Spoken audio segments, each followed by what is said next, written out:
makes me stronger.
파이팅!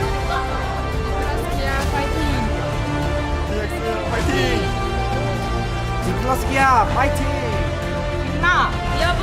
PX 화이팅! 플러스기야 화이팅!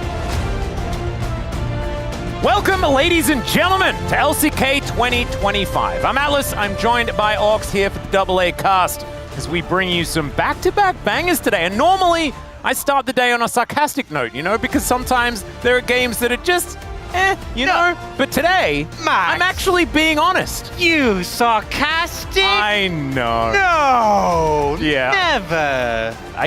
That's funny because he's being sarcastic about me being sarcastic. And so Me being sarcastic? No! let's bring up the way. standings. Can we bring up the standings? We're getting off to a great start here, Orcs. Let's have a look. We are starting in the Rise group. DK taking on BNK FearX. BNK recently coming off a victory. The bros couldn't step up and move up the ranks to try and overtake them there in second place in this group, as you can see, and BNK aiming for the top. Yeah, I think it's difficult to catch up with D+'s lead, but BNK FearX need to win this one if they want to keep their hopes alive. If D+ get this win, I think they're spotting first. Not necessarily mathematically, but pretty much assured. BNK FearX, though, with a win here, close that gap a little bit, but also extend the lead they have over the rest of the Rise group, which really will put themselves in a comfortable spot. And maybe BNK are just a team that are very, very good at beating certain teams and losing to others, because we saw they were on an absurd win streak against the bros. But against DK, it is the opposite story. 11 in a row against this squad. They've never really been able to overcome them. And look at this. It has infected the world. It started with the two of us, Orcs. I said that I'd never do it again. I continued doing it for the rest of the week. Everyone else started doing it. Now, the tempo vibes are actually in our points of the match. Look, it's on the graphic. That means it's official. It's been recognized by the LCK. This is beautiful, isn't it? It's like getting something government approved. That's what I feel like has happened. For better or worse, the tempo vibes are here to stay. And it honestly is a bit of a clash of those tempo vibes, because right now, it's feeling like DK relatively untouchable in this Rise group. Don't know what would be happening if they were in the Legend group. But BNK also coming off some momentum. We'll see who's going to be able to carry that one forward, as Kellen approaching 4,000 assists and now up against a whole bunch of his former teammates. We'll see whether he can get there. And you know, Kellen, I think definitely had a rough start to this year, but really, for this roster, has been a big driving force in their success. And the thing we keep bringing up is the duo. And how many duo kills they've managed to achieve together. This bot lane of BNK FearX has been such a driving force for this roster. See some of his picks there. Alistair, definitely a big one for him, which he has had a ton of success. The Renata as well, another one which has been a fantastic pick for him. And you can see the win rate, 60% with 28 games. Yeah, pretty impressive. You can see the Heimerdinger there at first place, but only a 6-game sample size, so not something that we're really going to be writing home about. Really did make his name on things like the Nami back in the day. His enchanters were always what he was known for, and he has since become a lot better at things like Rakan, for example, on the engage side of things. So, Kellen, let's see whether he can pick up those 5 assists required to reach 4K, a man that really has stood the test of time here in the LCK. And as you can see, beautiful pink for D plus Kia here, as they do have a collaboration going on at the moment. So all of their names are really cute, and it's just really cute. See the players lining up. BNK FearX, I think Dabble really has been having pretty fantastic form, and excited to see if he gets his hands on Yunara, because we've had some great Yunara performances, we've had some not so great Yunara performances. I feel like the champion has kind of shown up in a way where, in the right scenarios, kind of just goes crazy. The damage output is insane, but does have that sort of limitation of the range that can be punished. Yep. And everyone's ping, as you can see here. Very, very cute stuff. And let's see whether the power of the pink is going to be able to give DK that little bit extra. That's adorable. Yeah. Tinny Ping is not something that I know very much about, but it is something that is very, very famous here in Korea. Maybe you guys know about it as well. Maybe I'm just old. Maybe you never really know more about it. Maybe today is the day we learn more. Well, I mean, we do know that now their names end in Ping. And that might empower them. We'll just have to see. Diablo versus Aiming is, I think, probably one of the most exciting matchups on the Rift at the moment. Diablo really has been living up to his name even in this round. Sometimes we have players that make a big splash and then kind of peter out, but Diablo has continued to impress. Yeah, I would agree. I feel like definitely had some aggressive moments that have backfired at times, but I feel like that aggression from a rookie is really what you want to see.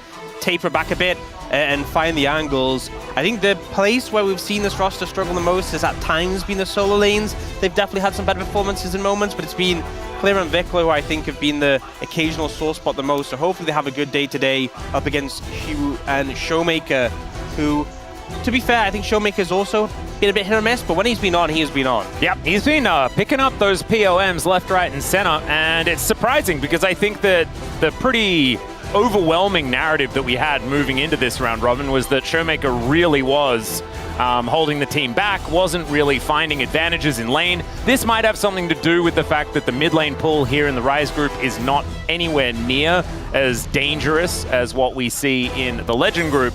But still, I think that his performance has looked better in this round robin, and hopefully it's going to continue here today, because happy Showmaker means happy LCK. That's just how it goes. It's so true. It's so true. You know, very vibes-based team. Yeah. I feel we've said so many times before, if the vibes are good, they are doing well. You know, we have with us today our Genshin experts. So yes. Is there any Genshin news that we need to be aware of? The new Stygian Onslaught came out, so maybe Beryl has been grinding that one. It is quite difficult, and so he might have needed to put in a little bit of extra time. I know in order to get all the rewards, it took me a very long time to figure out exactly which teams to use, so perhaps that's eaten into some of his scrim time, things like that. But from what I can see here, his hair looks shiny. He looks like he's been taking care of himself. I don't think it's been getting to him, but we'll just have to see on the Rift. Yeah, okay. Thank you for a quick check-in on the status of... No, I'm always here for you. If you've got the questions that require answering, I am right here. Do not worry. BNK don't know whether they have anyone that's been attempting it, so maybe they've just been without distraction. They're just dominating bro, and now they're here to dominate DK. Thankfully, we don't have Chronicler here today, so we won't be able to see his depression if DK does lose, but I'll be right here, don't you worry. I'm ready to get depressed. I'm sure he's at home having a great time, a day off. He's definitely not killed up in a blanket, just rocking back and forth, stressed out over the outcome of this match. Yep. Well, Talia going to be banned away first here. As you can see, Mel still going to be banned. That bug is something that will be fixed in the next patch, but will be sticking around for this one. Aurora going to be taken away here as BNK. They want to first pick Gwen, everyone. Yeah. A little bit telegraphed with that one coming out, so we'll see if the response comes through. Right now, though, Varus and Vi still open and available. D+, pressure kind of on them. I feel like for BNK FearX, you could probably take one of them away, maybe the Vi, and then pressures on D+ to ban either Gwen or Varus, and you can take the other one. I think maybe you just leave everything up as DK, though, because they might be able to get Gwen Varus after an Azir first pick, for example. Yeah. Because Vicla's champion pool has been a little bit skewed towards, I need to play this champion. True. If we're going to get victories as the Ambessa ban comes in. I mean, yeah, ban Amumu. This is the most Gwen first pick I've ever seen. They're really targeting Shiwu's pool heavily here, and a lot of the picks that do well into it. So now... Maybe they're also trying to make Shiwu play Red Side Rumble. Red Side Rumble, Oh, you know, they're setting up for it. That's so cruel. Poppy is going to be taken away here. So it is along sort of my train of thought.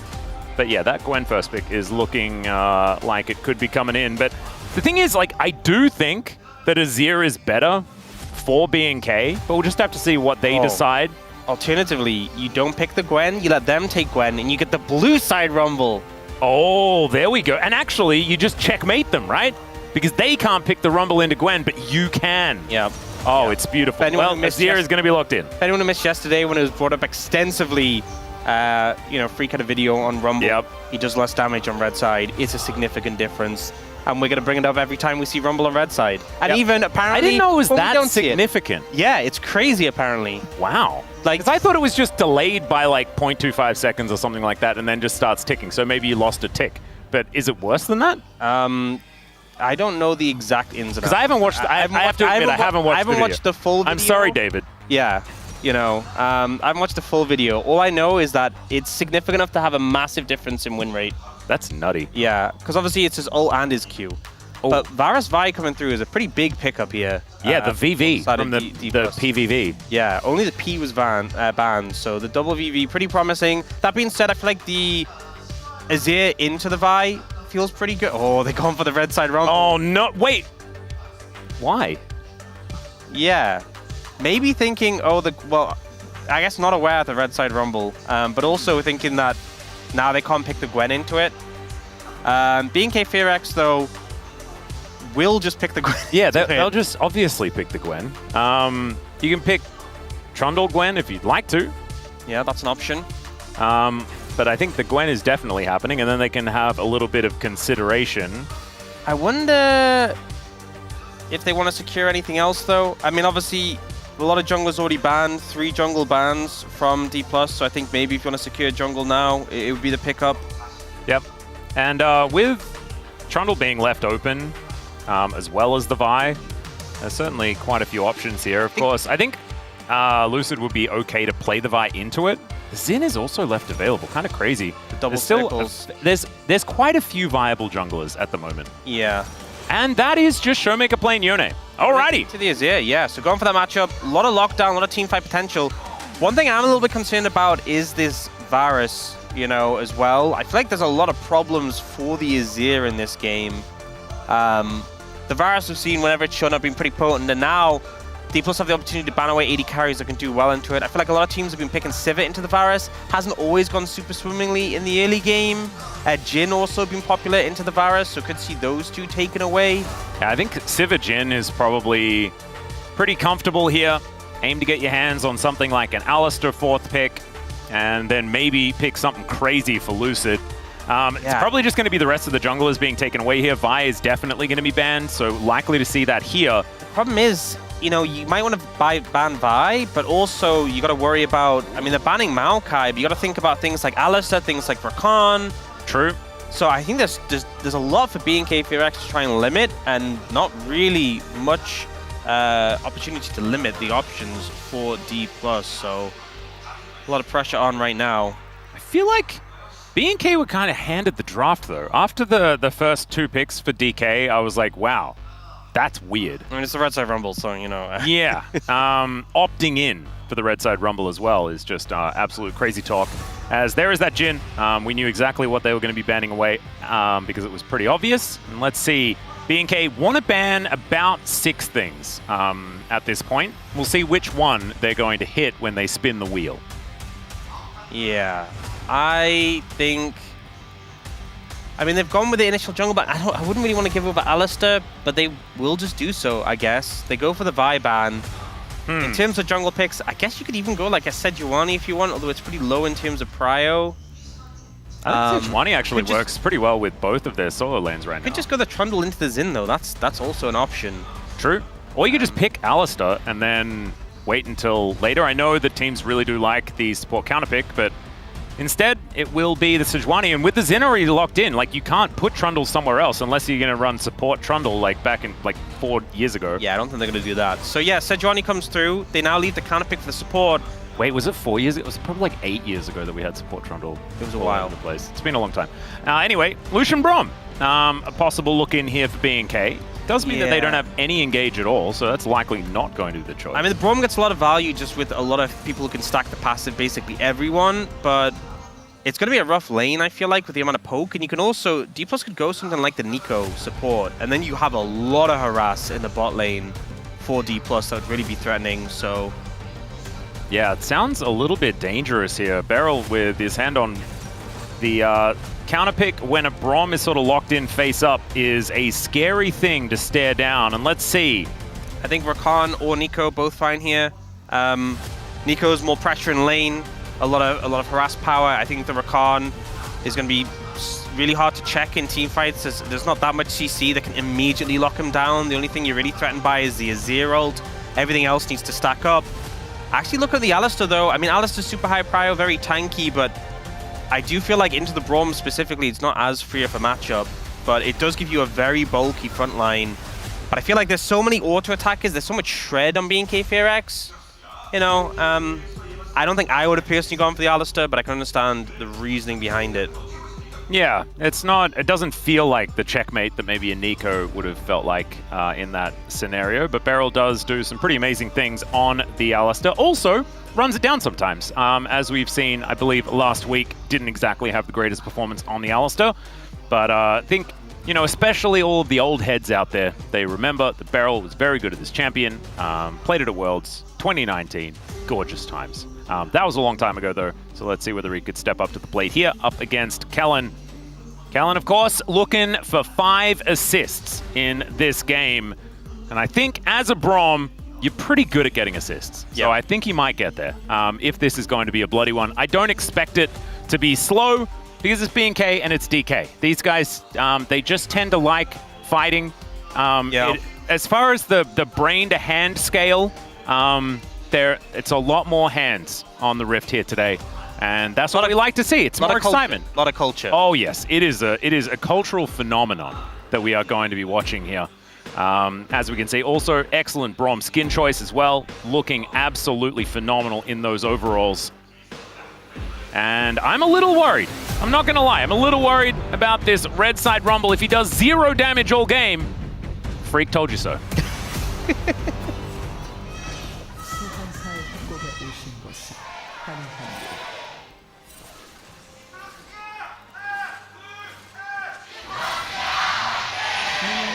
All right, D+ Kia fans are going ballistic here at Lowell Park. That is a lot of cheering. Let's see whether B&K can overcome it. Use some of that power for themselves. It feels like a very stable draft. Doesn't have a lot of range. I feel like the Varus can have a really good time here for DK. Outside of that, though, everyone's melee on DK's side. So if aiming is mispositioned almost at all, ever, B&K can just run away with this game. My actual concern for the D+ draft is that when it comes to team fights, you know, your long-range option is aiming, but I actually think this is a composition where aiming deceptively has a lot of struggles getting his damage off because you have the Braum shield that blocks. Yeah. You have the Gwen and the Xin Zhao who have ways of actually just not taking damage. And the rest of your team kind of has to close a distance, has to be up close to deal damage. And they're playing into a Braum and 4 high DPS auto attackers. So I actually think B&K FairX might just mangle anyone on D+ who steps up. And in the meantime, aiming's trying to get his damage off and it's getting blocked or negated. So I actually think as long as D+ don't get a big lead, B&K FairX might actually find favor when we get to those 5v5s. Well, they're already finding some favor here in this lane, as we can see. Diablo just needs 1 double tap, and that's going to get the heal out from Beryl. Already drawing summoner spells. As this Alistar level 1, just, yeah, we know what Alistar level 1 does. Yeah, especially in the not very much. Lucian, not having a good time. Aiming getting some poke back, but not really achieving too much. Have to respect the Lucian level 2. That may well come in a second. Yeah, it does mean that Aiming misses out on quite a bit of farm. Of course, was our Gold King last week as well. Diablo going to just barrier for the fun of it, I guess, as he got a little bit too close to the turret. Yep, keeps his health high. And, you know, you don't feel too bad about it because Aiming has cleanse, so he doesn't have that extra effective HP in return. Harass really coming down, bit of healing from Barrel's passive. Remember, we did have Alistair getting his armor nerfed quite significantly on this patch. So situations like this where you're getting bullied in lane, you are feeling the hurt that much more in the early levels. See whether they can overcome it. As Diablo and Kellen just moving into the enemy jungle. You can see Lucid was aiming for this Gromp, and a lot of vision already picked up. Just the blue buff going to be taken here by Raptor. As Lucid not going to have a whole lot of staying power here in this early game on this Sejuani. Not necessarily known as your ability to bully things out. As, oh dear, Lucid looking to come on over and smite this away, but it goes into the brush. Raptor really nicely played. As Aiming going to be cleansing pretty early. Double pole comes on in there from Beryl, but then he has to flash. Lucid's coming on over, looking to try and get something done, but Raptor comes in, Wind becomes lightning, and Beryl, I don't think he's going to be able to help the Sejuani here. And with that Winter's Bite landing, Kellen really managing to keep his aim up with that one, as Aiming does manage to get that cannon. Definitely good. But still, the amount of pressure here for B&K is gigantic, and I think that this Braum has so much to do with it. I'm just loving how well they're playing as a trio from B&K FearX, how the pressure from the bot lane leads into that invade from Raptor. It's not an overstep, he doesn't actually go on to Lucid, but he steals away the blue. When he sees him move over, he pulls back, gets it into the brush, and then the bot lane continuing that pressure, and then the return favor from Raptor, making sure that Lucid can't intervene in the 2v2. It just feels like that back and forth constant pressure, but at no point does anyone overstep. Yeah. You know, that's definitely a moment where if someone went too far, they could have been punished, but it was that balance, that back and forth that just kept the pressure alive. Now we have a lead for Raptor in the jungle, and they managed to burn another summoner from the bot lane for D+. I will say, though, Aiming has managed to keep up and farm pretty well, despite everything. Yep, going to be wandering back to lane now as well. As we can see, Azir is actually on a very long losing streak. 7 losses in a row. You had to quiz me about that one. If that was Dagon's fact of the week, I think I would have said, no, it's someone else that's on a loss streak like that. Okay, in fairness, a lot of the players picking the Azir, you know, we saw some games from Nongshim, some games from DNF, some other teams aren't doing as well. That does also, there's the caveat that, okay, well, if our weaker teams are prioritizing it, what does that say? But I feel like our stronger, like, you're not going to let a fake Rachobi get Azir, is what I'm thinking. They're looking for Beryl. They'll find him there as well. Wind becomes lightning, but a headbutt to get out of the way. Still, it's first blood that goes over to Raptor. And playing around this bottom lane has been the aim of the game, and they have succeeded. Yeah, punishing that lack of flash on Beryl, finding the angle with the concussive blows. Great execution there. No real recourse on the other side of the map. Lucid will pick up a Gromp for the trouble. That's not really much of a consolation prize. Can't really set up a dive on a clear under tower when he has exhaust, especially as he did reset and TP back in with full health. Really does make you think that if this was a Nico, maybe things would be having a better time down here. But still, let's see whether this mid-game is going to be able to, you know, save Beryl as far as his decision-making is concerned with this Alistair, as he will be able to get a lot done. Of course, you're very tanky, you play that front line, things like that. As it makes you wonder if he had 7 more armor. Yeah, that's a really good point, as Emperor's Divide is just going to sweep through Showmaker as he does rebind his soul. Vikla now just kind of putting that ult on cooldown, though, trades it for a little bit of Showmaker's health bar. I don't think Showmaker's going to be too worried about it. Teleport back in here from Kellen, get him back to lane. As almost everyone with all their summoners back up again. Cleanse almost done there for Aiming. And Showmaker almost done as far as his health bar. It's a little bit worrying here as Shu doing a bit of damage here, despite everything. And Raptor wrapping around. Oh no. Shu is going to see the Xin Zhao coming in, as there's the equalizer, but it's a great exhaust to make sure that Shu is probably going to have to use his flash. There it is, Wind becomes lightning. Some more needlework is going to come on through there, and in fact wasn't even necessary as Clear locks down another one. B&K just really looking good everywhere. And the exhaust value is so big there, because I think Shu actually could have turned that around onto the Gwen if not for the exhaust, but that limiting the effect, that impact of his damage really just shut him down. B&K FearX getting some strong early momentum here. Yeah, looking real good. It's going to be Dragon number 1 though. See whether Lucid can lock that one down, as Kellen is moving over here. Looks like it is just going to be DK that will be able to collect this. Do have Grubs coming up in under a minute. And so it might be, you know, the potential double dragon angle. Very cool. I liked that conversation that we had over the last couple of days. DK might be able to use dragons as a bit of a win condition, but I don't know whether that's going to be enough because they said a clash of tempo vibes. Let me tell you, B&K has all of them right now. They are all over the place. You can basically see it. If there was a tempo vibes meter, it would be all blue. Yeah, yeah. Or all yellow, depending on whether we're going to go team colors or, you know, what side of the rift they're on. Still haven't implemented that yet. You know, we've been pitching it. I think that it might be ready for Worlds. I think it might be ready for Worlds. That's the hope. Yeah. You know, I think that's one of the big priorities. You know, I think you talk about what was implemented in seen a fight start. Yeah, Arctic Assault does come on through there. Permafrost will come down, but Braum just going to give him the door. Showmaker not able to come over in time, but they do get full vision control in this river. Yeah, as I was saying, you talk about the big changes to competitive League of Legends that have really made it better. Second place Fearless Draft, first place Tempo Vibes. Oh yeah. 100%. That's how it works. As B&K should be able to get their first objective feat of strength here by taking a couple of grubs. DK used that vision control that they had just to steal one of them away. And will now back off. Showmaker looks for a bit of a knock-up onto Vikla, doesn't quite find it. Still just clearing out the wave and has actually moved into a lead when it comes to the CS. Certainly good news here because he was falling a little bit far behind earlier on. Has now picked up a couple of items, does have his boots too, and he's feeling a whole bunch better there in mid. Showmaker was actually looking for a bit of an angle towards Clear here, but Clear heads up. Not going to be overextending into the Rumble. Yeah, a little hard to punish the Gwen. Ultimately, defaults aren't in that bad of a condition in terms of the gold, not too far behind, but I just think gonna struggle when it comes to setting up some of these fights. That's some big burst from the Lucian there onto aiming. Yeah. Oh, Cannon just gonna go wide. Showmaker not able to get it. Vikla good zoning.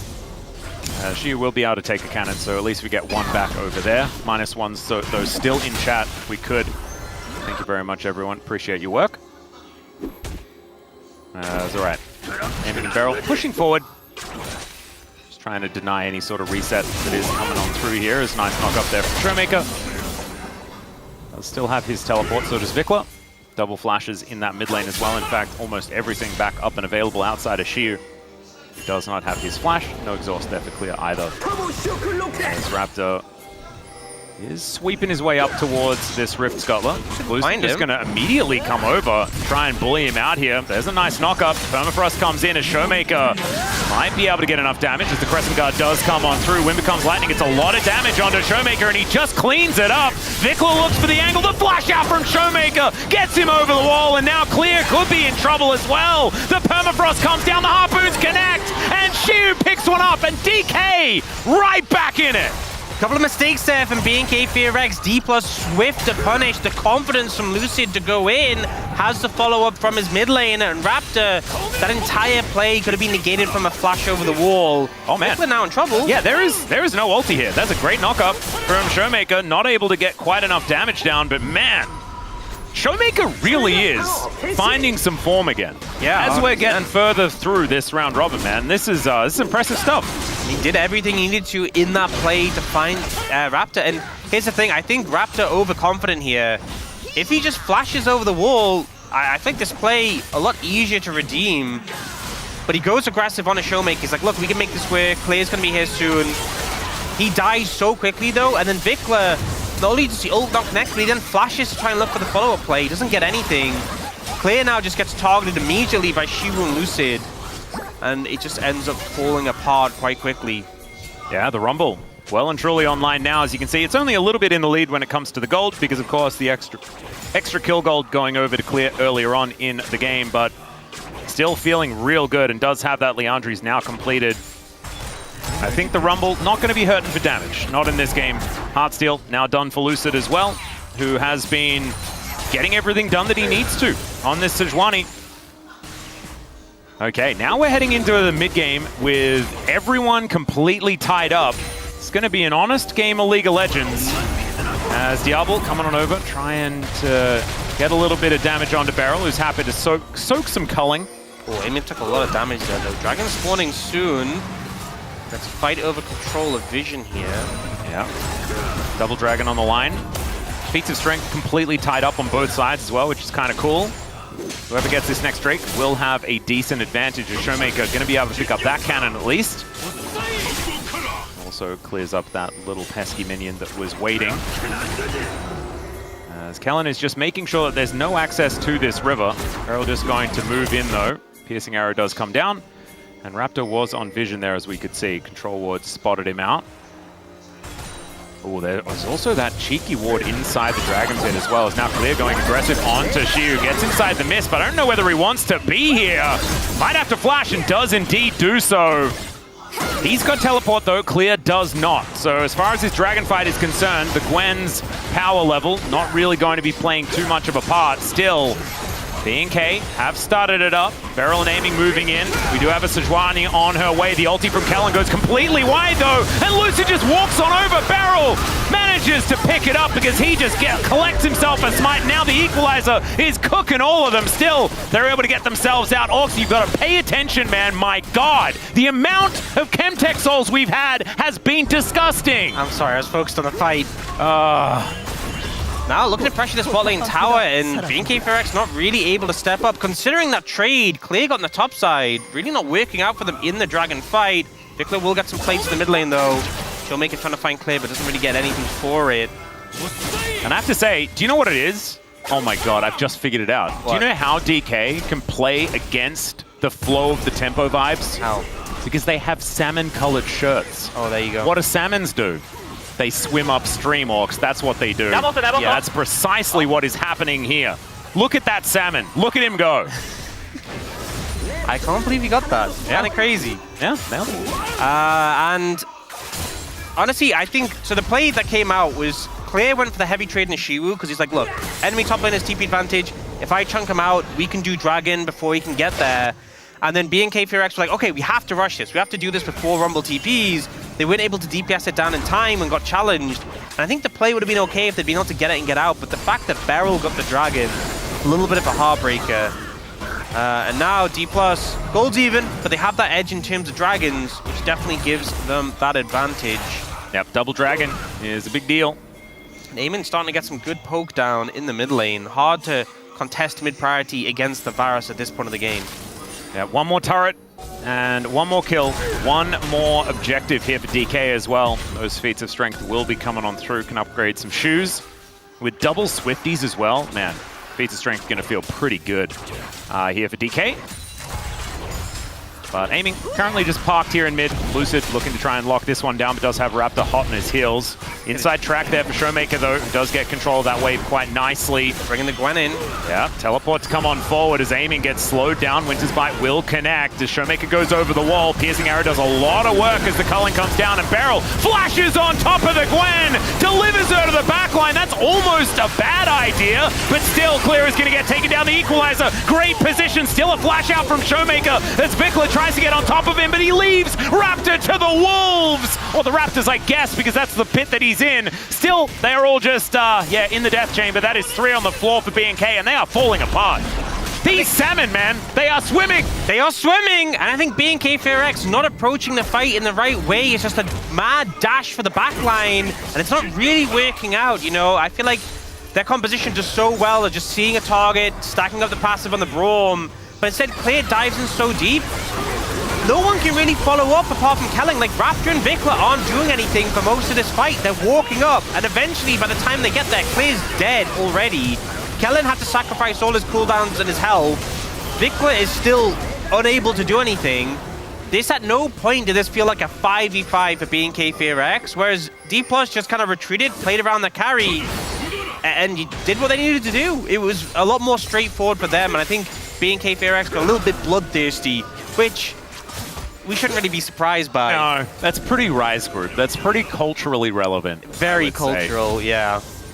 I think that's completely fine. Very them. Very just, they've been a very fast-paced team. Win early or lose early. Yeah, and the thing is, like, I think the most important thing all the time is to just be true to yourself. Oh, yeah. And that's precisely what they are doing And being true to yourself as BNK is losing to DK and beating Pro. That's what they're doing. That's looking like what this week could be if they don't manage to win this game. As of course, it is a best of 3, a chance to bounce back, of course. I do have to say, with how this draft was orchestrated, with the early game, things like this, BNK had every opportunity to put themselves in a great winning position. And DK have kind of just snatched that away. Yeah. Still chances, still an opportunity, but definitely need to rethink how they're approaching some of these fights, I would say. Yeah, I think it has a lot more to do with how it's being played out rather than the position they're in right now. As the culling onto aiming, Lucid just picks that one up.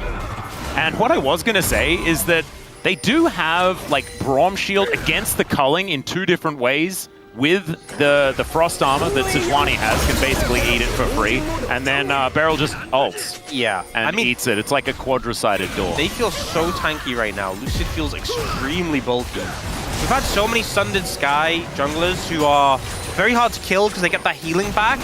It's just an honest, I am very tanky jungler right now. Yeah, well, Emperor's Divide going to come on through there. And Showmaker just gets himself out of the way as Beryl looks for that trample stun. Kellen holds the door, but can he keep himself alive? The answer is yes, but he leaves his AD carry for the Wolves. Aiming, picks up the kill, but now he's in trouble. The headbutt, the heroism here from Beryl is not enough to save Aiming, who is well and truly in the wrong spot. 1-for-1 as both AD carries lying on the floor. Vikla now moving up, but they leave Showmaker in this bottom lane. And he might be able to take this turret. Let's just see. Feats of Strength already over to DK as they did lock down that kill. And that's a teleport in. Man, they really want to kill Showmaker. They have wanted to kill him for a very long time. Vikla doesn't have ult. Kellen's going to come on over and try and lock this guy down. Maybe they could get it. The answer is yes. But still, that is a lot invested to take down this Yone. I think it's worth though. They got a big shutdown in terms of gold. They should be able to get the dragon off the back of this. So a nice TP from Kellen cleans up the play. Clear should be able to clear this wave, and Diablo's gonna be back on the map, able to make his way over. Lucid's hanging around though. If they get a steal here, this would be an absolute travesty. Well, Rift Herald is just gonna have a swim, as we can see here. Shia moving on over, but Diablo gets on top of him. Aiming has turned back up. Flash out from Shia, but the flash over from Diablo. It's almost suicidal, but I think it may just work. The headbutt, the pulverize onto 4, but there's no one there to do damage. And DK, they say if you guys can throw a lead, so can we. This is what we need to do. Get the Braum passive down and just go in. The Lucian leads the charge. It's a little bit scrappy, it's a little bit messy, but that's Rise Group. They're going to get the dragon in a big influx of gold, and BNK FearX are back in control. Once again, the tempo vibes are swinging around like a metronome. As we see the start of this, it looked like it was going relatively well, right? Kellen completely pushed out, Diablo exhausted and destroyed. But then this flash from Aiming just puts him into a place where he was not going to live. Yeah, Clay finds a great flank angle, and they punish. But this TP, you know, knowing that there was no flash and Showmaker, no ult, able to chase him down and get the concussive blows on him, it kind of just ends up working out from here, because it's such a big loss of power that Yone got. And then here, the fact that Diablo saved his flash from the last fight, able to go in, the Braum follows in, they all move up, Aiming has to back off, he's super low, and then once you get stuck in the middle of this composition, you ain't leaving. Oh no, the passive stacks up and you're just not able to leave, and there is the 4,000 assists. And that is the sort of fight you want to get the 4,000 assists. Absolutely. A hectic one like that. Sometimes, you know, you get like 1 kill and then you're aced or something like that, and then you get the very sad milestone come up. This, thankfully, is not one of those. This is BNK finding their way back into this game. Leapt in at 20% HP on top of his AD carry who just flashed in. Yeah, you know, that's what we want to see. That's the kind of play we're looking for. Is Lucid just starting this up? Oh, they... yeah, I mean, this is the Rise Group special. They will get Vikla's TP at a minimum. Let's see how far they're willing to go, though. Oh, no. Oh, dear. Clear could be in a lot of trouble as the exhaust does come down. Pulverize connects onto Clear, but you can see Sheep is dead, and he gets it in the 1v4. Finally, he does go down, but a 1-for-1, that's not what DK were looking for, because Vikla is just taking an inner turret here on this top side of the map. And DK get nothing but the scraps. I hate to say it, Max. I hate to say it. Oh, the Salmon have run out of energy, I think. It's Red Side Rumble. Oh, no! Oh, yeah. No, yeah. Yeah. But yeah, Clear making a clutch play there. The exhaust coming up huge, and then Vikla holds his nerf, doesn't TP. He gets that tower in the side lane. It all works out super favorably. And they think they found a pick here onto this Gwen, but just able to do so much damage and landing this final ult and getting on top of the Rumble. Super clutch there. And the fact that all the rest of the team had to be pulled away from the Arakan to respond to that. So yeah, really nicely played. And BNK just getting kind of dub after dub on the back of these plays in a much better position, especially considering how tumultuous some of the early mid-game had been here. Oh yeah. Aiming finally does get that transformation on his Mirror Mana. So that is going to be good news here for DK, as Lucid continuing to look for their angles. Aiming collects a blue buff. And Vikla making his way over, does have the Scryer's Bloom to help them find some of the members of BNK, as Beryl tanking some damage. He is Azir, so he's not entirely too worried. Need to see a little bit more from Showmaker as this series goes on, I think. As he has been either backing or sort of caught out of position in the last couple of fights. Before that, he was finding some great ult angles, finding ways to isolate targets. He could be the one that they look for the angle towards. As you can see, that is what BNK are thinking about. That's right, Diablo dashing forward. Don't know about that one. Chains of Corruption go wide, though. The Equalizer not really doing too much, as Diablo with the culling. Gonna soften up this stake. Bit of a tenderizer there. The thing is, he has red buff, so he's going to sustain up, but he just got two massive ults from D+. On the back of that play, just trusting his mechanics. No cleanse, just outplays. Well, there's the knockup onto Callan, and he's just exploded. When Showmaker does decide to do stuff, it looks real good. Yeah, I was talking so positively. I'm like, oh, BNK in a great position. Their support gets exploded. Oh! Vikla finds the flash onto two of them. Great headbutt to try and taxi Beryl out, but he's so incredibly low. That's a brilliant Zhonya's there from Vikla to avoid the Glacial Prison, and Lucid has to flash again, step out of the way once again. Clear is fighting a difficult fight. Will be able to take one, but Xiu this time is going to punish him. And Diablo looking to try and take another one down as Xiu in no man's land. And Showmaker gonna get flashed on there by Raptor. Does have to flash himself away. And it's only Showmaker left standing. DK in turmoil right now. Considering how this fight started with Kellen getting exploded, BNK finding so much out of it, and I think the fact that they didn't have the Equalizer, didn't have the ult from the Varus, and also, you gotta bear in mind, Showmaker committed his ult for the pick onto the Braum. A lot of tools weren't available for D+. I think this is why BNK had the confidence to go for this play. So much had been budgeted to get D+ in this position. Beryl was already so low, and he's still level 10. He still has the rank 1 ultimate. The damage reduction isn't actually that significant. Even the heal doesn't save him. It does get scrappy from here, though. Clear dives onto aiming. Even with the flashing, he's just having a nightmare scenario into this Gwen. Yeah, he's also like walking into us. I need to do damage inside the circle, but then you're in melee range. Yeah, Gwen, unfortunately. Oh, they are starting this. Okay. BFX will find it, but what's the health? Beryl looking for a bit of an angle as the Equalizer goes down there as well. Vikla diving towards Xiu, but he may have dove too far as Showmaker snaps himself back. Mid laner for support, though. Decent trade here for DK. There's no as towers Raptor here. and Kellen looking for an angle. Teleport back available here for Xiu as well, who can recharge that health bar, aiming with the cleanse, but still going to get slowed down. Crescent Guard, that allows DK to disengage. And there is a teleport back in.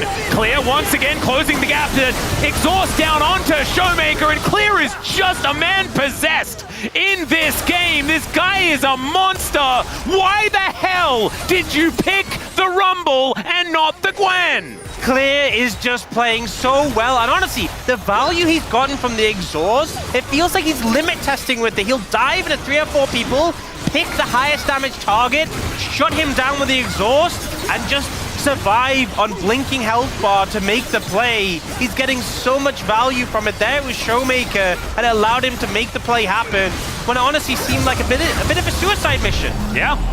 You can see it come out here. So, great response here from Diablo. Beryl looks for him, able to dodge away from the follow-up there, the Sejuani ult with the Rumble ult on top. Again, big budget. They do find the Azir, but they trade the support, and then it looks scary here because the clap starts to come in. The TP's there. But he engages into 4 and just says, okay, exhaust the Yone, I'll live this initial engage barely. Oh, the amount of needlework value he got as well was absolutely revolting. Yeah, and you know what I'm glad to see? I'm glad to see an actual, not a Roa Gwen, you know, the Rift Maker, getting the healing in, getting a lot of sustain from that as well. Second Dragon going to be picked up from BNK FearX here, and now a substantial lead. They're just going to go straight towards Sadaka, and B+ are nowhere near right now to contesting this. That's 3 objectives in a row picked up here for BNK. Baron power play not exactly massive, but they already had a 5,000 gold lead.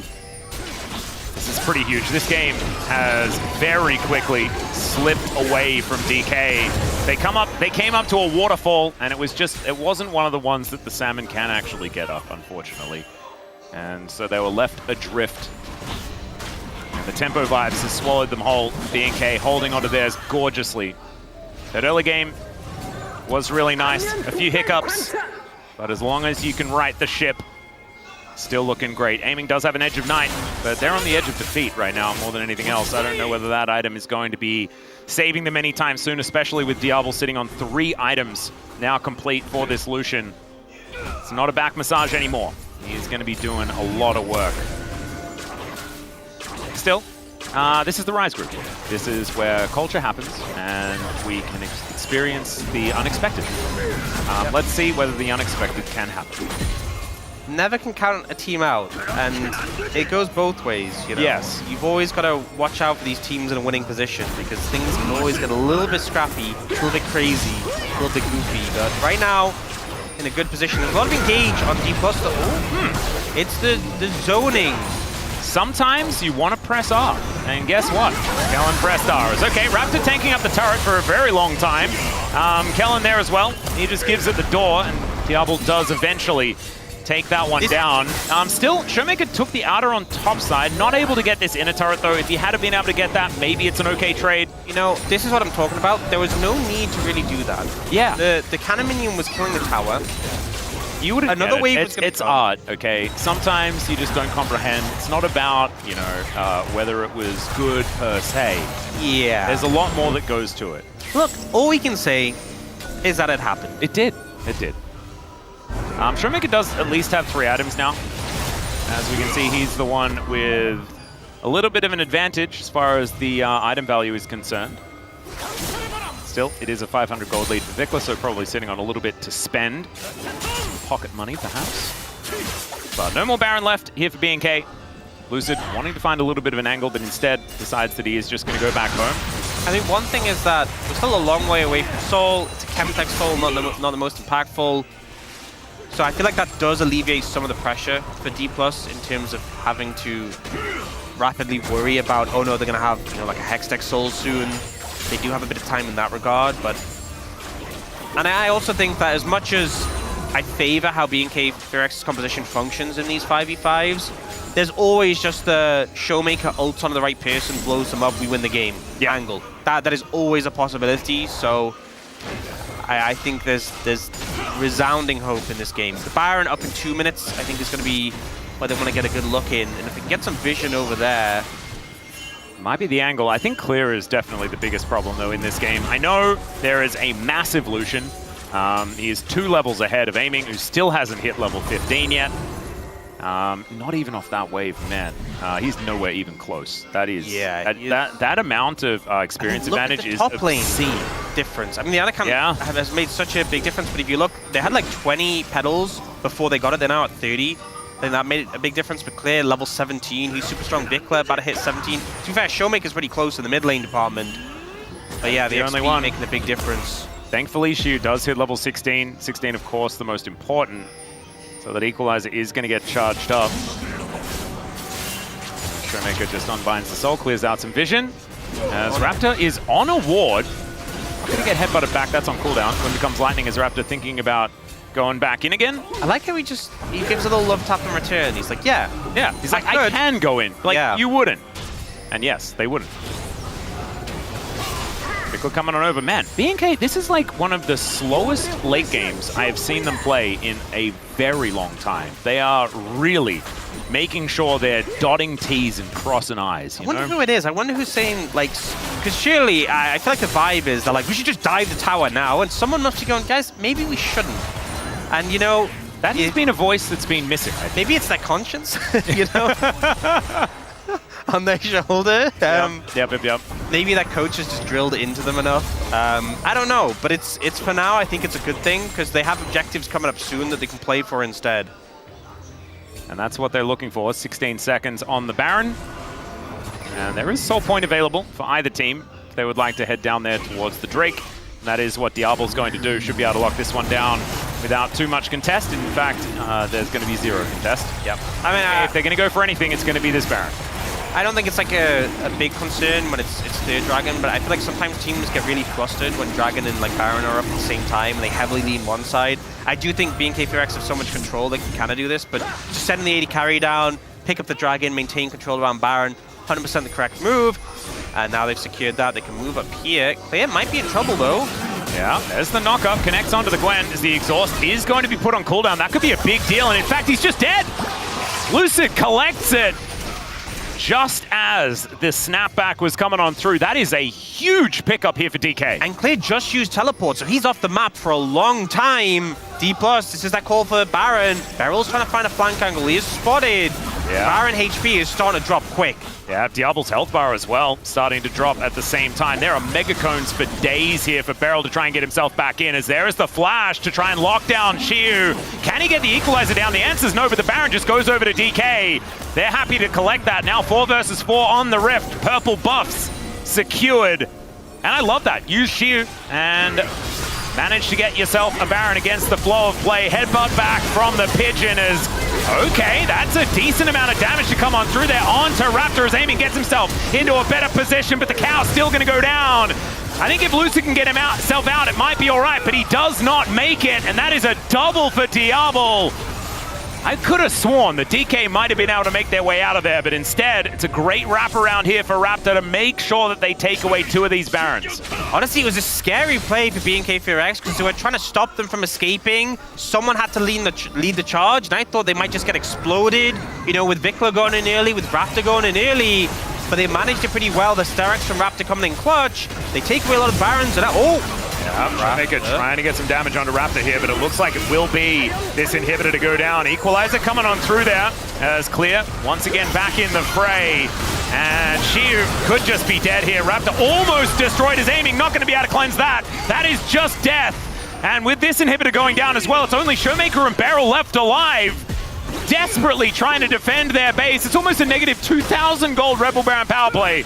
Oh, these Salmon just cannot get anywhere near up this waterfall as BNK are going to take away the second inhib and looking to finish off this first game against D+ Kia. The Pulverize not going to connect there. Onto Vikla, finds him, goes golden, and down goes Showmaker. They collect their target. There's the culling as well, and oh my goodness, BNK, such dominance here in the early game. We'll skip the bit in the middle, and that late game was just beautiful. Man, don't give Clear Gwen.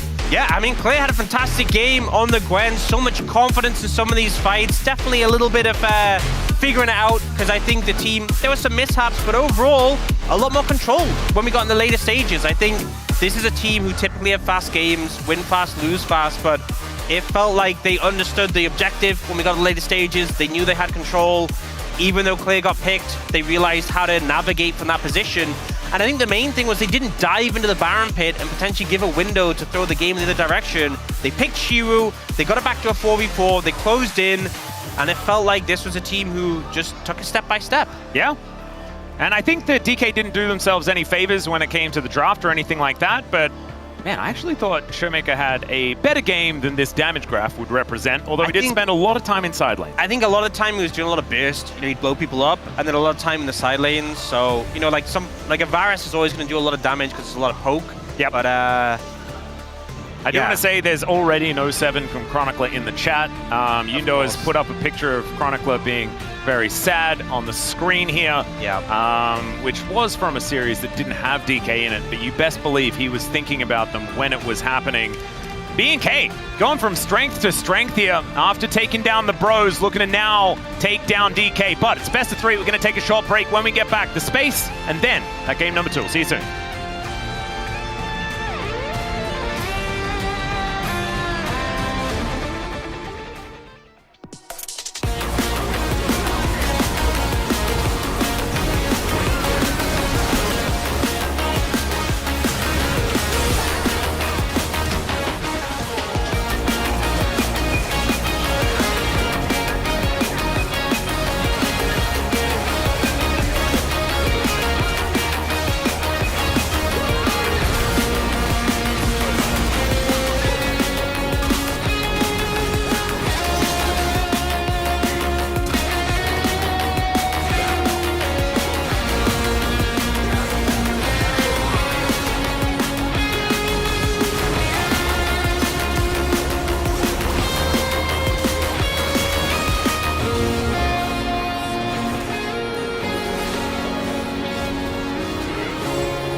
알리 조심해. 알리 노공이야 근데. 알리 프리스 알리. 아 존나 있어 괜찮아. 나도 조냐 있어. 오케이 봐. 이거 빡세게 하자 그냥.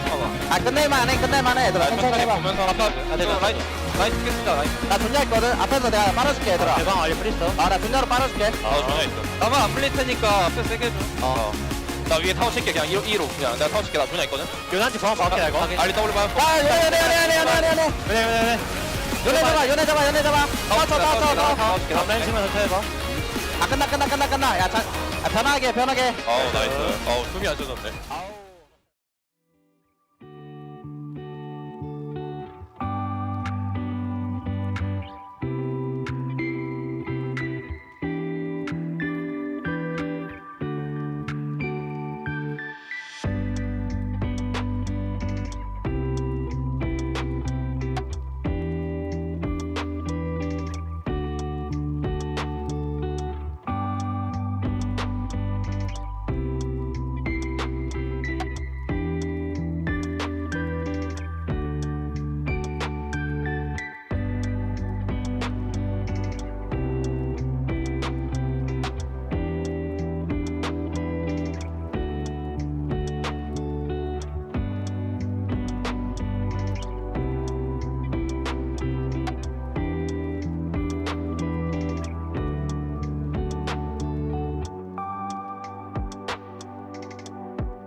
Hello and welcome to The Space. We're here for the first time today. I'm Valdez, with me is Wolf and Wadid, and we're going to be breaking down that BNK win over D plus Kia here for game number 1.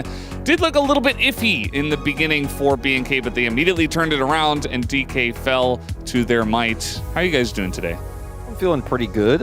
I gotta say, the game itself was kind of shaky. The Alistair performance from Barrel had its ups and downs. The laning phase, he got punished, you know, -7 armor.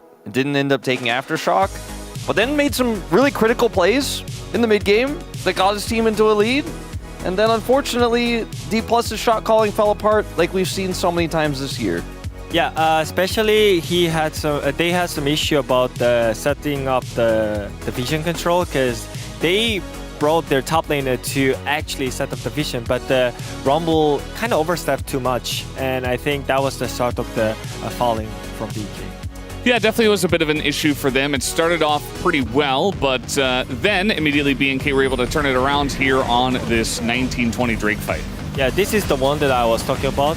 They were actually having the control on the riverside, but Xiu overstepped on Lucian, and he didn't make it. And after that, they were just like getting chased on. So the idea was okay, but the end up was not great. I mean, there's no setup here. I don't know what it is with this week with our Rise group teams just dropping Herald in the middle of team fights, by the way, that keeps happening. Sure, you could maybe get some extra mobility. Barrel tried to use it to like crash into the wall and get back into the thick of things, but maybe just use it for prio, set up as a 5-man unit, play your team fight comp out. That's kind of some of the issues I had. I mean, I feel like they use Header to like give some pressure, because I think they have to choose, like, either you want to defend Herod or they can actually ride the Herod to like engage with the Herod. So I think they just wanted to do many things at the same time, but it's not working out for the team. Yeah, either way, it got a little bit confusing for them, I suppose. And then we move over to the Baron fights, 25 minutes in, which started off with a nice barrel flank, but eventually did not work out for them. I mean, this is kind of the game-losing moment here for D+. They make a risky call to go for Baron, and BNK are able to suss it out. Obviously, the flank can work out here if the follow-up is good. Watch the equalizer here, though, from Xiu. Doesn't really end up getting any value whatsoever. I mean, the placement in normal circumstances is really good in this choke point, but he's just isolated on the side, and there's just, again, no setup here for D+ to be able to hold the Baron. Yeah, and I think it's really easier for BNK when it comes to like front to back. It's just clean up from Lucian and then Zir, and they're just chilling here. And I feel like they had the better scaling team comp as well, so there was no pressure for BNK at all. Yeah, just kind of cruising from there on out. You know, they seemed like the better team so far in the series. And we can roll highlight 3 as well, which was essentially just the end of the game, which was, you know, the Azir getting some huge value in this third fight that we do have right here. Yeah, this is Vikla having a bit of a redemption arc after what was a kind of shocking early game from him. End up catching Xiu here on the side. Xiu was the victim of so many catches. He was never able to rejoin his team, and D+ Kia just kind of kept leaving him out to dry to look for other things. D+ this time get the Baron, but they can't get out. I mean, I was kind of surprised how Vigla played in this situation. I mean, as you mentioned, Vigla didn't have the great early game, but after that, most of the plays from BNK were made from Vigla. The playmaking, I think this is the situation where DK could actually bounce back with their Nasher, but the cutoff on the Rumble and also the follow-up, the chase from Vigla made a huge upset here, and I think that was actually huge. And this is not normal that we can see it from Vigla, and I think he was the consistent one in the team, and that's why they could secure the game 1 here. Vikla, I think, has been a player that early this year I was like, no, I think he's solid. That ended up being untrue, right? He ended up being one of our weakest mid laners, but I do think that we can see a recovery of this player when it matters so much here in the Rise group, starting from round 3. Their trajectory is definitely going up. Yeah, it definitely is. I mean, they're in a position where they're in the Rise group. They're kind of stuck there. They can technically, statistically, overcome DK. Still, it is possible, and especially if they get like a 2-0 win tonight, that's going to put them in the right direction. DK will move over to the blue side here for the second game, so perhaps that can help them out a little bit. And also, Wolf, you had some fans out there I Some was fans out there the- for you and your B&K pred. the only B&K Predator today, which was kind of shocking to me. I watched B&K play their last few games. I watched D+ beat DRX, but otherwise looked a little bit uncoordinated. This fan saying that they'll buy my pizza, so I'm upping my pizza sales if B&K wins. And I am the knower. You know, I'm trying to be at least. I think B&K should win. I think they're the favorites. Like I watched D+ play, I watched B&K play. They seem like the better team, and that's what happened in Game 1. Then why did everybody else predict DK? Are we just in the past, like living in the past? Are we just see bias on that DK win against DRX? Are we looking at the titles of the teams and saying DK is just better? I did curse the team, you know. As a supporter for DK, like I'm actually cursing the team again. But the thing is, even though I said Vigla played good in the Game 1, I still feel like Showmaker is performing so much better than the last few weeks. So I think it's gonna be tight. Well, at least in that early game, we'll see if D+ Kia can replicate what they were able to do in the early game of Game 1. But either way, guys, we're done here on the space. Let's throw it back to Atlas and Ox for the cast. Thank you so much, gentlemen, for that breakdown of game number 1. And look, maybe you're going to make a believer of us, Wolf. I just felt like, you know, DK should be better than all of the teams in this group. But after Game 1, I'm still not entirely sure. I'm going to say that both of these teams had an opportunity to lose and an opportunity to win. One of them did, and let's see what happens here in game number 2. I think the draft was a disaster for DK, so maybe they should focus on that first. Maybe I should be glued to CVMAX to see whether he can figure something else out instead of picking Red Side Rumble. Max, stop focusing on the draft when it's clear it was all about the tempo vibes. Well, it was also clear. You're absolutely right. Yeah. It was very clear in that last game. And yeah, it probably had nothing to do with him playing Gwen. Yeah. An unanswerable Gwen in that game. That probably had nothing to do with it. Let's have a look at what happens here, though, as DK move over to the blue side. And maybe this will help them find something a little bit better to play around.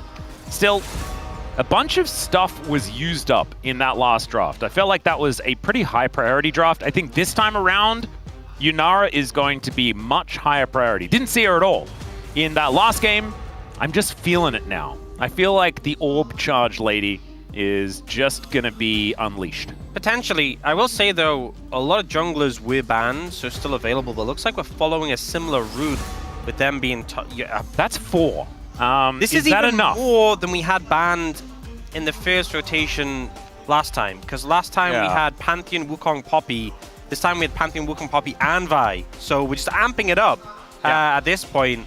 So here was me thinking, you know, maybe we'll get like some high priority jungles being let through. No, these guys hate junglers apparently. Yeah, they just definitely don't want either team to be playing them. Which, in fairness, Lucid and Raptor both had some pretty fantastic performances. The Orianna being taken away, maybe a look towards the Nocturne Orianna as a combo. Yeah, we can look at that as a Nocturne ban. Yeah, Talia still open and available as a standout. And I know, obviously, the Azir being gone, which is often picked into, but I still think Talia being available might be a pretty high priority pick. Aurora also open. Yeah, Talia's going to get taken away. All right, so no Talia, no Orianna. As far as control mages are concerned in that mid lane, you know, there is still Victor or something like that, but it feels like a lot more fringe when that is concerned. As Yunara just going to be locked in. I knew it. I could feel it, man. Yeah, the I don't know. Yunara first pick vibes. Yeah. Kind of there. We've kind of seen it. And a lot of the picks that I feel like are really good at shutting it down, I think having very reliable CC is really good into Yunara. Having like your Vis or your Wukongs, where once you're on top of her, she's locked in place, is great. That's not Viego. It's not really Trundle either, but Trundle I do think Trundle is a good jungle pick with what's obviously been taken off the card, so you the value there. It gives you the ability to pick something like a Scion as well, which could be, you know, something that could be annoying for Yunara to deal with. Struggle a bit to shred through tanks. I will say, though, I think if you're playing Trundle, maybe you look for a composition that can outrange her a bit. The Kai'Sa can work if you are looking to target the Yunara, land a bit of CC, blow her up. It's an effective strategy. We'll have to see what the rest of the composition brings together there. Yeah, I think if B&K can actually snowball this game at all, then the Kai'Sa can really do some work. As Ryze going to be the consideration here for Showmaker. Honestly, I think Ryze value is big. I honestly think Ryze would have been good into Yunara, you know, that route. That's what they were considering, right? But instead, the Trundle and the Kai'Sa do come in. Didn't need to take away the Kai'Sa. You think about that, they could have maybe taken it, but opting away, So Rise will be given over. You know what I know is I know that like Brendan would be so upset if they just picked Cassiopeia into it. He's been so against that matchup every time it's happened, but we'll see. It has recently actually won.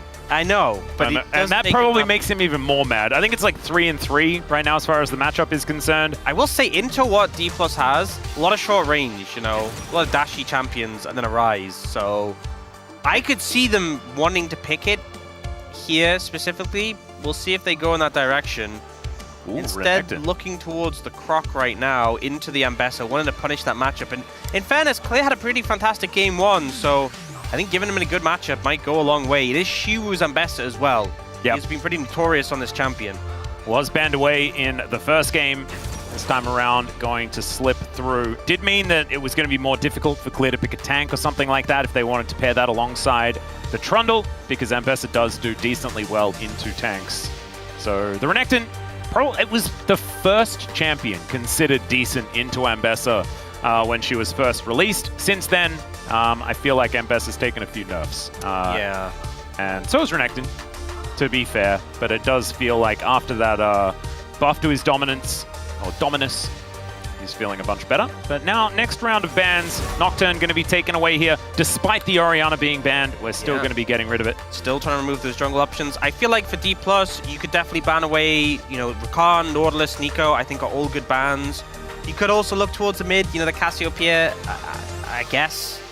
Even like the Annie would be a decent one that comes through that point and click CC, a lot of value. They take that one off the cards. Yep, I think it's a decent idea.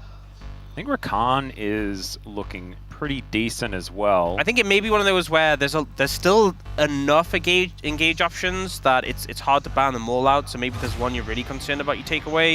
Yep. I think the Annie ban's definitely a good one. Again, that point and click CC, I think just a lot of value here.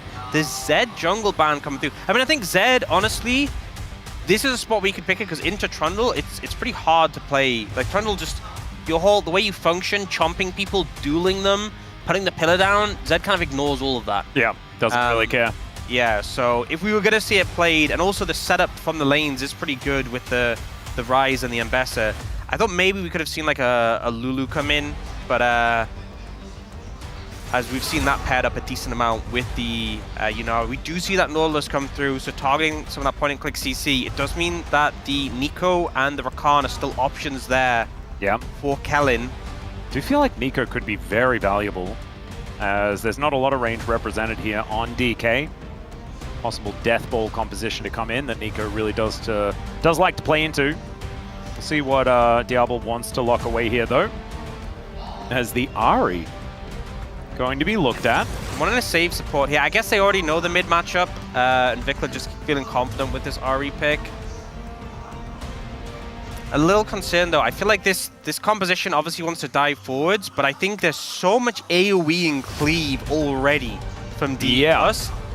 Very Blender vibes, I feel like, coming out with what they're going to do. And now D+ looking to potentially deny that Nico. Yep. And if you land a big Pop Blossom onto BK4X, you're just setting up for a slam dunk. Well, there it is, going to be locked in here for Beryl. What is going to be Lucid's pick, though? Because this jungle pool is, I mean, empty at this point in time. There are fish, you know, splashing about in the mud, you know? Yeah. That's what it kind of feels like. But still, I mean, there are a lot of champions in this video game. So let's see what Beryl is going to be locking away for Lucid here. As time is ticking, Lee Sin, a consideration here, and will be locked in. We see so many considering this when the Trundle is locked in. It's one of the first times that we've actually seen the matchup locked away. See whether it works. And of course, Lee Sin can be pretty hit or miss. Yeah, I think with how fight's going to play out, with the fact that they kind of have to charge at you, you have that kick for a bit of disengage, you have some early pressure, you have the setup from the Rise, and also the Trundle, you do have the ability to outplay things like the Pillar. We just get the Rel coming in, so not the Rakan. Obviously does provide that strong engage potential. I feel like BNK4X's comp is pretty straightforward, pretty almost vanilla. It's just we go forwards, we go aggressive. Yep. I'm a little concerned though into D+, there's so much DPS, there's so much AoE, there's so much cleave.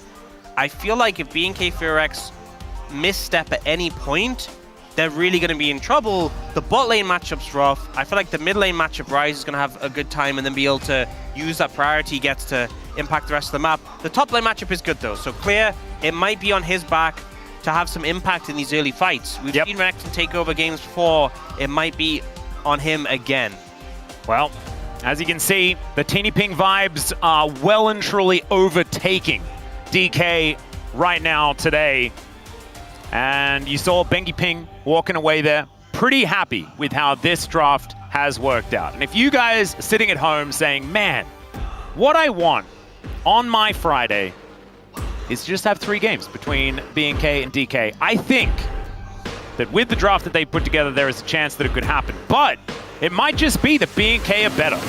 It might just be that they can play this comp out, find some angles. Diablo gets ahead. This could be almost impossible for DK to play out. Let's go to the Rift here for game number 2. 소환사의 협곡에 오신 것을 환영합니다.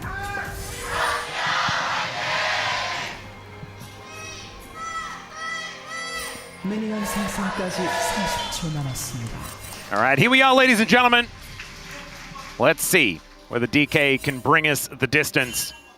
Showmaker's worst nightmare, a 3-game series. The man obsessed with going home early. But do you know what we're not going to get? What? Chemtech Soul. Thanks, Orcs. Yeah. Paying attention earlier on, making sure that he gets the first dragon out of the way. And that is a Chemtech Drake. That's beautiful. You Beautiful know, to see. 60% of the time, I'm paying attention all the time. Yep. Yep. Yeah. Don't want to say the name of that cologne on broadcast. Just doesn't feel right. No, I'm just not going to. I don't think you need to. The Panther part can say that bit. Yeah.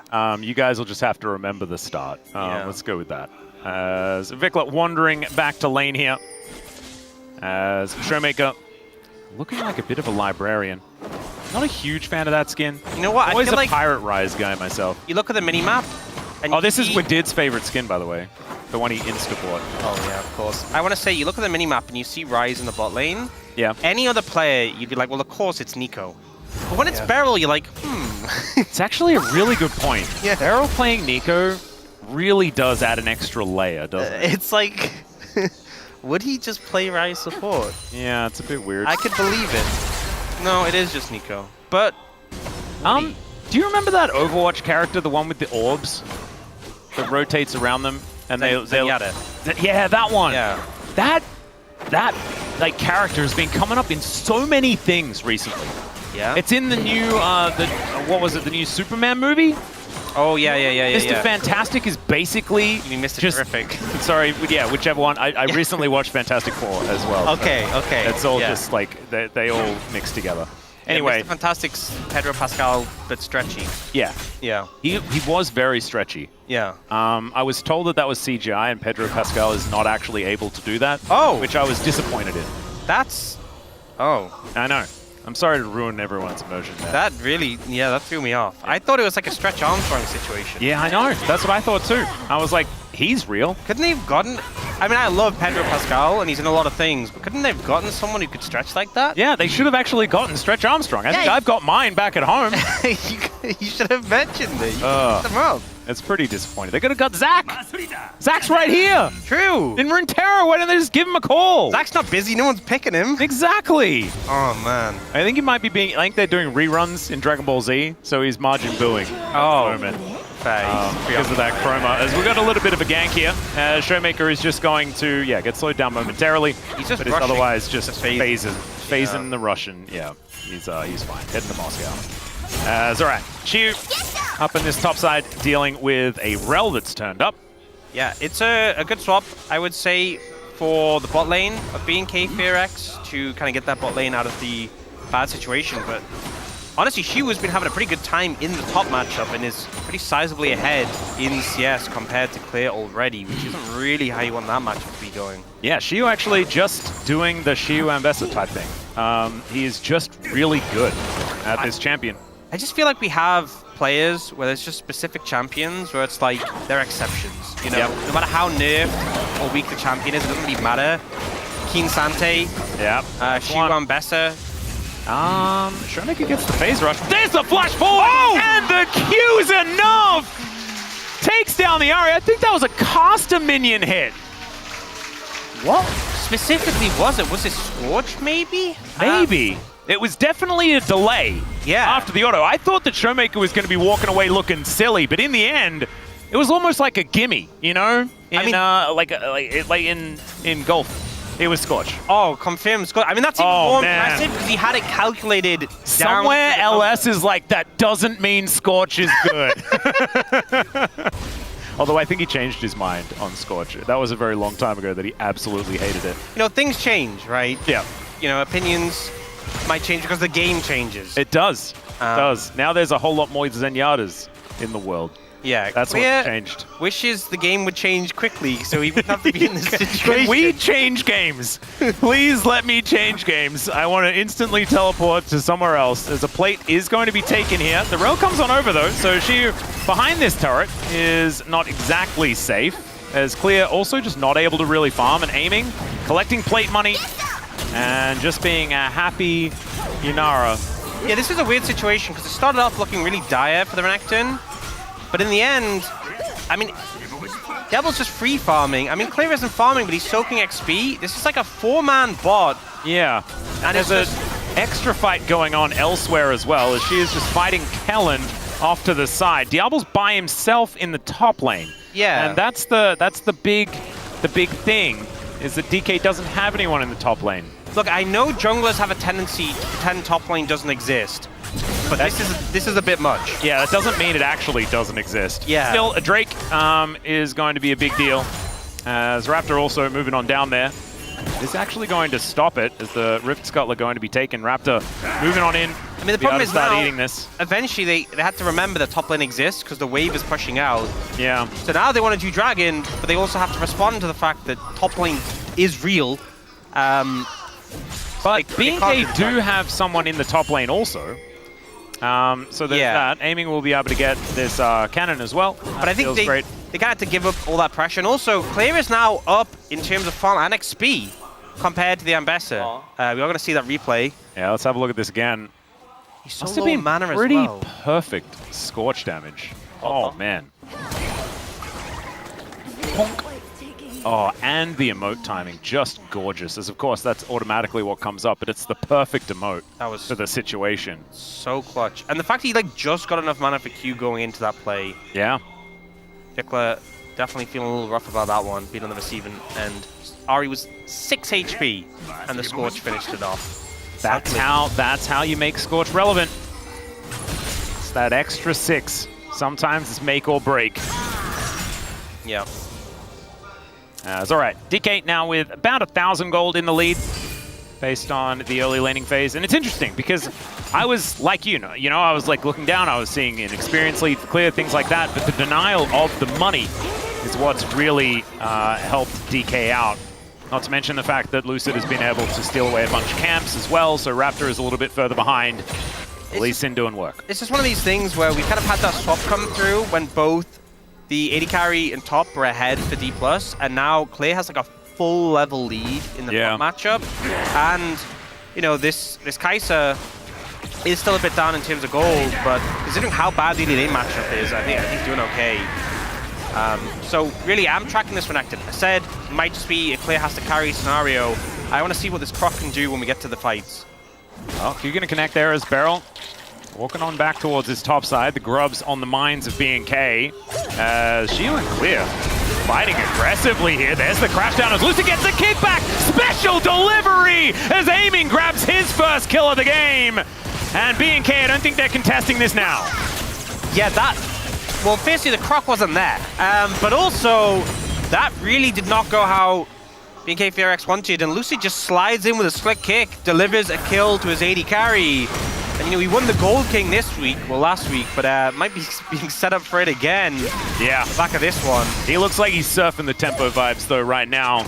Just cruising as he picks up that kill. Special delivery there. And Aiming, getting all of that money. Our Gold King very happy about that. He'll augment that with some plates as well. I don't think he even needs it, though. Oh dear. Okay, in, then out again. Shiu may just be dead, but Showmaker, looking to see what he can do, as Clear did have to move out of the ult because I think that was going to spell his death anyway. Still, Clear is going to survive. Dominus now on cooldown momentarily. That is a lot invested from DK, and I think you're pretty happy as BNK to just get out utilizing that flash, even if DK didn't need to use any.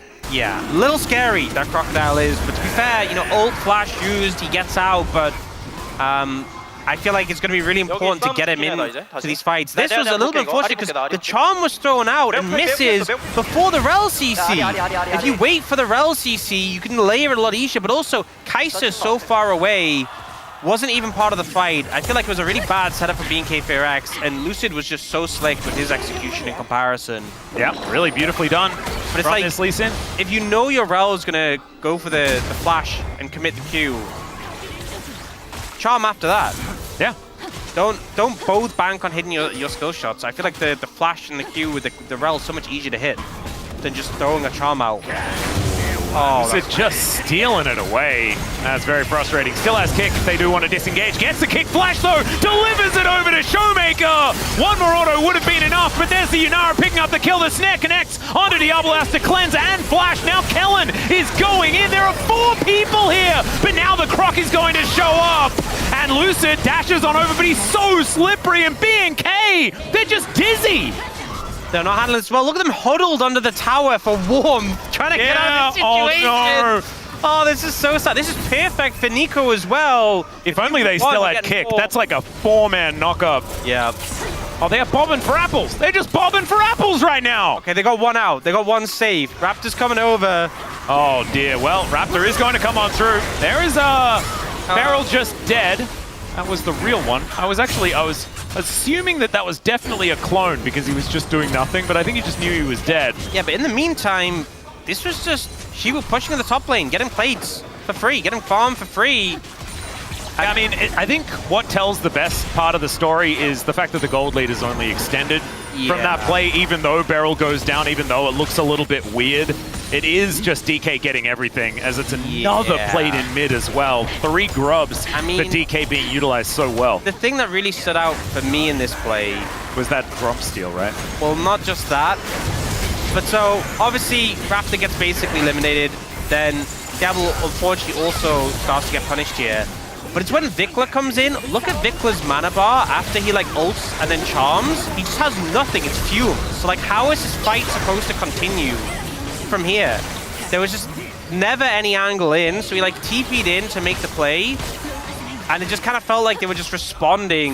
Like D+ took the Grump. That was what started this all off. And I felt like everything after that was like BNK FairX was like, we can't let them just take the Grump. Yes, you can, it's a Grump. Yeah. It's not that deep. Guys, just let the Grump go. And they lost so much more because they couldn't let the Grump go. Well, now they might be letting the Ambessa go, as the flash does have to be used there by Shiu. Aiming, in the meantime, is playing PvE League of Legends. This is the single target version, the single player version that we've been asking for. You know, where's my League of Legends campaign? You know, we just don't have it. And so that's what Aiming's playing right now. That's the unreleased version there, spoilers. And he is now just going to go back, spend a whole bunch of money. He's got a Blade of the Ruin King, so that's not normally, isn't it normally Kraken that we go first? We've been seeing some Blade of the Ruin King. Okay. We also had... It's always hard when it's aiming, you know, to know whether this is like weird. Like, I know she does a lot of on-hit, so it's fine. I can't remember who the the Kraken Rune been pretty good. Blade, but we did have a game where it went pretty well, and also Pays built it in the LPL and went like 8-0, so... This has definitely been one of the builds. It must have been the Blade of the Ruin King, it's not the fact that Pays was playing. Well, that's two factors. But the 3 builds have either been... Oh, seen a fight start. Yeah, he doesn't have flash, guys. And he is very dead. Yeah, the 3 start names has been like UNITAL, Kraken, or Blade have kind of been the popular 3. All right. And yeah, Blade we've definitely seen it before in the LCK. I can't specifically remember who, but it was a win as well and did pop off, so... I like it. Probably going to be Runon's next. Yeah. Does do a lot of work. So Lucid turning up towards his top side. Ooh, Beryl very close to being able to stop that back. Showmaker now, first item complete. Lot of Ages going to begin stacking here at 14 minutes. That's cheeky. There's something about supports and stopping recalls where it's like a mini game to them. Yep. You know, and obviously don't get me wrong, it's effective, and you should be doing it. but it's like, some of them, it's like a compulsion obsession. When they walk on a tower, take 7 tower hits and ignite them. Yep. And it's like... And then flash away. And die for it. But it's like, you know? But now we've got the tempo, guys! Exactly. I mean, this was just very easy pickup there. Show them the power. You know, again, this composition being KFX, you see a target, you engage on the target, you try and kill a target. They do have that that ability to do that, but I feel like a lot of these fights, they haven't really been able to incorporate the Renekton, and he's the only one with the lead right now. And even then, it's pretty small. Yeah.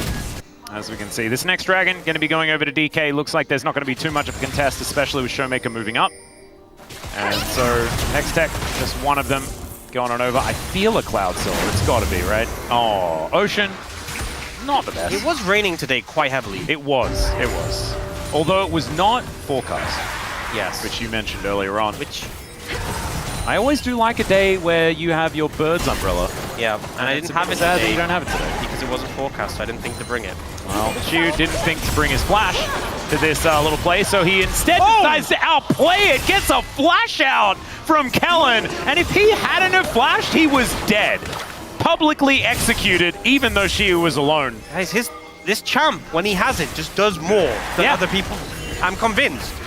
Player mastery is a thing, guys, as Lucid is just going to kick Diablo to his death. Showmaker collects that one. This Realm Warps his way underneath his turret. That gets taken down as Vikla. That is not where you want to be teleporting to, my friend. And that is a killing spree for the Yunara. Aiming is just being delivered money. Yep, I mean, this is just domination. Last game, it felt like there was a lot of mess in the mid game. BNK eventually got control and managed to pull ahead, managed to get to a finish. This game feels as controlled as a bat to the face. Yeah. And D+ are just dominating. They are very good at bat to the face control, though. That is their bread and butter. Absolutely. They're just demolishing them in every meaningful way. And BNK, I mean, they are taking the bat. I will say that. They are. Yeah. Exhaust going to be employed here onto Beryl. There is a blast cone, though. That delivers a crocodile towards the Nico. Doesn't land the snare, but he just gets himself out. No flash required. Did have to heal. There are bounties up. Like, this game is out of control. These salmon decided instead, why don't we make our goal downstream instead of upstream? So much easier. Yeah. A better call. And of course, that was a reference to drafting champions that actually have a laning phase for your team and things like that. That, I believe, has been pretty helpful here. And I'm just looking at this Yunara with 2 items now completed. Aiming is just going to be problematic. The ultimate back up and available now, so if they ever want a team fight again, all of those abilities going to be feeling pretty good to press. I also just don't like Ahri anymore. Yeah. I know the skin is really cool, that sort of stuff. This like champion, Ahri. I just don't think she does enough. Yeah, and I don't really like it here. Like, if you're gonna pick Ahri, I want it to be like... Viego comps.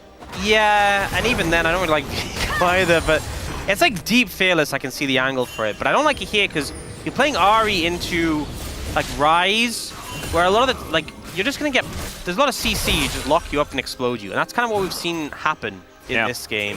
Lucid has a 2-level lead as well over Raptors. He just decides to go in. Clear is hanging about, but not going to be able to help. Showmaker lying in wait, and Aiming's like, oh, a turret? A turret to eat? Oh yeah, he's ready. Yep, Rift Arrow going to come on through here as Raptor is thinking about going for something. Pillar. Oh, nice pillar. That is going to block.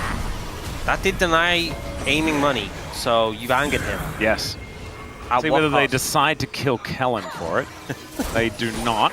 1.5 minutes on both Otacon and this next Drake. That could be a big deal. Of course, everything on the bottom side of the map in this game. As Aiming now looking for a reset. See how close he is to item number 3. Maybe just a BF sword on the back. That'll feel very nice. As DK just cruising now. That's what it feels like. There it is, that BF sword in the back pocket. Yep. Archangels, sorry, Saras, full Saras completed for Showmaker, so he's really strong. He's also hands-off keyboard, having a little bit of a stretch in his chair. Yeah, he's chilling. He's in a great spot here. This is definitely not game one. No. You know, game one was just chaos. Game one was anxiety. Game one was difficult to follow, and the tempo vibes are all over the place. This is what happens when the tempo vibes are just sitting there. Same BPM the whole time. Nice little charm. A little bit of damage there on Shu, but he's able to back away pretty comfortably. Everyone else moving on up towards that top side of the map. As you can see, it's only clear here on this bottom side as Beryl looking for the angle, doesn't get the snare. As the slow does come through from aiming, but otherwise not too much more. And B&K, some bounty money to be collected here on this top side. Their first turret of the game. And in fact, the only thing outside of those 2 kills that they've been able to get is that 1 Chemtech Dragon. So this is meaningful, increasing their objective take by double. They got something, you know, it's a small consolation prize. But what will they lose for? Because they lose that bot lane tier 2. In a tier 2. Yeah, probably going to lose that too, unless they're looking to make a play. Yeah, Raptor coming on over, aiming in melee range with a Trundle doesn't feel... Oh, never mind, it feels fantastic. Lucid now coming on over, there's the flash forward. Pop Blossom collects the 2 of them, is aiming now, free hitting! And he gets dove on top of. That's Vikla locking down that kill, and Beryl is dead at the same time. Clear likely to be taken down, and now Lucid has to flash, and Showmaker needs to get this damage down as she with the public execution, but it's not where it wants to be, and Showmaker just dead on the back end of the fight. Lucid now having to run away, and B&K, there is so much to get.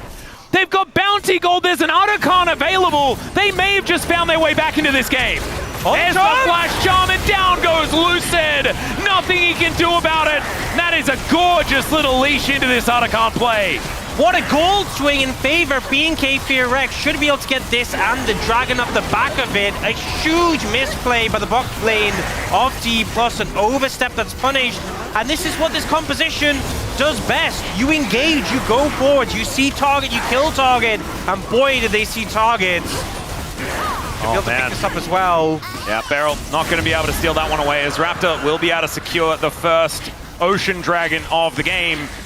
Showmaker coming in, trying to make the best of a bad situation, but I think it's just going to remain a bad situation. Never mind, we are realm warping to try and get on top of Diablo. Still, the turret does go down.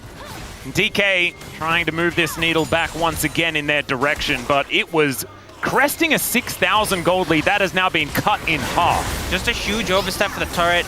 This is just overconfidence. Aiming lost a lot of health here, and then the engage comes through. And the follow-up here from the Kai'Sa as well. This is why the comp works. The Rel Kai'Sa able to shut down that carry. And it's still scary. You saw how Showmaker is able to deal with the Renekton, despite everything, because of how far ahead D+ were. Yeah. But then ends up getting finished off here by the Leandri's burn. And that gives a reset over to Vikla. They're able to get this chase down. The Charm Flash comes through. The follow-up's there. The momentum achieved by the Ahri in this fight. And you know, this pick is very feast or famine. If you start to get those kills in a fight, you're going to feel much better at the Ahri than if you just don't get any kills. And now they're still behind, right? They're still in the deficit. But I think the big thing is the XP swing as well. Obviously, gold super significant. But getting the Atacon and getting all those kills right now evened up a lot. You even see like Claire a full level up on Shiwu. He was already feeling pretty good. Hasn't quite got a gold lead, but I don't think that matters too much. Wanting to race towards that level 16 where he can really be a menace. You look at the 80 carries as well. Devil's nearly got as much XP as aiming, despite being down almost 40 CS. Yeah, it's nuts. So I guess he's been there when the minions are dying. No, the XP or maybe it's Atacon just and the kills Atacon have just rebounded him back and got him into this. So big deficit accounted for thanks to that. And it was a game that honestly I was like, okay, we're going to game 3. I was ready to sign it as well. The tempo vibes in a series like this can be a fickle thing. And we have to go back to our points of the match. It's at a clash of the tempo vibes. Maybe the tempo vibes have just elected to not really be here. Maybe this is true chaos reigning on the Rift right now. No tempo vibes to really let us work out who's going to be winning is clear. Taken down lower and lower. Dash Cannon not really going to be helping Beryl. I feel like in my bat to the face analogy earlier, I feel like the response from BNK FX was just to headbutt the bat so hard it rebounded. Yes, into the head of DK. Yes, I think that's what we were met with. Oh, clear? Not sure what we're doing here. He gets rune prisoned and is now very, very low. Has to use the ulti. Pop Blossom collects too. They need to protect the president though. It's aiming. Oh, public execution! Catches Kellen! This is what this comp does. Just isolates a target, destroys them. And DK back on the horse. Well, killed the horse. Killed the pants. Killed the pants. Kill your pants. Yeah. It's important to clarify. A little bit of a strange approach there. Clay kind of just got chunked out immediately, and the engage wasn't too convincing there. Kellen connecting onto only really Beryl there, not really doing the work. And big takeaway here, Diablo lost his flash on the back of that play, so that's something not going to be available for the Baron fight, potentially the Dragon fight coming up soon. Is a bit of a hit. Yeah. And it shows that despite a huge comeback, despite a huge turnaround, considering the state of the game previously, D+ still very threatening. Yeah, Clear kind of just walks up here, and his team are in position to eventually follow up, but he loses so much health initially that ult from Kellen just doesn't really connect. And they were also they were walking into darkness as well. I'm not gonna lie. There was control vision there for DK that whole time. Yeah, I'm not gonna lie, the fact they only lost one, kind of a miracle. Yeah. Still, that Summoner being down on Diablo does make things difficult to play out. Oh, big as well. Showmaker just got the Roa level up. Yeah. Nearly 16. That's such a big spike for the Rise. Oh, it needs one more wave. One more cannon would do it. Yeah. Getting that extra damage on the overcharge. It does just mean that he will just annihilate anyone who he gets really the opportunity to burst. So yeah, they have 2 machine guns in this game. I think that's why it's so hard. Like the engage has to be so decisive, and you really just have to connect onto Showmaker or aiming, explode them, and then immediately start moving on to the next one. There can't be really any hesitation.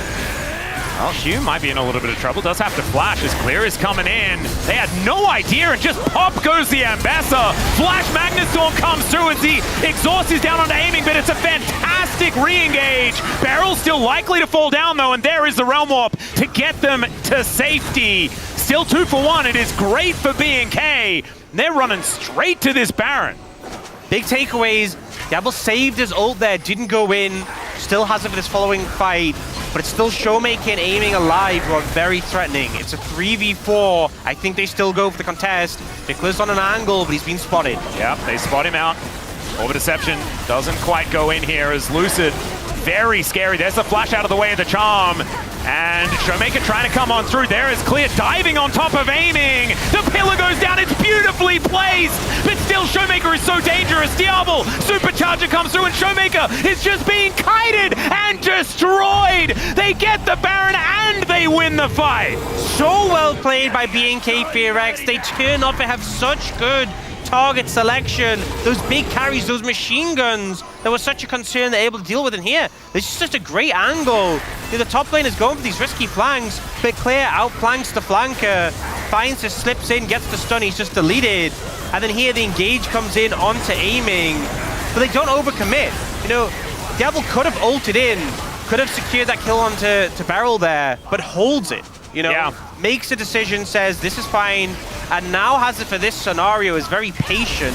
When they move forward, even holds it here, eventually moves in to secure the kill on the aiming, and then even though he gets chunked down, they finish off Lucid, he kites away, the team just deal with Showmaker. This team feels so much more controlled than we've ever seen them be. Yeah, this is a great look for B&K. As Diablo at Supercharger just denying Showmaker anything in that fight. As, yeah, we're feeling pretty good about how this one's going. Although Ryu, not counting any eggs, gives him a little bit of a round of applause. But I think he knows it ain't ever over till it's over. And they actually have a gold lead now. Yeah. Crazy. Soul Point coming on in as well. That's a 4.5k Rebel Baron power play. That is high value. And that's only going to extend. It's still got a minute 20 left on that clock. As, yeah, DK, they had this game in the bag. Not anymore. This was going to be 3 games. That would have been so far. Yep. Don't get it. Still, not over till it's over. The base hasn't been destroyed yet. But we were talking about things at the beginning of this game, and one of those things was Diablo, if he gets too far ahead, could become a problem. Well, he's not too far ahead, but he is 5-1-5 on a 4-item Kai'Sa, who can just decide to annihilate a target. Yeah, and now he has his Zhonya's as well. You can play so much more liberally. You know, he's been very patient, but you can just ult in, and the Zhonya's is so hard to deal with because you know, they have to deal with you after the Zhonya's, but you can't just stand there and wait for him to come out when the rest of the team is rushing you. But if you're not in position to respond when he comes out, you're just going to die to him afterwards. So he's now a massive threat, ahead of the curve compared to aiming and Showmaker. Showmaker trying to finish this Rabadon, which would be a massive spike, but until he gets it, is a bit of a trough. Yeah. Well, Realm Warp is just going to deliver some minions to this inhibitor turret. Wait a second. Backdoor, guys. You can't. You have Baron just... There's no way this can't happen again. We've had too many of these. Well, I mean, he's likely to, he can get this turret if he sticks around, and there it is. So Showmaker just takes an inhibitor turret. Like, we've seen a lot of stuff for Nexus trade. Yeah, I have never seen. You could just anything for Nexus never goes well. No, guys, don't give up your Nexus. It's never a good play. That is often, yeah. I mean, I think that it's a risky call to say that, Orcs. I understand that that took a lot of courage. I'm yet to see it work out. Yeah, you but know? neither have I. Look, I'm really? going to be honest with you. Yeah, you've been casting the LCK a long time, so I know that maybe at one point in your career you've seen. Not ever. That? Oh, wow. One time. If you trade your Nexus for something, you're going to lose the game. Oh. That's how it works. That's crazy. We've seen so many things, you know, Elders, Barons, Souls, all sorts. That's interesting. Let's see whether B&K do decide to opt in for that trade. I feel like we're learning a lot today. Yeah, it's good. I'm learning a lot about identifying tempo vibes and the fact that it can be difficult in some of these games. It has become a lot more difficult. Do you think it's easier to identify tempo vibes in Legend or Rise Group? Legendary. Yeah. I'm going to say that. Yeah, I think that's very safe to say. Yeah. And it differs game to game. The Gen G T1 series was fantastic because it was very clearly in favor of one team all 3 games. Yeah. And it didn't matter which one. I think that was the same no matter whether you're looking at the first time they met in the first round robin or whether it was the second time. That's all right. DK have managed to stabilize the game just a little bit. But now they have to play Honest League of Legends. They're down 3,000 gold. They have to deny Soul. That's coming up in a minute 20. Baron is going to be coming up at exactly the same time. There's a GA on this Crocodile. I don't know. Did get some big spikes though. Rabadons for Showmaker and the LDR for aiming. These carries are doing damage, but it's very conditional on the fact that they can survive to do that damage because they're pretty glass cannon. Rise is bulky, but he hasn't got any true defensive items. Aiming, only has a Hex Ring to wrap that damage. What do we, okay, well, Vikler is going to dive forward, doesn't find the charm as Lucer trying to get out of there. He's so low. Killer Instinct comes down and they manage to take it. There's the 5-man Pop Blossom, but followed up with an absolutely beautiful Magnet Storm. And B&K are just saying, nah, it's not about the objectives. We heard from Orcs that you're supposed to kill Nexuses, and that's exactly what they're going to do. Or is it Nexi? They're going to kill some Nexi. This is the second one, and it's a 2-0. Wolf knew, the only one of us that knew, and now has another customer for his pizza, which I think you should just buy it anyway because it's delicious. I think I've still got one in my freezer. But B&K, a glorious week for them. 2-0 now over DK, and they broke the streak on top of everything. They did.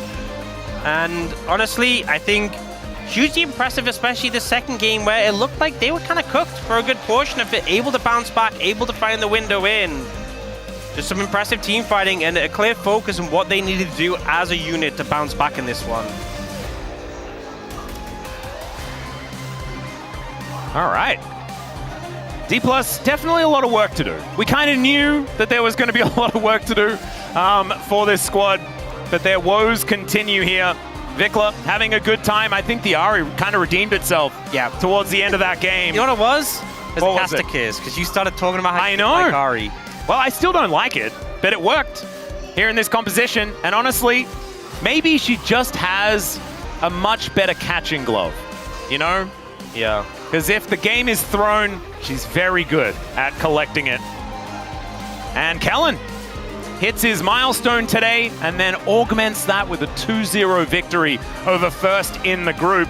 And this could be a big deal. This could be the difference between DK being in first in this Rise group or being in second place, because that's putting BNK 2 matches ahead of Bro now, right on the heels of DK. I mean, I feel like this keeps the hopes alive of BNK FearX to chase down D+, but the main thing is it really opens that gap up ahead of Bro. I think Bro, you're not going to catch, you're going to struggle at least to catch BNK FearX at this point. 2 series gap is hard to find, and with BNK FearX in this form, finding series wins against D+, it's going to be a little bit of a struggle, I feel.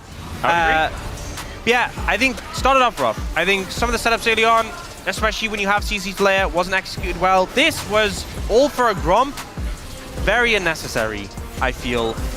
Didn't need to do all this just for a mere Gromp, and yet they did. But then here, aiming with a humongous overstep. Beryl also was there, so I feel like he shares some of the blame. The team all funneled in to try and respond, and they just lost so much more than they needed to. The objective bounty, so many kills, so many shutdowns for that mid lane tier 2. Yeah. And what's crazy is that we praised BNK FearX for being so much more controlled in this series. It feels like they've grown so much more. They've tempered that aggression. It feels like D+ have a lot to learn in that regard. And moments like this where I could have seen the old BNK FearX all dive in there and maybe overstep, but no, they save their resources, they budget, they have them available for this moment where they manage to clutch out against these 2 scary carries. They're able to turn things around here. The story for me for this series is Clear being good.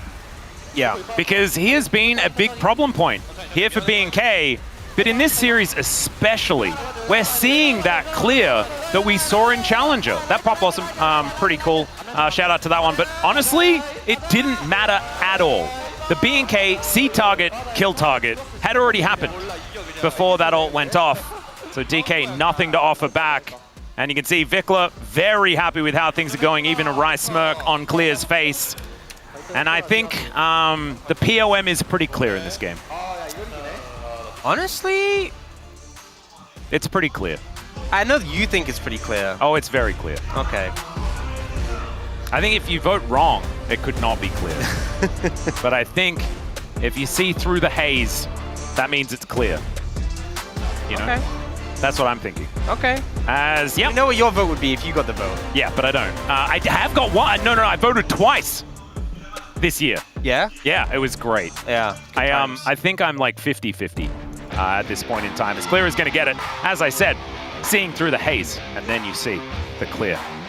His Gwen, I think, probably the most important out of these 2, but his Renekton, the only one that actually consistently was winning in that second game. That's fair. I think overall having really good performance to bounce back from, I think previously he was one of the big underperformers on this roster. So, you know, we've seen him have great performances in previous years. I think a lot of us were wondering where that player was. Today we saw him. So I'm just hoping we see a continuation. And maybe this level of form is very what we've missed. Yeah, absolutely. And maybe it's because he's against one of his old challenge buddies in Xiu, who he was facing off against, I believe, at the same time, although Xiu did come in a little bit later. So maybe that gave him that level of confidence. He's like, I remember the player that I once was. And then he demonstrated it right here. Kind of like Robin Williams as Robin Hood when he finally discovers, sorry, as Peter Pan. Yeah, I was about to... Robin Hood, they're both green. Anyway, when he discovers that he's Peter Pan and starts crowing, flying around and stuff like that, that's exactly what Clear was doing today. That's my Steven Spielberg reference. And thankfully, we have an interview very soon to save me from this absolutely terrible reference after saying Clear way too many times. It is a great film. It is a very good film. Do you know a lot of people don't rate it very highly? Really? Yeah. It's one of those films that like it shaped my childhood, but Same. It's not like critically one of those films that people like. Have you rewatched it recently? Yeah, it's great. Oh, I want it now because I haven't, and I'm like, does it hold up? I think I'm gonna now. Speaking of hold up, let's go to the interview here with Clear. Thank you very much, guys. This is Dear for the POM interview translation. We're here with Clear on the side of BNK FearX after that clean 2-0. Against D plus Kia, you overcame the trend and broke the losing streak. How do you feel? We won against D plus Kia today. After I joined BNK Fear X, I don't think we've actually won against D plus Kia before, so I'm actually really proud that we're able to get that victory today. And I want to talk to you about the Game 1 draft. After they picked Yone, you guys banned Maokai and Vi instead of Sejuani. So for Xin Zhao's matchup, why did you think Vi was more troublesome than Sejuani? I think it's just comp-wise. It was just more troublesome to face Vi, and I believe that we just thought that it would be better to face Sejuani instead. And Game 1, your Gwen frontlining was quite impressive, so what's the idea to always be the one to engage? During practice, I kept getting the feedback where I should be the one to show up and do something, so I really wanted to carry that out today. And the enemy blind picked Rumble, so what do you think of the Rumble-Gwen matchup? I think that's a pretty common matchup, so I've been thinking about it, but I think each of these champions, they have their own roles, very, very distinct set roles, and you just have to carry your job out. What a huge comeback in Game 2. What do you think gave you the edge to win? We're starting from behind, but I think... that one mid-team fight? I wasn't there, but I think just taking out all the Yunara's spells and just focusing her down was what really gave us the edge today. And your team fighting setup was really impressive today, and DK tends to be pretty strong head-on as well, but you outpowered them today, so what is BFX's team fighting secret? I think we have our own approach about the gameplay, which is let's just make sure that team fighting is what we focus on, doing well. So I think I'm honestly getting sick and tired of hearing, oh, we need to focus on the team fight. Team fight is everything. And I think we're just that good at team fighting because we just focus on it so much. And Kellen has reached 4,000 assists in the LCK. Would you like to congratulate him? Whenever Kellen is in the team, he just kind of felt like player 1. But when I saw his milestone, I was pretty impressed. So I would like to say congratulations on your big milestone, 4,000 assists. That's incredible. And your next opponent is CN Freaks. What is your mindset? We're on a really good momentum right now, so I want to make sure that we keep on trying and keep on performing well and take DN Freaks down as well. And that's the end of the interview with Clear, and back to the space. Thank you.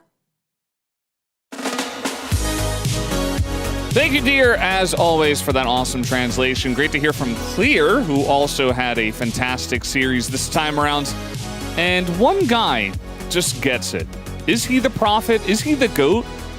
I wasn't even here last week. I watched the games, though. I watched the games. Yeah, I was here. I didn't really Why are people thinking D+ is going to be able to out-shot call? Ryu's, he's high-fiving because he saw my pred and he was like, Wolf Truss. I can't really say I really agreed with Ryu's drafting in the second game. We'll get to that later, but B&K, the shot calling came through. Clear, hyper-aggressive in this series. Great Gwen, great Renekton. Vikla looking back in form. Yeah, and also the thing is, they're not chain inting anymore. They cut off. That helps. Yeah, I think that... Plus, on the other hand. Yeah, but yeah, as you mentioned... Toxic. I guess the decision-making is not there. We keep talking about how they develop their decision-making in games, especially in the mid-game. We could see how they really wanted to make the team fight. It's a lot more clear. It was very clear. Let's take a look at the comments here and the votes as well. Ends up being a 5 out of 13 here. Whoa. You guys went for not clear, but at least 5 of them did. Maybe Atlas is going to be very cross with you guys. Yeah. Is Vikla back? I think Vikla is back. Really? Also, I have a little bit of voter's remorse, kind of remembering some of those Gwen plays in Game 1. I think if we did POG, it's Vikla game 1, right? And then it's Clear game 2, but Clear making a big impact in both games. Either way, I'm just happy to see Vikla playing well again. Sure, there was still some mistakes by him. It was not a perfect series by any means, but making those clutch plays can sometimes be the difference maker between a loss and a win in a series like this. I was impressed when actually Vikla had the Rumble in the game 1. He had no vision, but he actually went for Rumble even though he didn't have the vision. So that means he already know what he had to do in that kind of situation, which makes me satisfied. Yeah, I think that the glow up for Vikla is very apparent, and maybe that's part of the reason why you guys wanted to vote for him. Your Kaisa is always such a pleasure to watch. Diablo getting some votes here as well. And I mean, his Kaisa was good, just didn't feel like the main character for us, but still a very strong play. And Bessa, Yunara, I've been on the Rift for 14 years. That's Pony's always got the bangers. True say. Prehistoric champion here. Lane phase check, engage check. What can't this man do? He's just killing. Can he fly though? I don't think he can fly. No, not really. Not unless he's playing like. I think that's one of the things he can't do. So yeah. I think we figured it out. But another good one. Valdez, quick response. Yeah, I was really on the ball there. We wanted to talk about this draft, guys. Yeah, what happened here? I want to maul a little bit because they did win, but when they banned Talia instead of Yunara with Wukong gone, Orianna gone, Azir gone, Yone is gone, there's not a lot of engage to catch a Yunara in this game. Aiming still gave them the opportunity to do it anyways, but like this shouldn't have happened, right? They played Trundle here blind, and then they didn't ban the Lee Sin. To Ryu's credit, Zed is Lucid's most played champion at 2 to every other champion he played before this was 1. Yeah. And he also did 0% win rate, 0-1 on Lucid on Lee Sin before this, but don't give him the Lee Sin. It's great into Trundle. It's super mobile. I don't like this draft at all for BNK. You picked Kaisa into Yunara. Why did you do it? But automatically lane swapped. Let me tell you, but I still think that they did such a great job on like Trundle jungle. Whenever I see Trundle jungle in your Rise group, they struggle a lot because they have no setup. But you did know that we just need a lot of setups, and I think that's gonna help. And that did help. They had Ari engage, they have Renekton, they have Rel. So even though they were kind of behind in the early game, it was a lot easier to make the plays in the mid game. And we're gonna see the team fight in the mid lane as well. And that's the reason why you picked many engages here. Another reason why there might have been some top voters in Palm is because the difference in performance between our top laners in this series was pretty large. She was caught in isolation a ton. He was looking for so many optimistic flanks when D+ lost control of the game and was punished. And this was another situation like that. As, I mean, there's this play here. There's the moment when aiming steps way too far forward and gets caught. Like D+ makes so many haphazard decisions. Now in this situation, it's quite desperate. There's the scenario, right? They don't have any vision. Very difficult to actually contest this Baron. Yeah, and again, it was great decision making from BNK again. They didn't finish the Nash, they didn't go for 50-50. They turned and then secured the Nasher. Like all these small details is the missing part from the Rise group. And now we are seeing a lot more from these teams. And this definitely shows that they are actually improving. You can see how difficult it is for this comp though to get to Yunara. Like Clear is like, I'm the only one. I got flash and stun, I'm gonna get him. And if he is not in range or if aiming is just a little bit further back, he can't quite do that. Maybe the fight somehow becomes playable because we're pretty late in the game, but he was able to catch him there. Aiming had all the tools, I think, for D+ to win this game, but a few small mistakes cost them the whole series. Yeah, something I really liked was that it felt like BNK had a very clear idea of what they had to do, right? On the comeback, it had to be fantastic engages from Kellen. They had to isolate the Yunara, and they were able to do both of those amazingly, and they were set focused on that. Whereas other teams were like, Yunara, we're going to look at other champs. Let's take a look at the Rise group standings, because all of a sudden, entering the double digits here is BNK Fearax, only 3 series behind DK. There is a chance they take the first spot. I did mention that the winner of this match is going to Worlds. And I'm waiting for BNK to go Worlds. It could happen. D+ has been known to go to Worlds quite a few times since they entered the LCK. In fact, almost every single time until very recently. But BNK right now looking to be the better team. I think D+ have a lot of issues that remind me of DNF. Like, they can get a lead, they can generate early game advantages, but then aren't able to capitalize on. DNF yesterday looked a little bit more coordinated than what we saw from D+ today. I know that's crazy to say, but it feels like it's the truth. Yeah, I mean, that's why form is so important. That's why your mental stability and your teamwork and your coordination is also important, because you can have results like this. But guys, up next, we are going to have the Legend Group match. It will be KT Rolster up against Home Life Esports. You won't want to miss it. We'll see you then.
결과에 따라서 플레이인 진출이 결정이 되잖아요.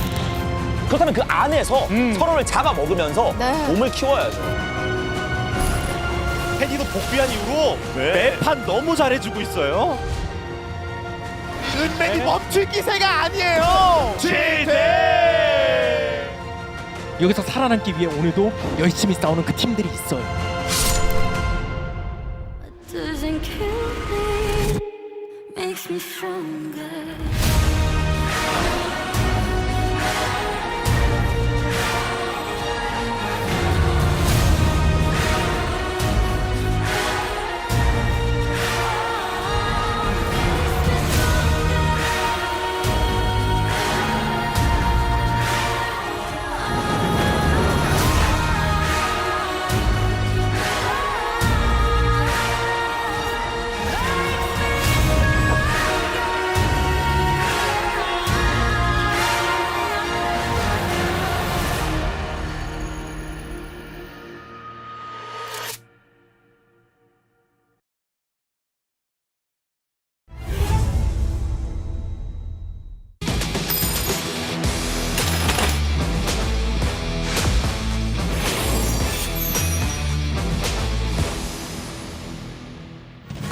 Hello and welcome back to the Secret Newsroom. This is Agent Cartographer. This week, we've got updates from the LEC and the LPL. Let's dive right in and see what's been uncovered. First up, our top story. Poby, a mid laner from T1 Esports Academy, has officially made the move to the LEC. You may remember him from the 2023 LCK Summer Split, where he stepped in for Faker during his wrist injury. Now, as Split 3 begins, Poby has joined the legendary European team, Fnatic. And he made an immediate impact, delivering a brilliant performance in his debut match. Let's take a closer look at just how impressive his debut was. Game 1 versus Heretics. A fight broke out near the top lane's Tier 2 turret. A surprise engage from Mickey X's Alistar followed instantly by a massive shockwave from Orianna. The fight broke out and Heretics' formation collapsed instantly, and Fnatic chased them down to clean up the fight. Kamalu's Talia made a run for it, but Orianna chases him down. Fnatic, with the ace, secures a massive teamfight to win a Game 1 victory.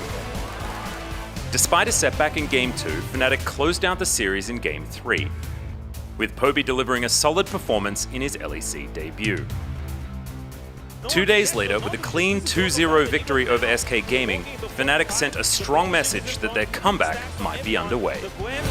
Can't really hit anyone. He's not so OP to just 1v5 in this fight because there's just the shields and everything, and it just feels so desperately hard for SK. Given how quickly Poby's move to Fnatic came together, there were concerns among fans about whether he'd have enough time to adjust to the European stage. Poby just played like he's been there for years. He played as if those concerns were completely unnecessary, delivering a flawless performance that secured 2 victories for Fnatic. Poby's dominant first debut in the LEC drew high praise from their fans, with many referring to him as the unkillable Demon Prince. Both LEC co-streamer Woodid and former T1 Academy coach GBM tuned in live, offering high praise for Poby's relentless dominance in the laning phase.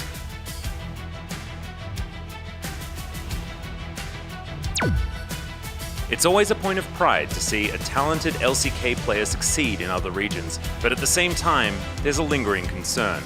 Could he become a future threat to the LCK on the international stage? We'll have to keep a close eye on how Poby continues to improve in the LEC. 어떤 길은 저를 통합니다. And now for some intel from the LPL.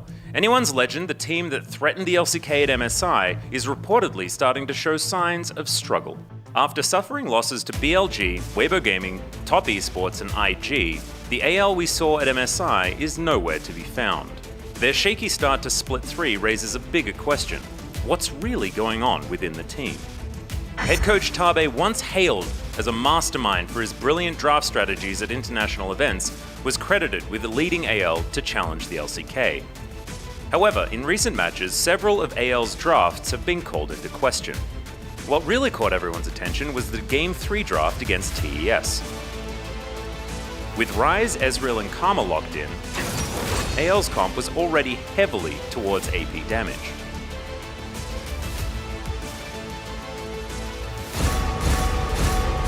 Then came Yorick in the second phase, while they held off on revealing their jungle pick until the last pick. And with the final R5 pick, AL locked in Maokai?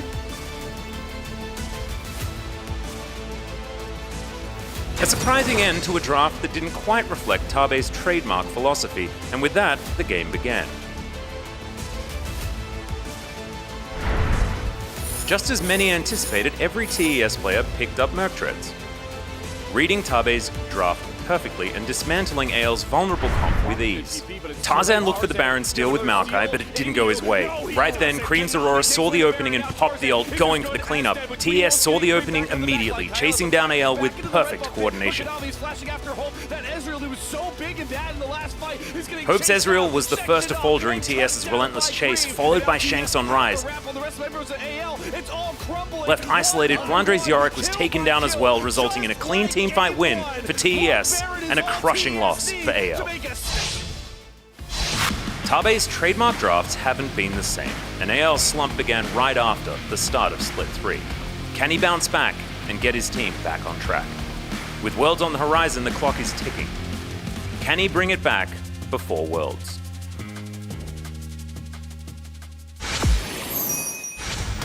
That will be all for this week's news. With the second half of the season underway, intel from global leagues is starting to roll in. This has been Codename Cartographer, and once again, I'll leave you with the wise words of Atlas. Stick around soon, we'll see you then. Bye-bye.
makes me stronger.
KT 해줘!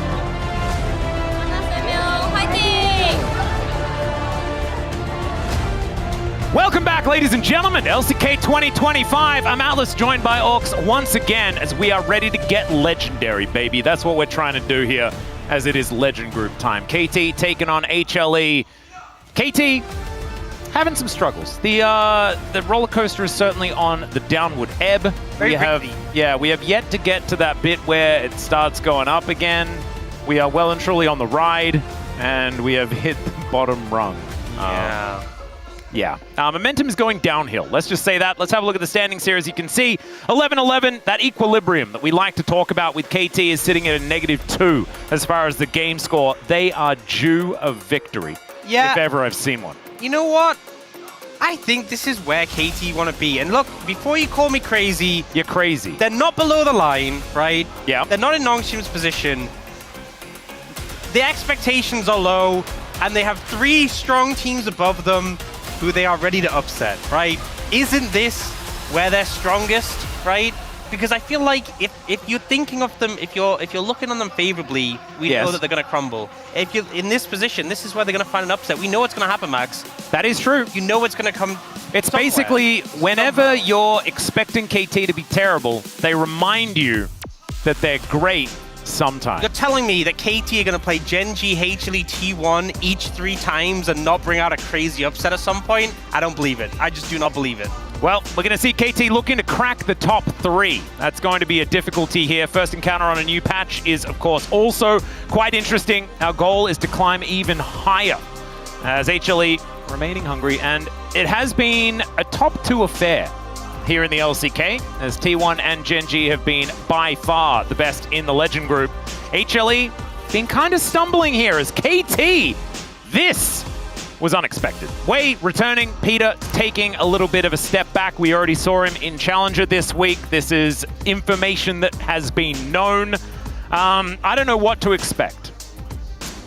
Yeah, it's hard to say, because Peter he came in and was a big part of that resurgence we had from KT when they had that big run towards the end of the earlier rounds towards Road to MSI. So we'll see what Wei can do after his time in Challengers. Viper, though, this is an interesting line. He's going to be the 6th bot laner to play 500 games. Will he decorate his milestone with a victory? Well, if he plays 3 games, the answer is no, because there will be a defeat.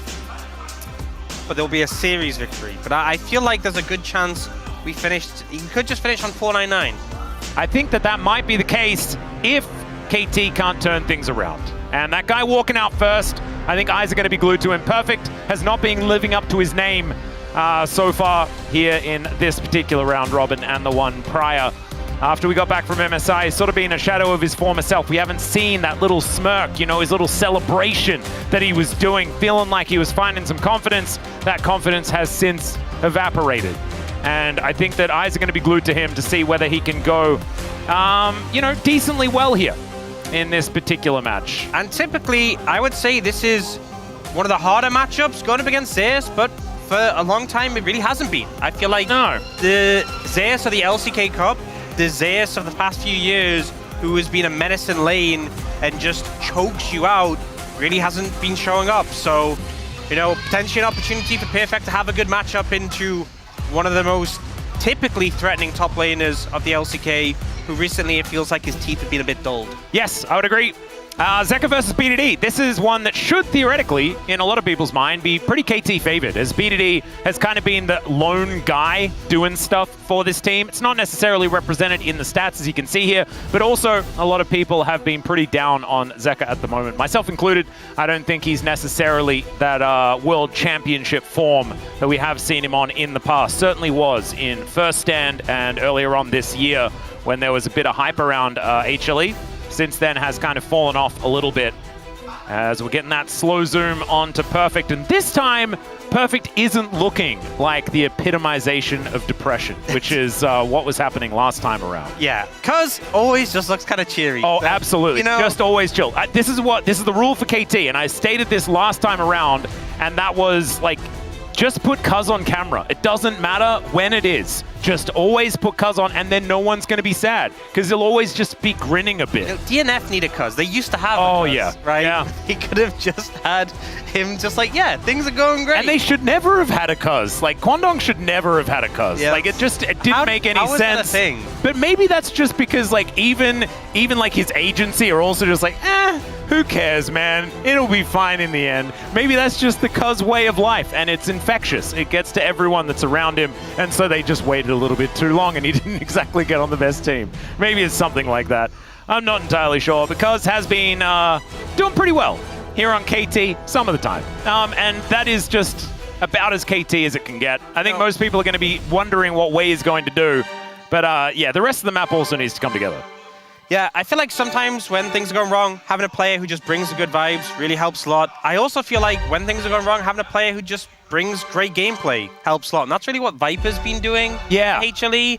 I feel like just Viper Life Esports has returned, and it is just all him or nothing. So I'm going to be interested to see how much effort KT put into shutting him down and not letting him play Yunara, because that's what I would do. I would not let him play the video game, period. That would be a good move. Yeah. I would agree with you. Varus is going to be taken away. Varus blue side ban is interesting, to say the least, as I think we are angling towards I want Gwen. Could be with that ban towards the Aurora coming out, often seeing that telegraph it. I wonder whether we're going to just have the same scenario as game number 1, which was just weird, with Gwen getting through, Azir being first picked, and then the Rumble scenario. I don't really want that again. I feel like we've done that to... Wow, okay, well, we really want Azir or Talia. And if you're BDD, you're like, yes, those two champions I like. Either or. And now HLE in kind of a difficult position, because I guess you just kind of have to leave them both open. Yeah, pick the other one. Maybe you put a ban towards something you think will be prior. Otherwise, maybe something like the Wukong or a jungler that you think might get picked up. And then when the traded mid laners come in, you know, because the problem is KT could take like Wukong and then trade the mid laners. They instead just ban the Azir. Okay. I guess maybe the thought process, if they ban Azir, KT take like Talia, then you get the Wukong in return or something like that. Opting not to deal with BDD's Azir, giving a lot of respect towards that. Well, is it just going to be first pick Yunara? Probably not. It's not a game 1 thing. I feel like it's first pick in game 2 almost every time. Instead, the Talia is going to be taken away, the one that was left up, one of BDD's best picks, that can be a champion that can really not do very much if the rest of your team isn't also playing well, as there is that Yunara locked in. This is that first step that Orcs was talking about, and it is going to be missed out on. So no Wukong to worry about, because Peanut's going to be playing one of his favorite champions here instead. I think you just take the Vi, though, for KT. You know, Vi, Talia so strong, specifically as well into Yunara. That, to me, screams don't let Viper play the game. And I think that would be a pretty effective way of shutting down this. What about Diana Yasuo? Put Talia in the bottom lane. No. No? Sounds fun. No, let's not do that. Okay. They are going to go for the Rumble. And with the Aurora off the cards, it is also that blue side Rumble, so feeling pretty good about that. For PFX has been one of his better picks as well. I feel like even when he's struggled, I would just take probably the Vi here. I don't feel as good about the Trundle. Trundle good into Wukong. Yeah. Not as good into Yunara, I feel, and... I don't know, I watched the last game. Trundle seemed pretty good. Yeah. Well, Cuz is experimenting with some different ideas. I would also like to see the Vi, but it is going to be the Xin Zhao that will be locked in instead. I mean, it's a very good pick. It's a very good jungler. I'm just worried, again, specifically because it's Yunara in Viper's hands, if that'll come back to bite them. And they are going for the Ornn, so... even more eggs in the Viper basket, I feel like. The ornaments going to be passed over to him. And with the Xin Zhao locked in, instead of the Trundle, they could do this as the last sort of available answer to the Rumble that is going to be there towards the top side of the map. Zeus very good at the Ornn as well. Certainly has been one of his better tanks that we've seen him play over the last few years. So I do really like what HLE have put together so far. Really protecting this Yunara, not having to deal with the Vi situation. Certainly going to be good, as the Lucian going to be taken away here. No Lucian Braum to worry about. Yep, Rakan ban, even with the Talia being picked up by KT, Rakan with Wukong so strong and such a good pick for Delight, having to respect that, having to deal with it. I wonder if they had to ban Alistar as well here, but even, could see a lot of picks. I feel like Delight often leads towards the engagers, but we've seen Lulu paired as well with the Yunara. Still a lot of picks available though. Lucian being targeted is something that can obviously bully out early. Caitlyn really wanted a secure Viper, strong laning phase on the Yunara. We were talking about eggs in the basket. They are fully dialed in. Yeah. Ensuring he gets to the later stages of the game. Well, even the Brad going to be taken away here. Delight not going to be playing that one. You can just lock Alistar if you'd like to. Can be something thwarted somewhat by rocks being spewed all over the ground, but I like the Lucian ban as well, because they're going to be in Lucian Braum, and the Braum good at blocking the Ornn. Yeah, true. So another layer to that one too. Could still be Braum something else. Glacial Fissure and Equalizer have historically worked relatively well together, but they don't represent a lot of engage on KT's side. And so a little bit of a dangerous one, as the Rise is going to be picked up here for Zeka. It's going to be his answer to the Talia this time. Phase Rush can be very, very strong. As Dr. and Wei, what are we playing? As Wei making his way back finally. It's been such a long time. We've been watching him in that video as Doc Doms of Velios. Okay, that's time for a zoom. As this guy, I remember, what was it? It was like Worlds a couple of years back. Dracos just really having a great time commentating some of this guy's Aphelios. He is incredibly good at this champion. He was known for it. And when Aphelios was first played this season by Gumayushi, I was like, Doc Dom, where is it, mate? Yep, and now we get to see it. The Alistar will just get picked into it. Not too much of a surprise, especially in the Nautilus. But the Nautilus as well makes a lot of sense. We talked about the Vi not being picked up. Nautilus has that point-and-click CC as an answer. I think the Aphelios Nautilus is a good pickup into what has been taken. A lot of team fighting power for KT. I am just a little bit concerned about what we've seen Viper be able to do in general. And this composition very much feels like setting him up, right? We have the mid laner who has the roaming potential to lean down towards bot. We have the Ornn into the Rumble, really strong front line. And that pick that we've just seen run rampant when go unchecked. So I don't think it's a situation when KT don't have the tools, but I just feel like HLE, we've seen on display that Viper's been such a massive proportion of why this team has managed to win games. Oh, that's pretty fun. And they've lent into that with this draft. That is OQ, Pawn, and Nogari all here supporting someone or just watching, enjoying some LCK. I believe they are on the HLE side. So see how they are enjoying it. It's looking like they're just real chill. Nice to see some of the former LCK alumni here supporting, especially after Score and Dandy walk back side by side. We see some other old guards from the LCK here, back from that era. Really cool stuff. Of course, Nogari wasn't quite there in 2015. Still, let's get on with the riff. Game one. 소환사의 협곡에 오신 것을 환영합니다. All right, here we are, ladies and gentlemen, on to the Rift 4 game number 1. I mentioned old hands of the LCK. OQ is it's more an NA player with the amount of years that he spent over there. Did finish his career on Snake, but spent most of it in NA, playing for a whole bunch of different teams over the years. He was on Najin Empire back in the day. So did his stint in Korea as well. And Pawn and Nogari, you guys, of course, obviously know as well, if you've been watching some LCK recently. Not recently. Well, Pawn has not been playing very recently.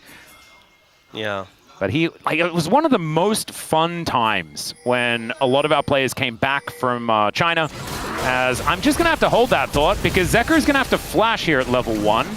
And sometimes you just get punished for walking a little bit too far forward. Yeah, good pickup, good start from KT. That ward, that late ward, often very common around the rafters, and punishing with the Nautilus is a nice pickup. Yeah. All right, KT coming out of the gate strong. And I really do, I was so tempted this week to just throw out a KT pred, but my predictions have been so bad. I just didn't want to take any risks. So I just went for HLE, but I think I'm going to regret it. And I think that this team actively tries to make sure that my predictions are ruined. It's one of those things where there's going to be one at some point. Yep. And then you try and go for it, you eventually land on when you think is going to be the day, and then it doesn't happen. You're like, you know what? I don't trust you. Then the next day it happens. And you're like, wow, cool. Yeah, it's one of those things. It's just RNG. No, they actually play in the LPL. Oh dear. Bellows Breath actually avoided really nicely here as Perfect slowing Zeus down.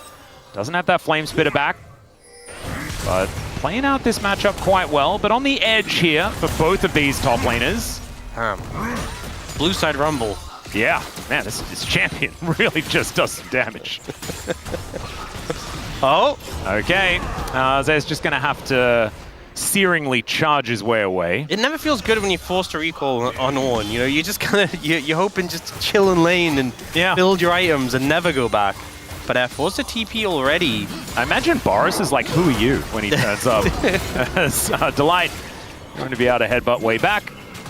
Yeah, this is Dr. Aphelios, guys. 30-17. The guy's pretty good. And remember, he didn't play for teams that did much winning, right? Like, even when he was on DK, like, the team just wasn't really the same. And so this is such an impressive stat for this guy to have. And KT now with full control of this wave as well. Oh, it's in such a bad spot. And because they're doing that annoying thing where the gank failed because the ward was there, but then he hangs around, he's taking the scuttle, so Viper and Delight have to respect him, have to back away. Can't really do anything about the frozen wave state. And Peanut is also not going to be ganking top lane, so instead it is just going to be a bit of a lane swap here. Viper heading back up, as Wei did deliver some money over to Doctor. Yeah, the delivery of the CS with the swap, and the wave's been held in such a good spot as well. But it is Aphelios moving back down towards the bottom side of the map, actually, not opting in to that swap. And so now maybe Perfect could be in a little bit of trouble, because we can see Zeus was waiting in the brush. Viper now moving up. A flash is going to have to be burned here, and there it goes. Nicely played. Wave sitting in the top lane now, pretty favorable for Viper. He can hold that for a while and kind of reward himself in a similar way to what Doctor's doing here. But now Zeus probably just never gets to touch this wave, right? Yeah, but Perfect now can't touch this top wave. So it's basically like lane swap meta, you know? Yeah. Both top laners are just victims. And if you're going to have both top laners be victims, would you rather have an Ornn or a Rumble? Well, as long as the Ornn's getting experience, you're probably chilling. As you can see, speaking of which, he is actually sharing with Viper for now, as this cannon will be picked up. Finally, Zeus is going to be going back home. As Perfect wandering over a ward. Oh, if Zeus stayed just a little bit longer, yeah, this could have been big trouble for Perfect. Down a flash, remember? As Wei has decided that he is just going to move up with the Rumble to try and assist here. So it is sort of like a pseudo swap scenario. Felt like an alliteration, but one of those words starts with P. So it's not officially. Isn't that like a... I'm sure there's...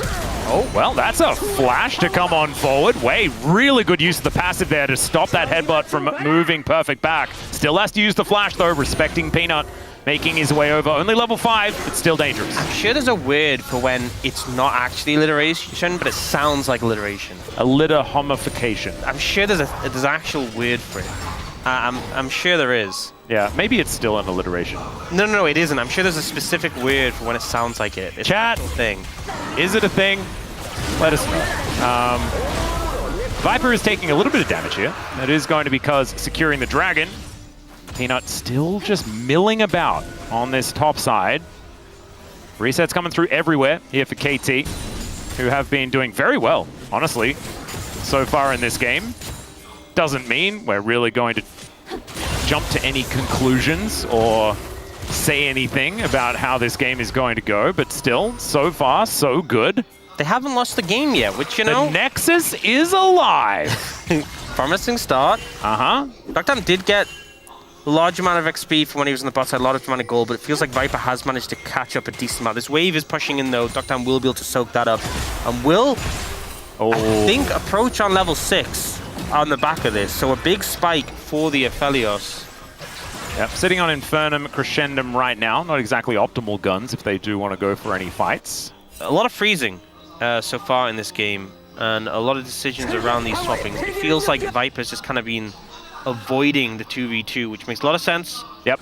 I actually thought that, like, oh, you'd want to get through a lot of the Infernum ammo, but he doesn't want to AoE the wave, so instead he's just going to hold it and utilize some of that wide ammo instead. Understandable stuff. Looking cool with that skin as well, because we haven't been seeing much of Aphelios, we haven't seen much of the new skins, so kind of nice that we get a little bit of an update. As BDD throwing rocks into the nether, doesn't quite find that seismic shove, but just getting his eye in here in mid lane. Calibrating. Oh yeah. And obviously Zeka didn't exactly have a great start to this lane, and missed a cannon right there, so...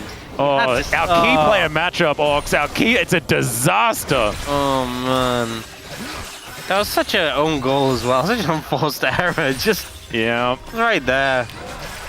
Just a shadow of his former self, isn't he? Man. Oh dear. Well, Cuz is just going from objective to objective, as Dr. I'm going to come down and help him out here.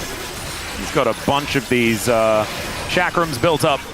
They can't be able to take this one down. Contest this. I feel like KT could just get all 3. Well, Peanut is going to at least move in. There's the wall being put down as Viper could be in a little bit of trouble. Delight's running the wrong way. Only level 5 as BDD flashes. Teleport in, though, from Zeus as Delight is down solo. First blood goes to Nocturne. Equalizer goes to Narnia, though, and that means that now Viper is able to get one back. Wei going to be the next one, and it's a double kill for the Yunara. It is an absolute disaster. After it looked great for KT, it then wasn't. All that gold onto Viper, such a big boon. He just hit level 6 before that fight started and able to get so much damage down. The focus from KT was on Delight, and really focus in return not to go Peanut. Yeah, an optimistic maneuver there as Perfect going to try and light him on fire, but realizes that it is a little bit scary and dark in the area. Yeah, KT will still get the objective. You know, they got the 2 grubs at least. We'll see if they can get the 3rd. But having that and the dragon, pretty positive. But it's just the fact those 2 kills specifically on a Viper. In fairness, Dr. did get one in return. But yeah, the turnaround here. So the ult comes in, the TP's pretty immediate, and the Realm Warp comes in the back of Viper, gets that laser. And then Delight manages to survive long enough to knock up Cuz. The exhaust comes in. He gets focused down by Zeus and Viper. The equalizer is so worthless as well. Yeah, it really didn't achieve much. And then the disruption comes in, the Nautilus can't get out. And Viper just ready at level 6, untouched that entire time. Yeah, amazingly done. And now, Perfect, nice little walk around there to avoid Zeus. And that will get him to safety. Well played here by the Rumble. So powerful, just the walk strategy. Walk is so OP. Yeah. Especially if you've got Phase Rush, but he doesn't even have Phase Rush. He just just walking there. Just boots of speed. The brown bag. You know what I find really confusing, right? Yeah. They're called boots of speed, yeah? Yeah. They're the slowest boots. I mean, it is faster than no boots. Yeah, but it's, you know, the boots of speed, and they're slower than every other boot in the game. Yeah, good point. You know? Like you look at plated steel caps sound heavy. And they're way faster than boots. What? And they always build into something else. So why can't you just call them like boot liner? Yeah. They're actually just a line. Like if you're buying a snowboard boot or something like that, it's just a liner. That goes into the thing. Like if. Never mind. They can be socks. Yeah, socks. Oh my, the brown socks. Yeah. It would make so much That makes so much more sense. Yeah. Why did I say liner? I've got rollerblading brain. We've solved it. Oh, it's gorgeous. Okay, we're going to say brown socks from now on, and you can't stop us. Because unfortunately, we're here with not very much policing. And so it's just outright. We come up with just way too many terms. It's really dangerous. Ji-sun could just turn us off, I think, if she doesn't like the socks idea. But she might be into it as well. Yeah. We'll see. If you can still hear us, then maybe it's allowed. Yeah, okay. Thanks, Ji-sun. Okay, we don't like the socks idea. Okay, socks is not approved. This is the first time we've had an idea not approved, so that means they love tempo vibes. Yeah, that's actually a really good point. So do KT as they take themselves a double dragon here. There's the exhaust onto Peanut. Double knockups come through his way. Welcome back to the LCK, my friend, but they are going to be able to trade for Delight as well. Zeka now looking for a rune prison, connects it there onto Peanut. Perfect, sorry, who just wants to get out. And they'll be able to do so as BDD just shows them the wall. And says we are done. Hex gates to come through as it's a Hextech Soul this game. Blastcone will be able to get Zeus in here. There is a turret still available. Yeah, okay. This is vibing. Yep. Wait, just going to be able to hook him up. Connects the anchor there, but the ram is now going to come down. Flashes out of the way as he isn't then able to activate the ultimate. As now Peanut just getting smashed around. Cuz with the ulti, able to keep himself alive as Doctor walking back into the fray. Seismic Shove is so good as both of the supports just come back to die again. They are speedrunning to as many deaths as possible. I'm a little bit confused about why that play needed to happen. KT getting a pretty favorable situation initially just by getting the second dragon, managing to disengage the trade of supports. But then Zeus just went on this magical journey. He's not even playing Bard, but I felt like he was embodying the champion with this big flank, I guess. You know, we call it flank? Question mark? Question mark? Yeah, so the initial play, the supports kind of just get blended, shredded here. Delight, even with the ultimate, gets melted by the Aphelios at close range. And Zeka also sends Viper and Peanut away for some reason with the Realm Warp. It was really interesting. I think there's a bit of a two minds thing. Wandering by himself, ults, and then goes, I'm flashing out the Seismic Shove. I'm not ulted. Peanut's like, bro? Couldn't he have flashed forward to reactivate the ult and done like a sick play? Couldn't that have been I mean, I know I'm hindsighting, but could have been pretty cool. I mean, yes, he could have, but why would he do that when he could have just flashed out of it and not ulted, you know? Why? Yeah, who knows? He could have also not taken the blast cone. He could have. I don't know. I really. There was a lot of layers. It was an onion of mistakes. Yes. You know who really the one person I feel like has still been faultless? Viper. Yeah. I mean, Viper Life Esports is a thing for a reason. It's they're also even like more of a thing now. Yeah, they're also really, really close in gold. Like I feel like I was 200 gold. You know what? Sometimes you're doing something on cast and you feel like I feel like I'm doing this too much. I'm doing it too heavy. I feel like I was laying it on too thick. Yeah. And you know what? Now I wasn't laying on thick enough. Now, apparently, Wolf was donut shop yesterday. I think you're allowed to do it here today. Yeah. It's just your turn. I don't know who Wolf was apparently glazing, but he apparently was, according to some guy at a very funny Twitter comment. Okay, well, at the moment, I'm locked in on Viper. Yep. We know exactly where the donuts are going. Yeah, he's been getting these big lasers, and it's not doing that much damage yet, but it looks threatening. You know, those abilities look scary, and you know at some point it's going to do the big boom boom damage, but right now it's kind of like, you know? Wow, Doctor is just collecting. Just first item collector. Oh man. Kind of feels weird to see it. It's been a while. I respect it. He's the Aphelios guy, right? Who are we to judge? Exactly. He knows the builds. It's not aiming. Well, we're judging every single build. I'm like, are you sure Blade of the Ruin King on an on-hit champion is a good idea? All right, the ram gonna come on through as Yeah, perfect. You can see that equalizer. That wasn't for the fight. That was to just kill the minions, and it didn't do that. Pretty good ult from Zeus. I think helps when he doesn't flash it. Okay, I'm sorry, that was hard. But yeah, no, it's good ult. Ease to get in closer range to follow up on it, and they do take out Perfect pretty swiftly. Given more objectives over to KT, though, which doesn't feel super great. Yeah, it will still mean feats of strength likely to go over to HLE, as you can see there. Upgrading some of them shoes as the first turret does go down. Zeus still only has the brown socks, so those won't be upgraded. You'll get muted, dude. Be careful. Oh, sorry. Yeah. Wow. What if there was a fight that broke out? G-Sun's like, well, we can't listen to them anymore. They're saying the socks thing again. Oh, well, everyone has feats of strength boots now, so we don't need to bring it up again. Aha! Oh, wait, I just saw Dr. Maway's item. Yeah. Don't mention it. It's okay. It's okay. Do you think they have sandals on as well? Which champions do you think would wear socks and sandals? Aphelios in that skin, 100%. No, actually, no, he doesn't have socks. Oh no, but we just confirmed that he did. Oh no, I feel like I was just praising it and it's ruining everything. I feel like Jaime would be the sort of champion. Oh, he would. 100%. He would totally own it. Oh, Mundo as well. Oh, Mundo, yeah. definitely. Actually, he'd be like wearing his suit and tie from his corporate Mundo skin, but he'd also have socks and sandals. Oh no. Wait, I thought I'd been muted again for a second now. I keep getting scared. We are right on the edge. We are right on the edge. We are limit testing, you know. A lot of our teams have been limit testing. Now we, as casters, are limit testing. It's quite fun. I can see why they do it. Yeah, it's exhilarating. I don't know whether it's conducive to positive outcomes in your life, though. That's what I'm getting to. Now at least I understand why it's happening. It's all right. Doctum here in this mid lane just going to be clearing out waves. And I do feel like Aphelios and Yunara, similar vibe. I know like Aphelios doesn't have nearly as much mobility. I think they're just scary if you get close to them. Yeah, they are not necessarily the longest range, but just do ridiculous amounts of damage. Yeah. And of course, one has mobility, the other one has a lot of utility, depending on which weapons you do have, and a lot of names. Both of them have.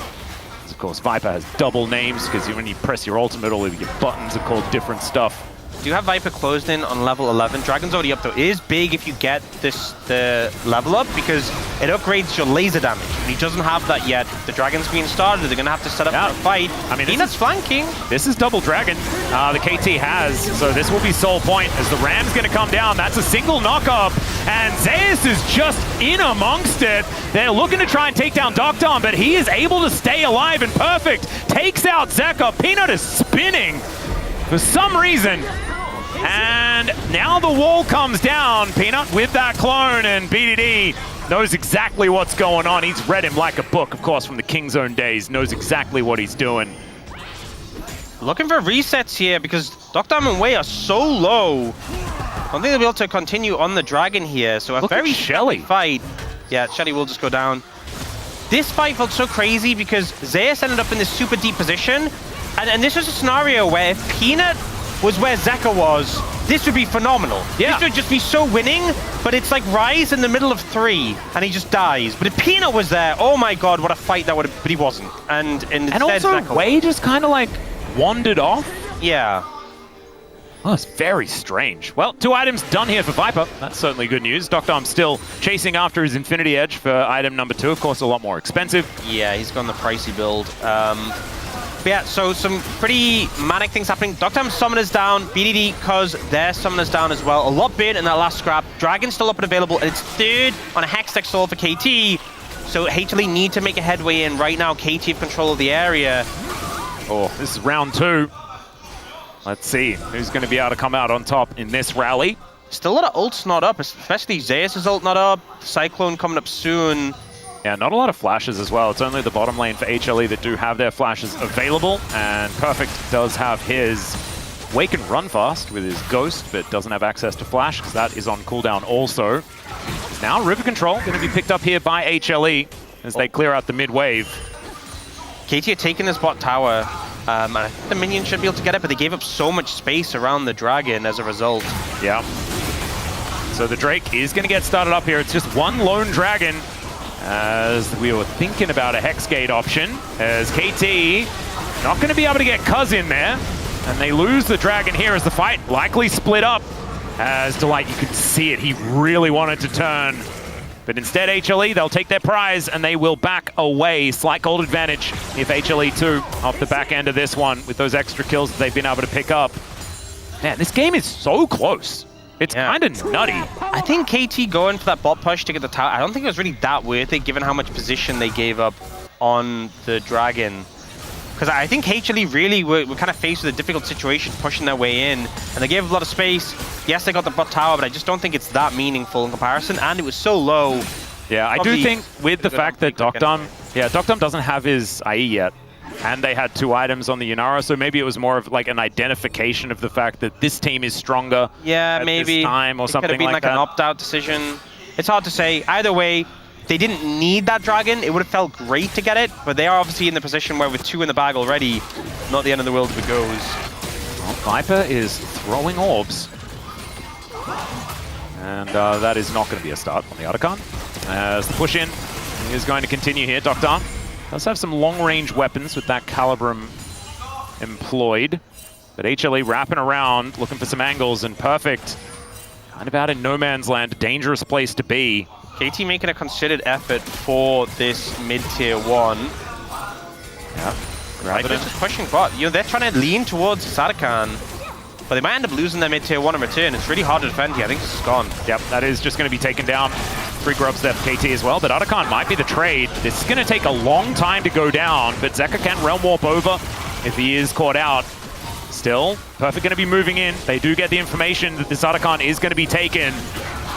Zeus on a decent flank angle as well. They're clearing out as much vision as they possibly can. Now the ramp comes in as Delight with the ultimate already popped. The equalizer is down on top of Viper as Peanut and Viper are committing to this Otacon, which will be taken, but Delight is going to be sacrificed. Down goes Zeka as well. It's a double kill for the Aphelios, but they get their prize. And I think what they wanted was Otacon. And look, Gratz, you got it. I feel like it's hard to judge who really comes out ahead in that one, but a lot was lost there for HLE. 2 kills specifically onto the Aphelios, and you lose mid-tier 1. I honestly feel like that might just not be worth in this situation. It's a lot of stats for the Otacon, it's a lot of XP, but this Aphelios is going to get snowballed really heavily off the back here. They focus down on the BDD, but don't manage to finish him off. The Locket comes through, the CC on a Zeka, and specifically the fact that it is this Aphelios getting those kills. He's going to be feeling really good about that one. Yeah, does have that IE now completed. Cute little crit cloak now on top of it as well. Lord Dom's looking like the 3rd item pickup here for the Aphelios, and it's a lot of damage. Actually, really, like, this was like the old Caitlyn build, Collector into IE. Just feels like a really good 2-item spike, as of course Collector just feels great early on. I will add a bit of crit. I will say something. I feel like Zeus getting that extra XP from the Otacon, really big for ornaments, but also really far ahead in farm compared to Perfect. This over-grouping that KT have kind of done has really put him far behind in terms of CS. He just I didn't even really notice. How did that even happen? As the Rumble. I think it's just been a lot of other people catching the sideways, and it was that often grouping up for like the mid tower or for the bot tower. He is really behind though. This Rumble's really weak. Not even, he's only just got 1 item and a few components. Zeus shouldn't be far off his 2nd and has the ornament coming in. Yeah. I feel like that's a really worrying concern for KT because the Rumble's not really a threat. You're really more reliant on Docdom. If Docdom gets CC'd by like Peanut or Delight, it represents a higher percentage of your damage being locked up. You know, if your equalizers aren't doing as much, Viper has more agency. The gold overall is close still, but I feel like just that Rumble being weak is a big concern. Especially when, as Zeus hits the next few levels, it is just 1,000 gold, 1,000 gold, 1,000 gold every single time. And you have the hidden advantages of the Otacon and the feats of strength. You know, those... They don't just play in the gold difference, but they are advantages that HLE have in pocket. Right now, though, 25 seconds on Baron and Dragon, so this is a big one. A lot of control has been given over to KT around this Dragon area. This feels super risky. It feels like HLE are trying to threaten a Baron, but there's still that Scuttle Crab, I believe, that is on the map that's been secured. So you can't really start the Baron without giving over that you're doing it. Yeah. And they have no control in the Dragon area. This would be 3rd Dragon on a Hextech Soul for KT. You need to contest this. Now they can spot everyone on HLE as this wave is going to move on forward. They're going to have to deal with that one. Teleport from Perfect as they are committing to this play.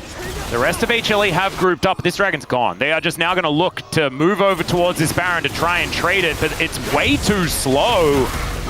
As the Dragon is already gone, now Wei is moving in, finds an anchor. As the Baron down to 50%, HLE, are you turning or are you burning or are you leaving? And the answer is leaving. So the strategy is give Cloud Soul, give Hextech Soul for, wait, do I get nothing? Yeah, not a good trade. Yeah, I'm gonna put that in the cons column. And the thing is, it didn't even feel like this was a scenario that they'd set up in advance, pre-planned and gone, hey, we're gonna take Baron, they're gonna get Dragon, here's how we're gonna do it. Because Peanut was doing Wolves when like this play was wait, enacted. no, they got Wolves? Oh yeah, they got Wolves. Never mind, they got Wolves. Weird. Nailed it. But it just felt like they kind of lazily moved over as the Dragon was going down. And now they're trying to debate towards Baron.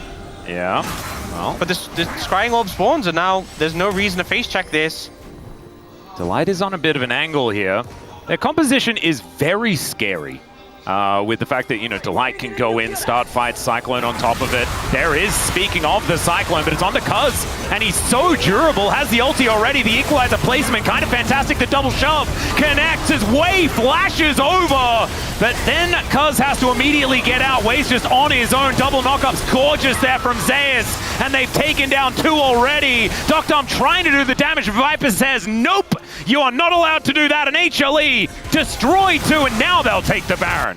Yeah, that'll be enough. Managing to start the engage. It's a little messy, little scrappy, but HLE do enough damage. Vipe in particular is shredding, very scary, and that will earn them the Baron they were going for. Feels like eventually the payoff is there. Yeah, KT just stayed out on the map for too long. I think they probably had a bit of money to spend, and unfortunately, just hadn't reset. And HLE just took the opportunity to take them down, the ebbs and flows. Okay, one thing I want to look out for here is who hit the blast cone that forced Viper's flash. Zeka ends up getting chunked in really close. He ends up getting really punished, has to flash out. But then Viper... Zeka! That was Zeka! No! Oh, I saw that, Zeka. Yeah, instantly forced Viper's flash there. I was like, someone did it. That was, okay, well, a little bit of an oopsie from Zeka there. You didn't need to do it to him. Yeah. You know, Zeka's had enough. We were giving him a hard time earlier on. Guys, I'm #1 Viper defender today. Someone's like, he made a mistake, he had to flash. No. Nope. His teammates. It was in fact Zeka's mistake. Okay, that was funny though. But yeah, Baron on the side of HLE, big advantage, but I think KT being 1 away from Hextech Soul is still a dangerous position. So HLE need to get a lot of this Baron. They are looking for this bot lane tier 2, and a big influx of gold from that. Yep. It was the top lane outer turret going on over to BDD, so not only does that mean a bit of extra money for KT, but also they're not going to be getting the top inner turret anytime soon. As Perfect will be able to return this wave. And Dom in a bit of a scary position, does have a lot of southerly vision, so he'll probably be safe. Having a look at this heart monitor of a gold graph here, as it's moved the needle slightly towards HLE, but only 2.5k is going to be their lead at the minute. And still BDD is ahead, 3 items now done as well, as the Void Staff did just come in. Third ornament coming through, Peanut getting the upgraded Triforce there, so Zeus getting super tanky. It's getting pretty scary, you know? Yeah. All right, Weaver's Wall. Just going to block this wave so that this outer turret stays healthy. It's going to be pretty worthwhile. The fact they have Baron, they still haven't broken mid-tier 1 is pretty... That's crazy. Yeah. Really struggling to get through there, and KT doing a lot to try and maintain that. Weaver's Wall obviously coming down there to defend, but it feels like this concerted effort, KT grouping a lot, and I feel like this is why PFX been suffering, this almost over-grouping, where he's just hanging around mid. He's not farming. He's protecting Wei by throwing harpoons at things that are scary. But it's just, we now have a support Rumble. Yeah, it's not great. At least, BDD is still very strong. And that Lord Doms that we were talking about has been completed here for Dom. So 3 items on the Aphelios is a very big deal. But what is bigger is Viper. Has equalized the scoreline entirely, has more global gold, so does have a 900 gold advantage. 303 for both of these 80 carries. Is the Dom Aphelios going to be enough? to deal with Viper's Yunara? That's the big question, and I just don't know. This champion, in the hands of our best players, has just looked pretty good. I also think it's just an easier time because Viper, a lot of the champions he has to cut through are kind of butter in comparison. A lot and also, Aphelios just does a lot more confusing things. Yeah. But, you know, this Ornn, this Alistar, they're going to be harder targets to shred through. Okay, Dragon Beam started. HLE, don't let it be a flip. Yeah, start the fight earlier and make sure you get that. Do not let them get Soul. Well, remember, this is also a Weaver's Wall opportunity for BDD, so he can split up this fight. In goes the Ornn, but Zeus is just getting cooked. The knock-up's gorgeous. Wei's going to be traded, but Dom, can he stay alive? The knock-up, so good! And they do manage to take him down, but Viper is chasing out Cuz. He gets into melee range, finds the knock-up, and now Cuz is just running away. He's back in! The barrier is enough to save him! But my god, that was way closer than it had any right to be, and it's Hextech Soul for KT. I didn't even see it when it happened. It was just chaos. Cuz just laser beam straight for the Hextech Soul, and it's a 3 for 3, despite the fact there's a gold deficit. KT get what they want, and I think HLE, you got the Dragon too low, so the fight starts. We get the Realm Warp in, Peanuts on a flank. They're going for the Aphelios here, and they do connect on a duck down. But look at Cuz, he's like, I don't care, I'm getting Soul. Yep. And he gets it. So even though we see the Aphelios go down, BDD kites back and deals with these threats on the backline. Meanwhile, Cuz has this intense 1v1 that, yeah, Viper does eventually win with the help of Zeka. But at the end of the day, when you're 3k gold down and you have an even fight and you secure Soul, that's an absolute win. And if this was another Chemtech Soul situation, I'd be like, but it's Hextech Soul. This is the most broken Soul in the game. And Dom is now just going to be an absolute monster. Well, you have to remember that HLE did get that Wolf Camp earlier, so... Oh, that is a real... I apologize. We have to factor that in. Forgetting. Yeah, you forgot about the Wolves. Yeah. It was a 2 for 2 as well, I guess. All right, we're walling. There's a side shovel, the bouncy castle. That was very, very cute. Depth charge still up and available here as the equalizer. Delight has to walk the awkward way. Great knock-up, speaking of way, but it's even better on the side of Zeus still. Dom has so many shurikens. Oh my goodness, manages to snipe down the rise, but it's the Viper show in the end. And HLE, just an ace. I feel like we just saw something we shouldn't. Just a look into what this champion can do. They just destroyed KT, Hextech Soul, who cares? The bounce house came through, and they just kind of melted them. That was disgusting. What the heck? We need to see the replay, because I just feel like they didn't deal with Viper, and he killed them all. Yeah, so the CC initially comes in onto Zeka. The stasis almost backfires. But the flash isn't, you look at the predict from where to come in, and then he starts off with his ult onto Viper. But this ult from Zeus is the big setup, and then the shred comes through. Oh my god, he's just walking at them! The Yunara plus Ryze just blend a combo. Will it blend? The answer is yes. Yes, and often if you do watch that YouTube channel, it will. Or it breaks the blend. It does. There's a few broken blender situations. I feel like to keep it interesting, they need to make sure that it's still a question mark. Yeah, and I feel like HLE did keep it interesting by giving KT a Hextech Soul. Yeah. So, you know, credit to them. It is like, it's a release date situation, you know, 200 years. Well, I'm sure they've added some years. And then it's the Yunara situation.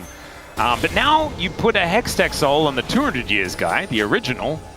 Maybe that's going to help out. We saw it didn't in that last fight, but some long-range weaponry here set up for Dom as he does switch to the Gravitum in the end. Delight, I think, looking for an angle. Just don't all be clumped up together. Don't all get hit by the same Ornn ult. I think, yeah, if you coordinate who you're hitting, it's going to be a good idea. I think as well, it was just difficult. I think, especially with the Hextech Soul, if the fights are more split, the slow can be really good at like picking off isolated targets, but there... Oh, that's a cheeky ward. Delight has TP as well, he's coming too. Yep, double teleports are coming on in here as Delight there he is, all the way behind them. But Dom is at full health. Delight does make his way in. The knockup doesn't hit the Aphelios, but will it even matter? He finds a huge Moonlight Vigil as Peanut gets on top of him, but does go down. But the same can be said for the rest of KT as Dom was pushed out of the fight, and Viper is too big. He's just too strong. Dom not really able to do much, gets pushed aside, doesn't get taken down, but just not really able to help. And again, the front line of KT just can't really hold up to this damage in comparison. Well, the BDD! What BDD? Pretzel it! Oh my god! That was almost one of the most troll things I've ever seen. And we just saw that like weird old flash out from Zeus earlier today. I was so stressed. All right, well, the Baron is just going to be taken down, and ultimately I don't think it necessarily means very much what happened there, as Dogdom is just kind of put in prison momentarily. Okay, this was a bit goofy because Delight came in, there was a knock up on Dogdom, and he came in and tried to find the angle on him, but ended up knocking him kind of to safety because Zeus didn't get the knock up. But the front line just gets absolutely decimated. Peanut is distracting Dogdom, he does go down for it. But also, Dogdom's guns were pretty tragic for this fight as well. And he just doesn't get any target access there. BDD can't really do much to the front line as well. Again, it's just front line diff at the moment. It's just, there's so much more shred damage, I feel like, from the Ryze and the Yunara, which is crazy to say against this Aphelios Taliyah. They're good at killing front lines generally. Not good enough. It's just the Ornn plus the Alistair are very tanky in comparison to a Nautilus and a Rumble. Yeah. A very anemic Rumble as well. And Delight now has Zeke's upgraded. Oh man. So it's Zeke's Harbinger, maybe it's Zeke's Asmodan. All right, the Ram is going to come on through here, but so's the wall. And buttons. They were pressed. Oh, great shot there onto Delight. Slowed down by the Hextech Soul, which is still there. It's a thing KT has. It just hasn't really been something that has mattered. This is how you can play around it though. Poking and prodding that slow. Once you get hit by one thing, it's so hard to avoid the follow-up. Well, Control Lord goes into the brush here. That's going to spot Zeka out on his potential flank angle as KT, Cuz just starting to fight onto Zeus here, is way pretty happy that the anchor misses. Wait, Delight's coming in on a long flank. Oh dear, this cow is well and truly out of the paddock. And BDD is pretty squishy, Cuz down to 50%. They don't know there it is! Cow comes in, he flashes on top of Dogdom, and pop goes the Aphelios! The equalizer this time is decently placed, but it does not matter. Viper is still alive, the Realm Warp, he walks out of it. I like that idea. And HLE, it has been a masterclass in how to be better in team fights every single time. And yeah, 8-0-12. Need more years, Aphelios. I'm sorry, buddy. I mean, Delight just finding these crazy angles. First time with the TP, this time just coming out of base with the Hex Gates, finding this angle to jump Dogdom, taking him out of the fight, and now Perfect. This underfed Rumble, there's nothing you can do, buddy. Yeah, well, Ram is...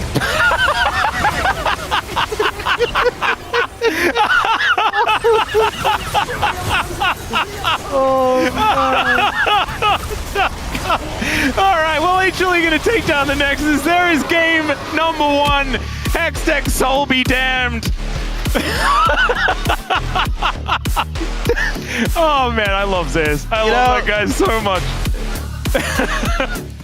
This was a fun game. It wasn't smooth, wasn't perfect.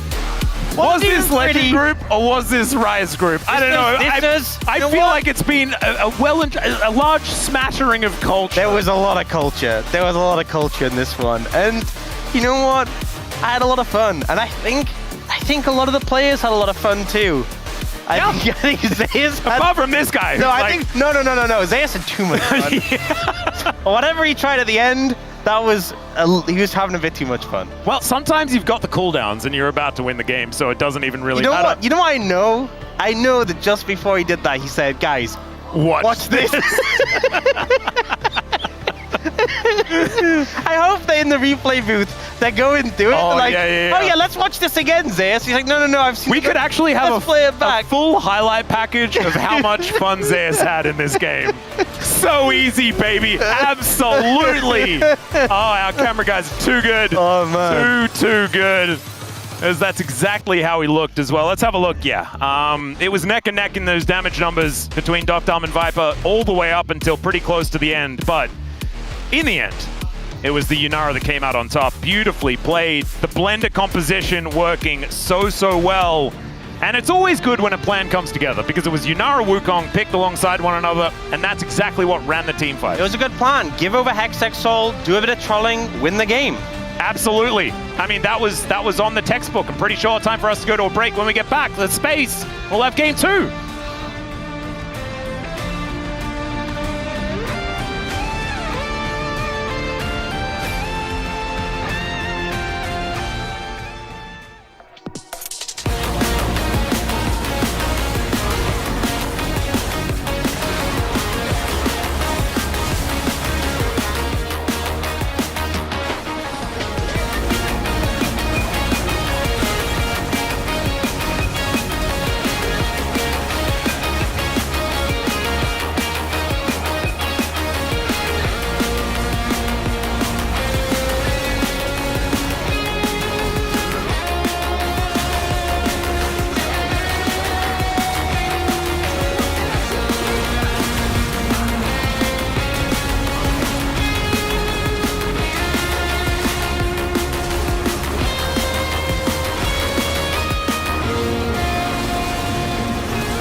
땡겨서 보는 게 나을 때 밑에 땡겨서 천천히 나오는 거 어때? 여기서 보는 게 나을 때 여기서 보는 게 나을 것 같아 치는 거 좋고 아 보자 앞에 앞에 로플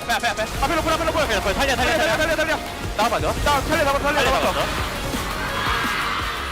한 명은 사지 마 Her journey has already begun.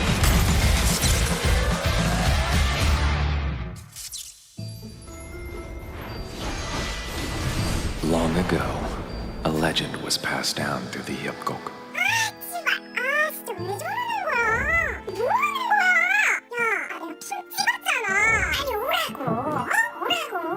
They said that one day, when the demons, worn out from endless competition, left the Hyupgok in search of lighthearted fun, they drifted into the peaceful realms of Honmun, like TFT, Kalbara, and Earth. A true demon would rise again, to remind them all that the true joy of the game lies in fierce competition and in Bakgem.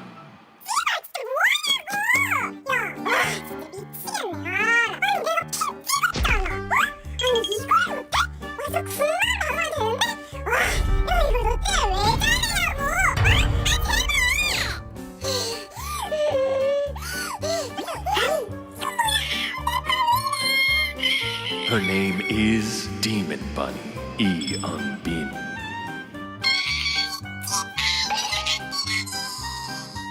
And so begins her desperate climb through the Soleil to summon the demons back once more.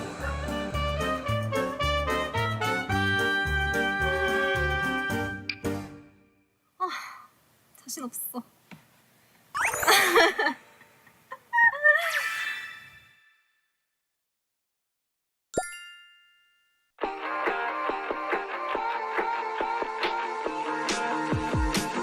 요즘 꿀은 너무 조용해 밤을 태우던 악기들은 모두 어디에 럼블콩 맞은 전적 위에 의지를 다져 악기 토끼가 깨어난다 숨을 고르고 큐를 돌려라 사라진 불꽃이 다시 불러 난 원래 악기였던 거야 Now it's time, here I go 마음을 다잡고 뒤엎 뚫어라 승리의 감각을 다시 깨워 난 원래 악기였던 거야 Roll it back 다시 날 부른다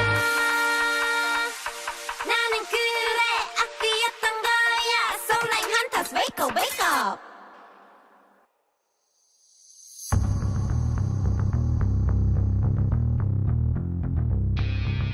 Her journey had already begun.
Hello and welcome back to the space. We're here after game number 1, which HLE was barely able to get across the line and take down KT, who put up a really awesome fight, to be honest. It was quite a nice game, back and forth, but HLE were on top at the end, which is kind of what we expected coming into this one. HLE, Home Life Esports, to be the favorites. They take down game 1, but it was pretty close. Was it? It was. Was it Viper who dragged them across the line? I kind of feel like he did some pretty heavy lifting in that game.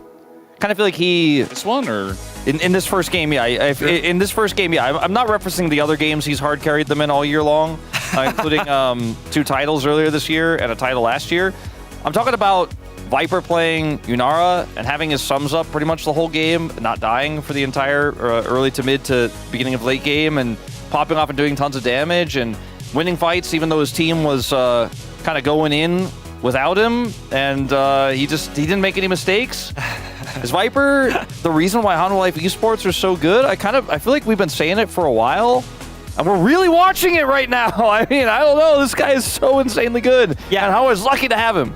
That's true. But we really like the idea about how you want to play against Yunara, because we are keep talking about like maybe it's good with the Aphelios or Jinx to play against the Yunara, but I think the way how they approached the team fight was a lot different. So like we got the POV, so we're gonna see like what happened in the team fight.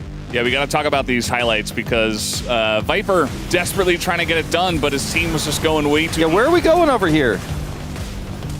We flashing to look for this engage here onto the Aphelios in the backline. Where's the rest of my team? Well, it looks good, right? Where's the damage? Like Ornn flank and the Ryze flank, it looks good at the beginning, but when you check your AD carry POV... Where is he? Just look at it, right? Where's my AD carry? Where's my AD carry? Like, I hit the Ornn ulti on the 4-man. Viper's trying to get in there, man. Like, he's like, well, you're way over there. Yeah. I can't get there. I'm trying to get there. I guess I'll kill the support. You can't really enter there because Talia is there, and you have to hit the front line as Yunara. You can't really jump in like farther up. So all you can do is just hit the front line, and it's all about that champion is just shredding the tanks and they hit the front line, but they just didn't like set up the fight correctly. Can I say Viper keeping his cool in that moment as well? Not rolling his eyes or sighing or having a really angry Unbin, Soul Rank Hunters moment. Just kind of keeping it cool, tilt-proof for sure. So it's kind of just like the AD carry experience, but also the team fight experience. What is important, right? You can get these amazing engages, but if your AD carry can't do damage, then you don't win the fight anyway. And here again, Zinzao and Rumble is entering the choke point, which is not good for Aphelios. Aphelios can never follow there. Like, 1, 2, 3 autos he gets, and he's got Calibrum. You can't really enter there. Yeah, Dokta was saying that, just play so, I have to walk around. That's why you have to play around your AD carry when your AD carry says DPS. So I feel like they should have just entered from the mid lane, which is a bigger entrance, so it can help the Aphelios to hit the front lane. I mean, it's Aphelios played by Dukdom, a classic. We saw his win rate nearly 70% on the pick across so many games, across really strong Aphelios metas when he was on weaker teams, as the casters mentioned. I think it was a smart pick in this draft. I think it was one of the only picks that can shred through the Ornn. But unfortunately, in fights like that, if you just don't have the agency, if you don't have the access, if your teammates are fighting elsewhere without you, you're like, I'm on the edge. I don't know, guys. And sometimes engages really work out. When you get the amazing flank, when you get the amazing angle to set up your entire team for success, just like Delight did in this one. Yeah, I think KT had the great moment where they figure out how to play around Aphelios. Delight just finds Aphelios here. It's just amazing. Like, no one predicted, and it was just crazy good fight for HLE. Yeah, I mean, the average velocity of a cow in real life running at full speed is about 20 kilometers per hour, but Alistair played like that much quicker.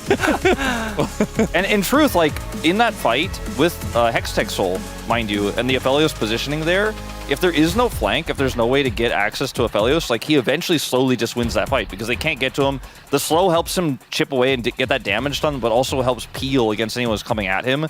Both of these AD carries having a phenomenal performance. I think their team's letting them down in some ways, but BDD also having a great game on the Talia. There were definitely good and bad parts of this nearly 40-minute game here. And my takeaway from this is the draft is really important for how you're going to set your AD carries up for this series because both these players are playing phenomenally well right now. And I still think this is anyone's game to take. I mean, that was extremely close, even though it didn't necessarily have to be. Yeah, and I just really like from HLE especially, they actually fixed the issue in-game during their playing. So I feel like they're just adapting on the situation where like maybe they struggle in some early game phase, but they try to like fix the issues in game, and then when you get to the late game, you have the Viper. So I feel like you just need to just calm down and sit back and just. I think you just need to stabilize a lot because I feel like they're just in a hurry when it comes to early game. Agree. If we do have time, do you guys agree that right now it feels like a bit of an AD carry meta in general? Like, do you feel like it's the most important role in League right now? I think that's just because of Yunara. I think it changed all the draft sequence when it comes to Yunara because you have to think about Yunara because I feel like after Varus, you don't really have like first pick prior, but we got the Yunara here, so it got changed. But I really don't have that much to add. I agree. I think it's AD carry and the engage that tries to get you on top of the AD carry. Those are the two most important things right now. Makes a lot of sense. We're seeing a lot of that here at the LCK, but we're done for the first desk. Let's go back to the casters for game number 2. Thank you guys. I really liked the first desk. The first desk was great. It's one of my favorite desks, I think, that we've had on the space, even though there is no desk. Are the little tables at the space desks then? Deskular, yeah. Yeah, they're like short desks, more like a coffee table. But isn't a coffee table just a short desk when it comes down to it? I mean, I guess. We could name it something else though. Oh, like the caster blanc? No. No. Too dangerous. Yeah, it's too dangerous. They can have their desks. We Okay. have a blanc up here. That meme it was from a long time ago. People probably don't even know what an Erhu is anymore. But that's why, you know, you miss one day. Yeah, miss one day and we can just be speaking a different language. Oh, we are blonking up the wrong tree. All right, let's get into this draft. Game number 2, the Gwen is going to be taken away first this time. Last time around, it was Aurora, Varus, and Gwen banned on blue side, as KT are going to remain over there. Pantheon, Poppy, and Azir were the bans on the red side. We'll see whether we do have some differences, as there are, of course, a bunch of champions that are now removed based on Fearless. And here is our first one. The Ambess are going to be taken away. Yeah, I think it's going to be a bit of a shift up because obviously we had that Talia first pick that came through. Won't be the Talia first pick. Won't be the Azir either because I know for a fact HLE are going to ban that away again. Yep, there it goes. So it'll be interesting to see what they prioritize and try and pick up, especially if they're banning away these top laners. Could be they're trying to set Perfect up for something. Yeah, it could be an opportunity. As the last ban to come on through here, could be a Varus to be taken away unless they are going to aim for a first pick on that champion. Could be an option. See what they do decide to take away. Instead, it will just be the Varus. So they've left the Aurora open. Are they going to first pick the Aurora in this situation? Do they feel confident with that? I mean, they could technically flex it, keep that option open. Is Aurora really a first pickable champion as well? Is that a risk worth taking? Is it even a risk at all? Yeah, I mean, also Trundle open and available, something they could lean towards. Vi, an option. True. There's still a lot of options. Poppy was banned here. They're actually going to ban the Aurora themselves, so Poppy is open instead, which was banned last time. All right, I like it. See what the first pick is going to be here for KT. Trundle is something worth considering. We know that Cuz very much likes the Troll King, and they are just going to lock that one away. Yeah, I feel like limits, to a degree, the ability to just pick up, like, the Poppy as a jungler. Yep. That Shred, very effective against it. And also the Pillar, you can interrupt. You know, when she charges up her ult, I feel like one of the problem when she charges up her ult to knock away, it's quite hard to interrupt it without just diving into her. You can just Pillar to interrupt it. That works. Which is pretty potent. Looks like HLE going to lean towards the Vi. No, changing the mind, going for the Jarvan. So Jarvan, I feel like sometimes when you jump in, you just sacrifice yourself to get the Cataclysm down into Trundle. That's exceptionally true, but obviously a lot of engage potential with that. We'll see what KT go towards to try and avoid being trapped in the Cataclysm with them, though. Yeah, we'll see whether it's going to be like, you can Orianna with the J4. And wow, I'm a prophet today. What is going on? You're in good form. I don't even know whether it's necessarily a good idea, but whenever I say a champion's name, they seem to get picked. Maybe like, I think Master Yi fits really well here for KT. Okay, you're pushing a little hard here. It's a Teemo angle, I would say. It's probably a good one. I think Kassadin is probably what fits here if a Kale doesn't. One of those two, I think, are probably what we're going to see. Feel very adventurous. Yeah. He's probably just going to pick Sion, isn't he? I mean, I feel like maybe, like, if you're going to go mid, yeah, Sion. No! Oh, I should have stuck with the Master Yi! Yeah. Oh, I messed it up. Okay. You played yourself. I did. I mean, super tanky front line already. The Trundle securing that Sion, and it looks like just going to go Victor in the mid lane. Okay. I feel like already with this, you know you have that insane front line. You know you have pretty strong backline threats just with having that Victor already. I feel like HLE, their goal, even with just these two picks, you're going to be thinking, right, we have to get backline access. We have to work out how we're going to connect onto those targets. And looking at what they're considering here... Oh, that would be a Zeus Vayne. I don't think he's having the day for it. You know, I think it's an Aatrox day. Yeah. Not a Vayne day. The Vayne spotting would be a pretty disastrous scenario. So the Aatrox is going to come on through. Zeus has had some pretty good performances on this champion throughout his career. Definitely has. I think KT pretty okay with that, though. I mean, it is a good matchup into the Sion. We've seen it do well before. So it's not too much of a surprise to see that come out. But, yeah, I think still within the realms of how the team fight's going to play out, I think KT still can sort of function within their composition. And it's not going to be a mega pain in the side lane, which I think is something they would have been concerned about. I also think, you know, if PFX is going to sack waves and just be a support, I mean, you still want to farm on Sion, but I feel like you feel less bad about it when you're on Rumble. I would agree. You don't necessarily live or die by the damage you do. It's all about how much of a ruckus you can cause. The Bard going to be taken away from Delight.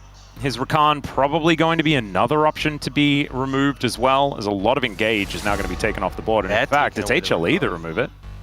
Okay, interesting. All right. Sivir, I think a good takeaway. I feel like that would have been a decent pickup, the extra movement speed, and also just the fact that you have these two big frontliners to AoE on. Also, you're not going to pick Sivir yourselves into Jarvan, as that's a really bad time. Yeah, what does Docdom do here? I don't really feel like an Aphelios angle feels very good. Is it a Lucian? Maybe not. I think Aphelios angle wouldn't be great because it's Fearless, so... Yeah, that's a good point. Did I say Aphelios? I think I meant something else. I meant Ezreal. Did I say Ezreal? I feel like Ezreal's really fallen down in terms of prio. Nico comes out, so again, layering that engage, looking for that backline threat. Could probably just go Kai'Sa here for HLE to round out the composition and go for, we're going to commit to this backline dive. Yep. For KT, it's a Caitlyn Karma angle. I mean, you could. Something that can get out of the Cataclysm would be ideal. Something with a bit of mobility. Jhin doesn't have that mobility, but you can't operate from a long distance. Your flash is going to be such a high budget ability, though. Also feels a bit low damage. They're not representing that many tanks, though, and that's Jin's biggest problem. Yeah. Also, like, even the tankier members, the Trundle's going to shred them. That's a good point. So you have that. What is Wei going to do? Karma. So it is actually the Karma, just not the Caitlyn. Okay, so a lane that I feel like the Nico can actually struggle into. And especially if you end up going, so the Kai'Sa was pretty obvious. Fully commit to, like, we're going to try and dive the enemy backline. It's a 2-carry composition for KT. If you explode one of those carries, which you saw them do a great job of last game, the damage for KT's composition falls off a cliff.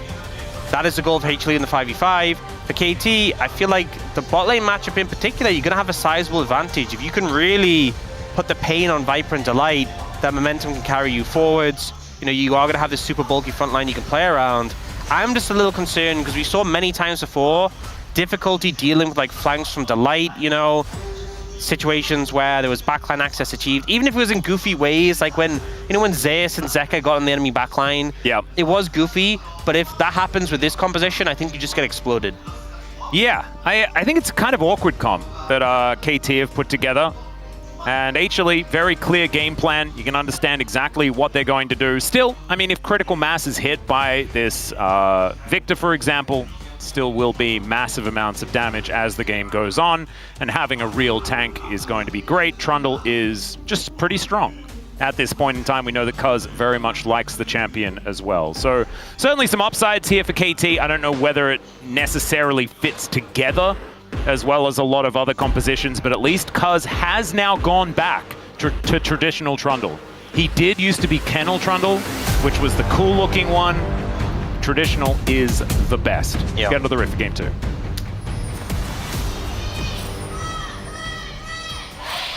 세관사의 협곡에 오신 것을 환영합니다.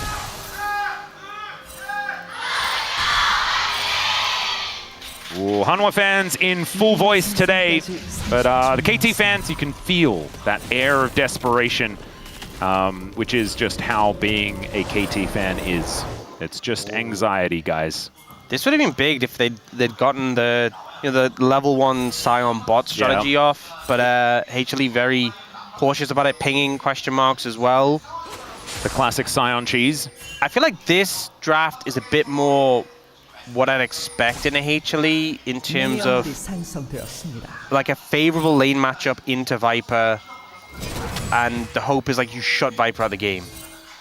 I feel like last game, even though the matchup was favorable, it wasn't super, they weren't able to garner that much of an advantage. I mean, the problem is as well, you just end up seeing a lot of these earlier swaps away to avoid it.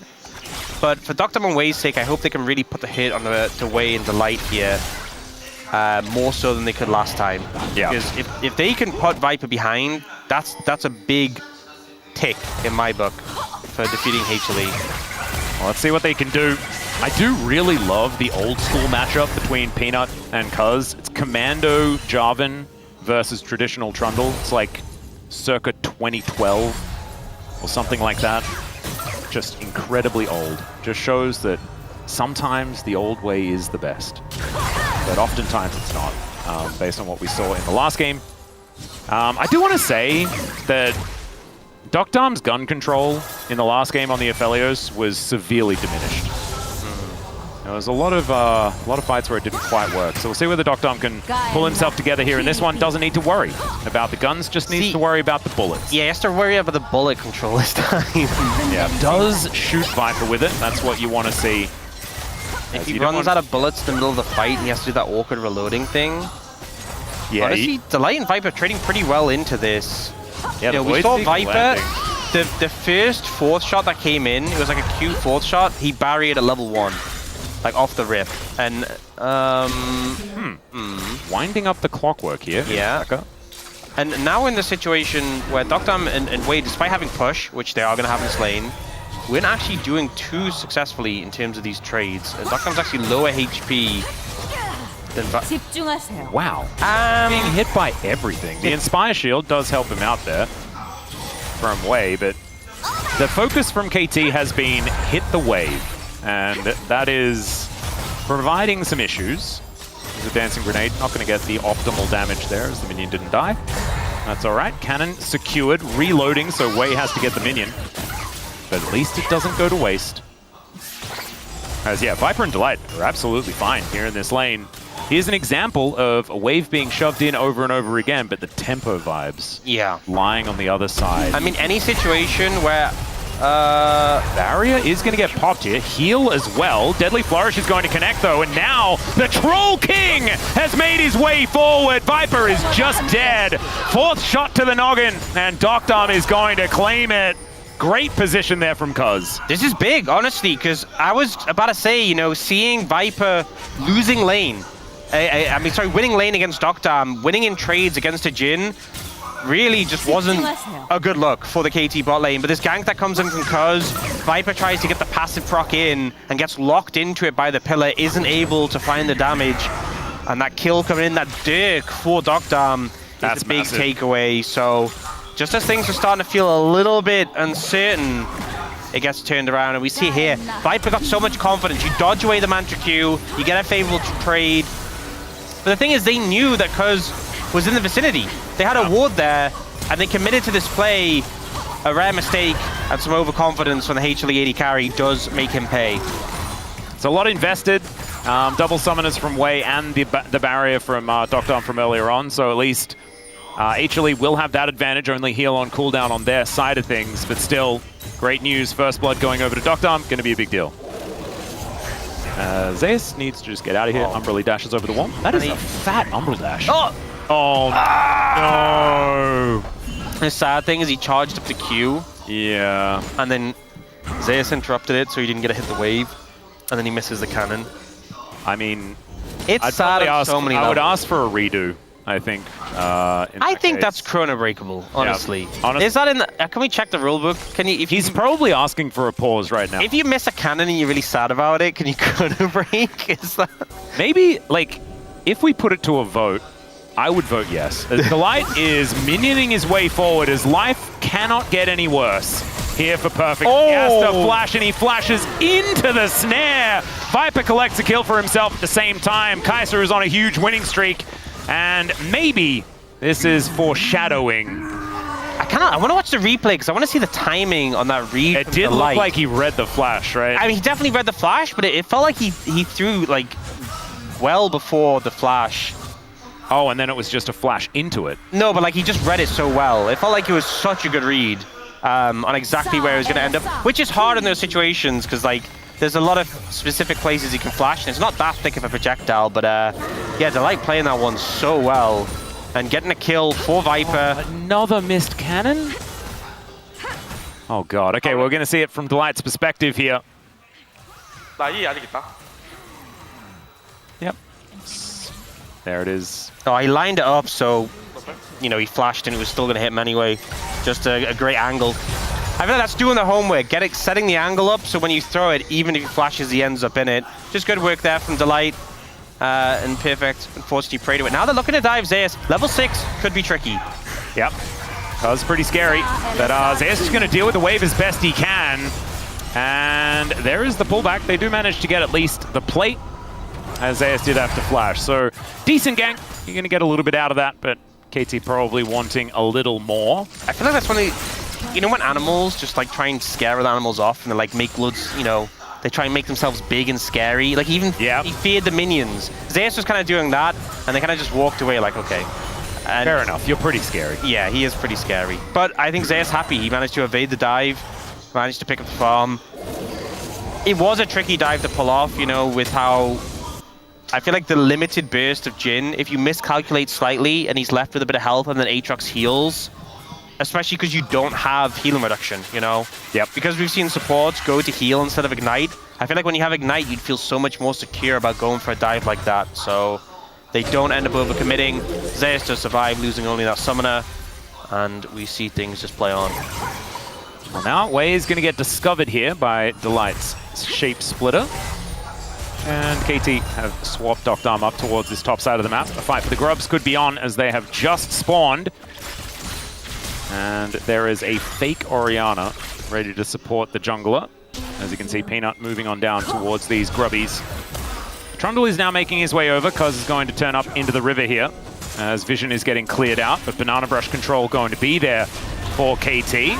As the pillar goes down, Delight could be in a little trouble, but there is the Cataclysm. Pop Blossom onto 2, though, is big as the Killer Instinct from Viper is there. But the bullets will rain true.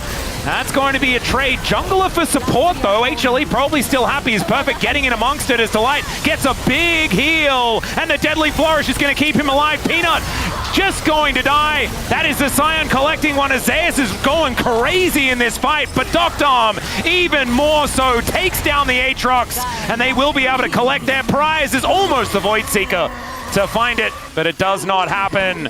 As it looks like they are just going to take one and then back away as Cuz did die earlier on in the fight. Yeah, ends up a pretty scrappy fight that KT edge ahead on. Cuz gonna be back there now and can move towards it. Zeka moving up over a lot of vision, as we can see. Delight being frustrating in the area. This captive audience is just going to annoy Zeka, but he just deals with the wave. That is going to be the focus. A lot more kills funneled over to these 80 carries, and it feels like the theme is continuing where it is just an 80 carry-centric series. Looks like Peanut will be the one to get control of this area and pick up those 2 remaining grubs. It's not too bad overall for HLE. Yep. Well, they did lose out in the kills during the play. Only barely is what it felt like. Yeah, What, so 3 for 2? Peanut gets shredded so quickly, Delight gets kind of exploded quite quickly on. A lot has to be committed to kill Cuz. And then we get this kind of re-engage that comes in from Peanut, and he kind of just dies super quickly as a result. Not really in a position to come back in. And Zeus is kind of dealing with 4. Like, Zeka and Viper are trying to deal damage, but not really getting a chance, so it's a 3 for 2 overall. Gravity field position from PDD, absolutely phenomenal. Yeah. Just meant Delight and Viper could do nothing. As, thankfully for Delight, that is the wrong one, as we do come back to live. I think BDD just did so much in terms of controlling the pace of that fight and just laying down consistent damage. And really, Viper and Zeka, after that initial impact, it was a good shockwave from Zeka. Viper ulted in and finished off that first target. It felt like they were kind of just limited in what else they could do. And I know you've been a bit of the Viper donut shop, but I'd like to call myself a bit of a BDD donut shop. I think this guy's pretty good. He's been playing well this year as well. Zeka misses a cannon because of BDD's mind games. Yeah, I feel like it's been a competition between Perfect and Zeka to who can miss more cannons. Yeah, it's a handicap. You know, it's hard mode. Not allowed to get cannon money. That might be the thing. As Zeus now has a pretty broken item. Oh, this is a big spike, and he's coming over to Dragon. I feel like this is one of those moments where you're like shouting at your team like, guys, I want to fight. Yeah, fight. Enemy top laner is going to hit the tower, going to get played. Don't care. I want to fight. I want to auto people and heal a third of my health bar. Well, that might be exactly what he's going to do as Pop Blossom. Yes. Death Ray to come on through there as well as Delight getting targeted here by Doctorm. Peanut taking oh my god, he's just dead. Subjugate kills him. It's a 3-man shockwave, but where is everyone else? Ox, what the heck? You are watching. I'm watching you watching. And it's another Chemtech soul as Zeus stays alive for a long time. He was probably screaming, fight. But what he did there was die. Yeah, he ran out of health, tried to heal, got a decent amount in, but not enough to survive against all of that from KT. I do have to say, as far as Chemtech Drake games are concerned, this is a good one. This is a very Chemtech-y game. So actually, maybe you're saved. This feels exciting. You know, you've got Zion for the shields, and the healing on Cuz is going to be absurd. Plus last game, oh god. Hextech was kind of fake, so... Yeah, it didn't really do much of anything at all. Is Death Ray going to be avoided there somewhat by Zeka, but he is still taking a lot of damage. BDD feeling himself right now as 1-0-4 on this Victor. As Killer Instinct Wei is likely just dead. There he goes. Doctorm is also going to get punished. Why did this happen? One more auto. He gets the barrier to keep himself alive, and then he's just dead to the job. And so 1 for 2. And yeah, HLE back on the board in a pretty big way is need to break those chains, and BDD does thankfully do so. Yeah, so one thing that's important about that was a really heavy summoner commit on the bot side, which we can talk about in a second when the replay comes up. This fight initially, Delight doesn't have Flash, doesn't have Rocket Belt yet, so not able to connect on the targets he wants. It kind of just gets locked in. Peanut goes for this play to secure the Dragon and just ends up dying as a result of the Subjugate and the Jingle. And then Zeus is just left against 4. Only had the Shockwave for support, isn't able to do much. You see the healing, doesn't really mean too much. Yeah. And the Shockwave also not doing much. So we see Viper go in, obviously secures the kill on the way. Doctorm does end up getting a kill trade, but the problem is he burns both his summoners to do this.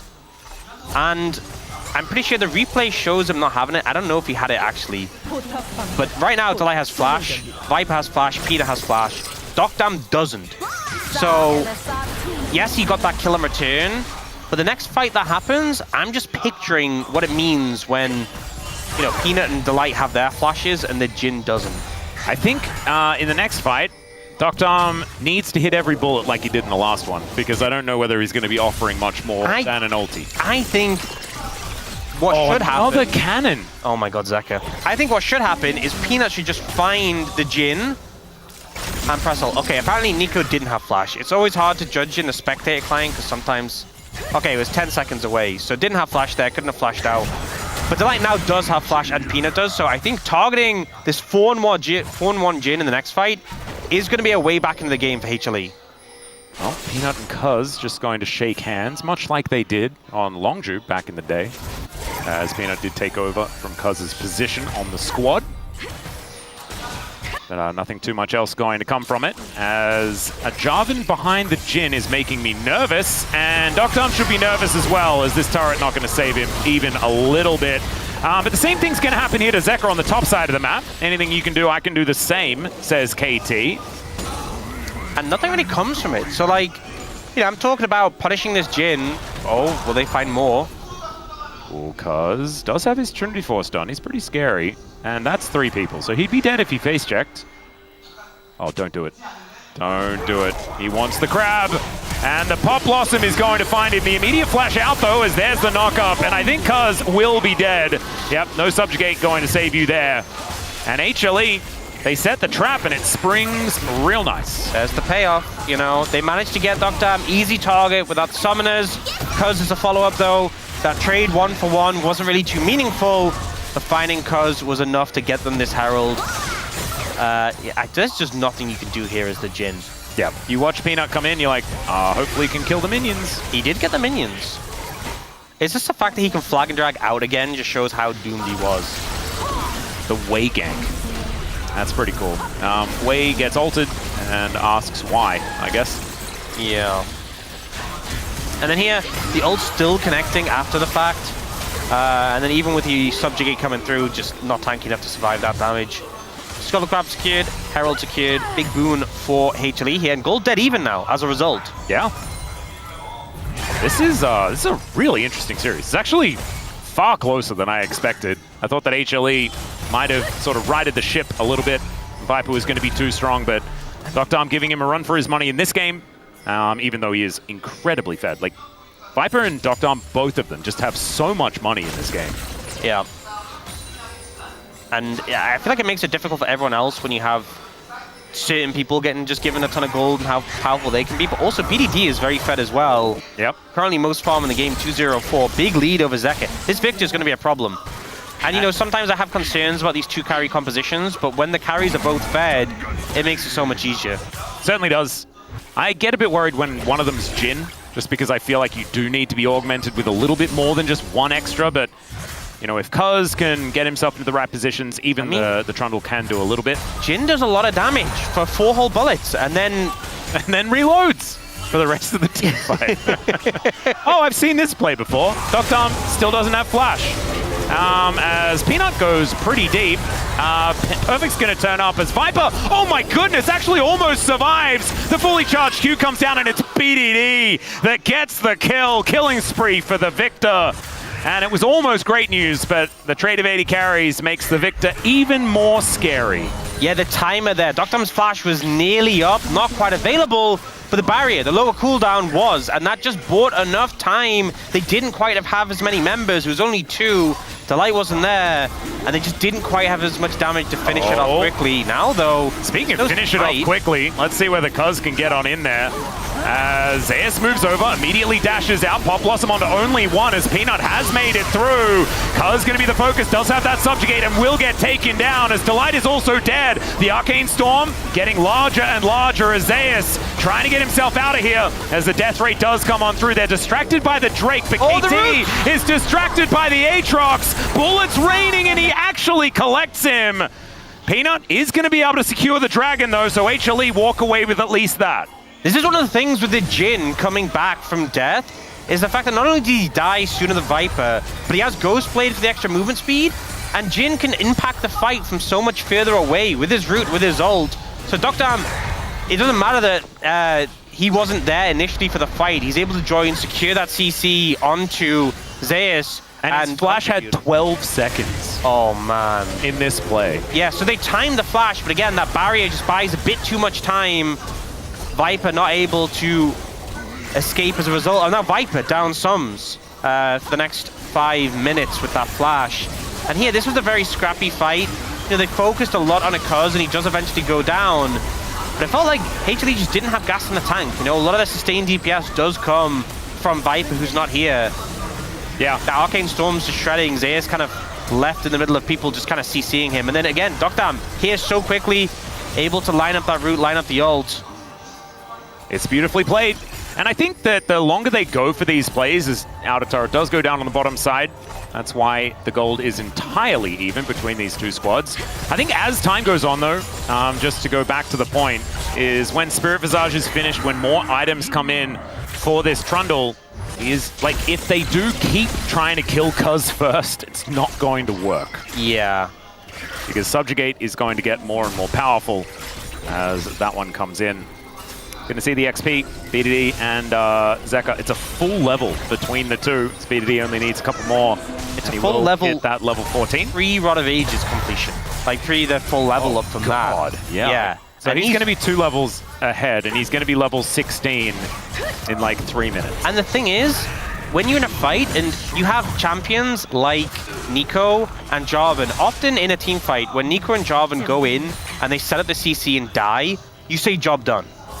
But into a Victor this fed, you're just giving him power to his ultimate. So if you find that engage and you don't kill Victor, his Arcane Storm is just going to dominate the team fight afterwards. It makes it really hard to navigate. And even if you kill the Jhin, that singular carry being left over, that Victor being alive, might be enough just to carry through the fight. Now, HLE...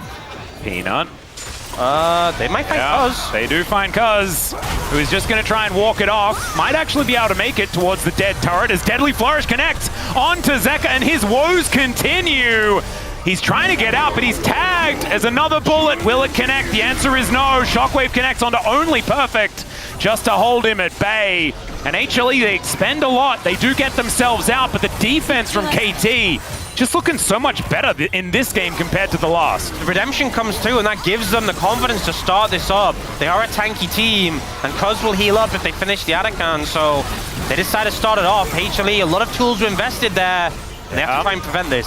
Well, Zeus coming in for a flank angle here as Perfect is relatively low. BDD is cornered off, throws down the ulti here as there's the pulse, and it connects onto the entire backline. Dom, it's a decent flash, but they're falling one after the other. KT get disintegrated. It's a triple kill for Viper, and the HLE team fight in this game as well. Just better.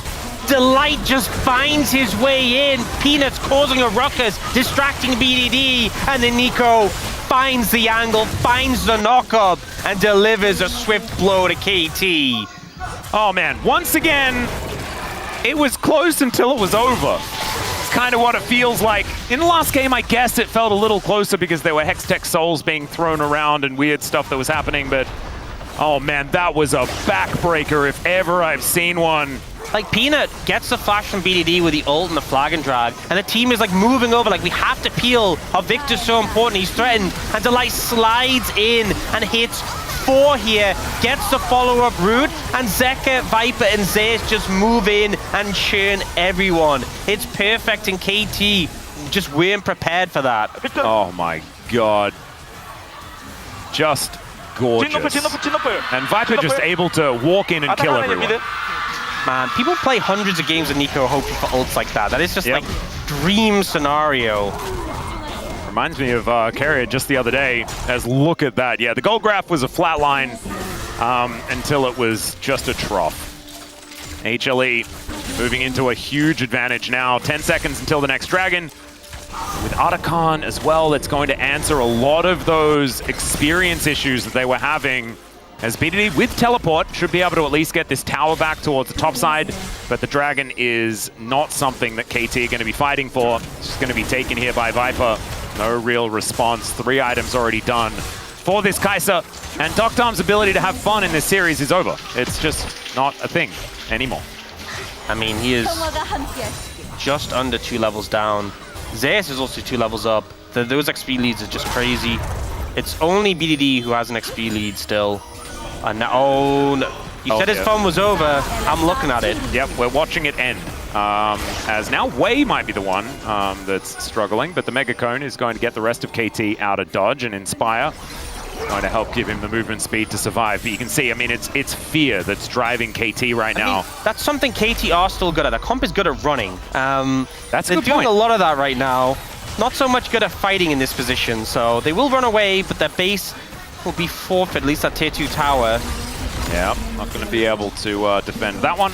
They do have a lot of vision around the Baron, so that is at least something that they will have tabs on.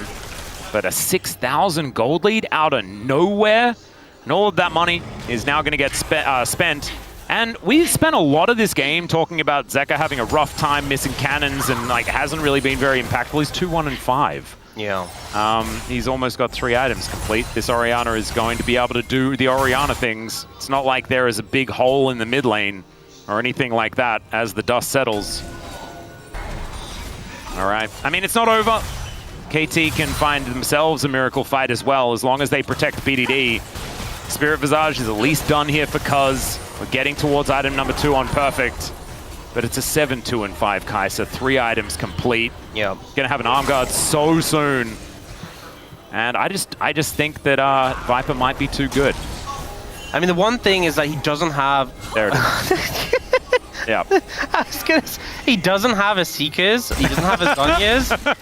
So at least if he like goes in and makes a mistake, he can blow and then he buys it. So never mind. Never mind. Never mind. The hope is if he ends up in a really compromised position, you can punish him.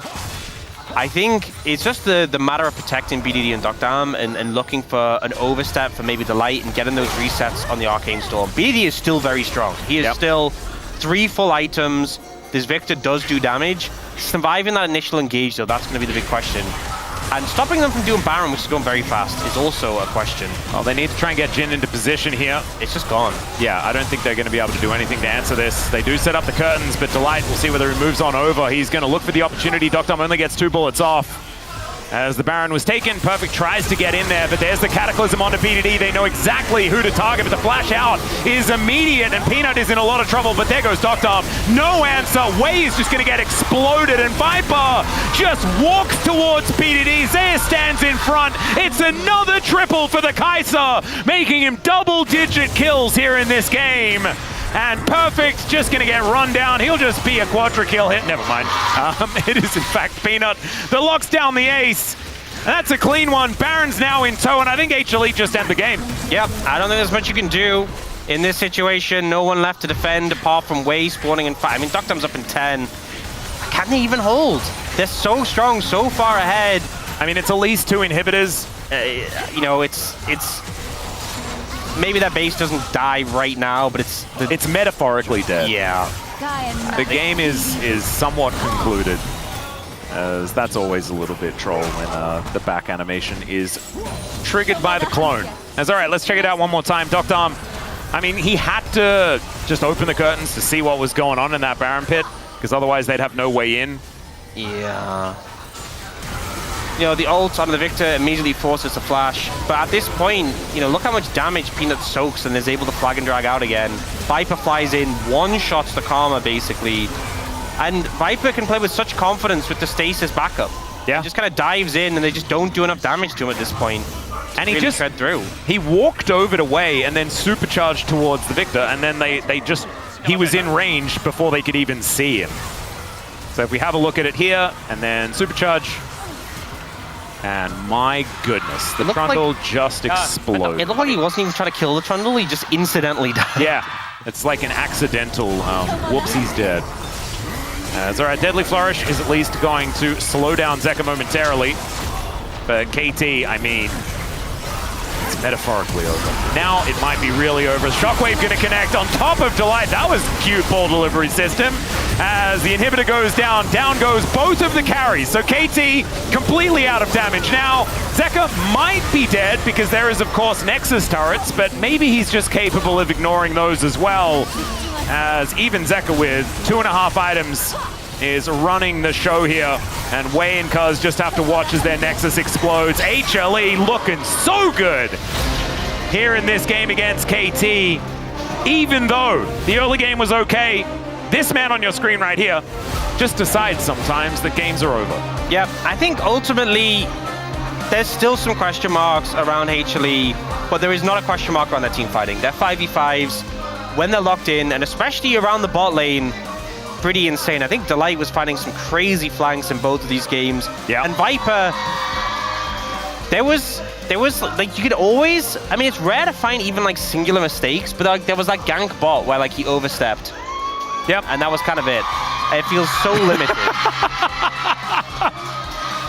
Take a bow, Zeus. It was an incredibly entertaining day today. Oh, yes, it was. Peanut having a good one, though. This was actually, there wasn't a lot of the, I think we raise a lot of eyebrows these days for Peanut. This guy, certainly some eyebrows were doing some moving around. When he blast cone Viper. Yeah. That was a funny one. That game was elite. It was definitely, I think last game was a bit of the Rise flavor. This was a little bit more of the Legend flavor. Oh, yeah. I think that's what we got.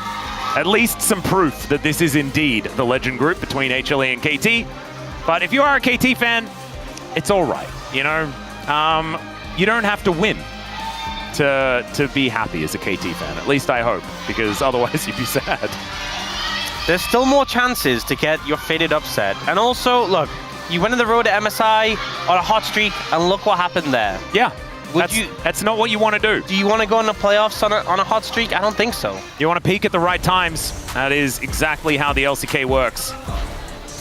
And, I mean, this early game looked pretty good for KT. And then ultimately, just didn't really work. It started well, honestly. But it just felt like that one team fight really broke the game open. And I think as well, it often happens against our top teams where sometimes you'll get multiple little mistakes, but one big one is over. And that was a big one. The engage that was found was so massive. Yep. This gravity field is fantastic there from BDD. And this is it. This is where the game ends, guys. It's the last team fight. As Delight finds 4. BDD also got knocked up by Zeus at the same time, so it was like a penta knockup. Really cool, yeah. And then everyone died. Yeah. You asked, will it blend before? KT will blend. Yeah. I think I already knew that. Yeah.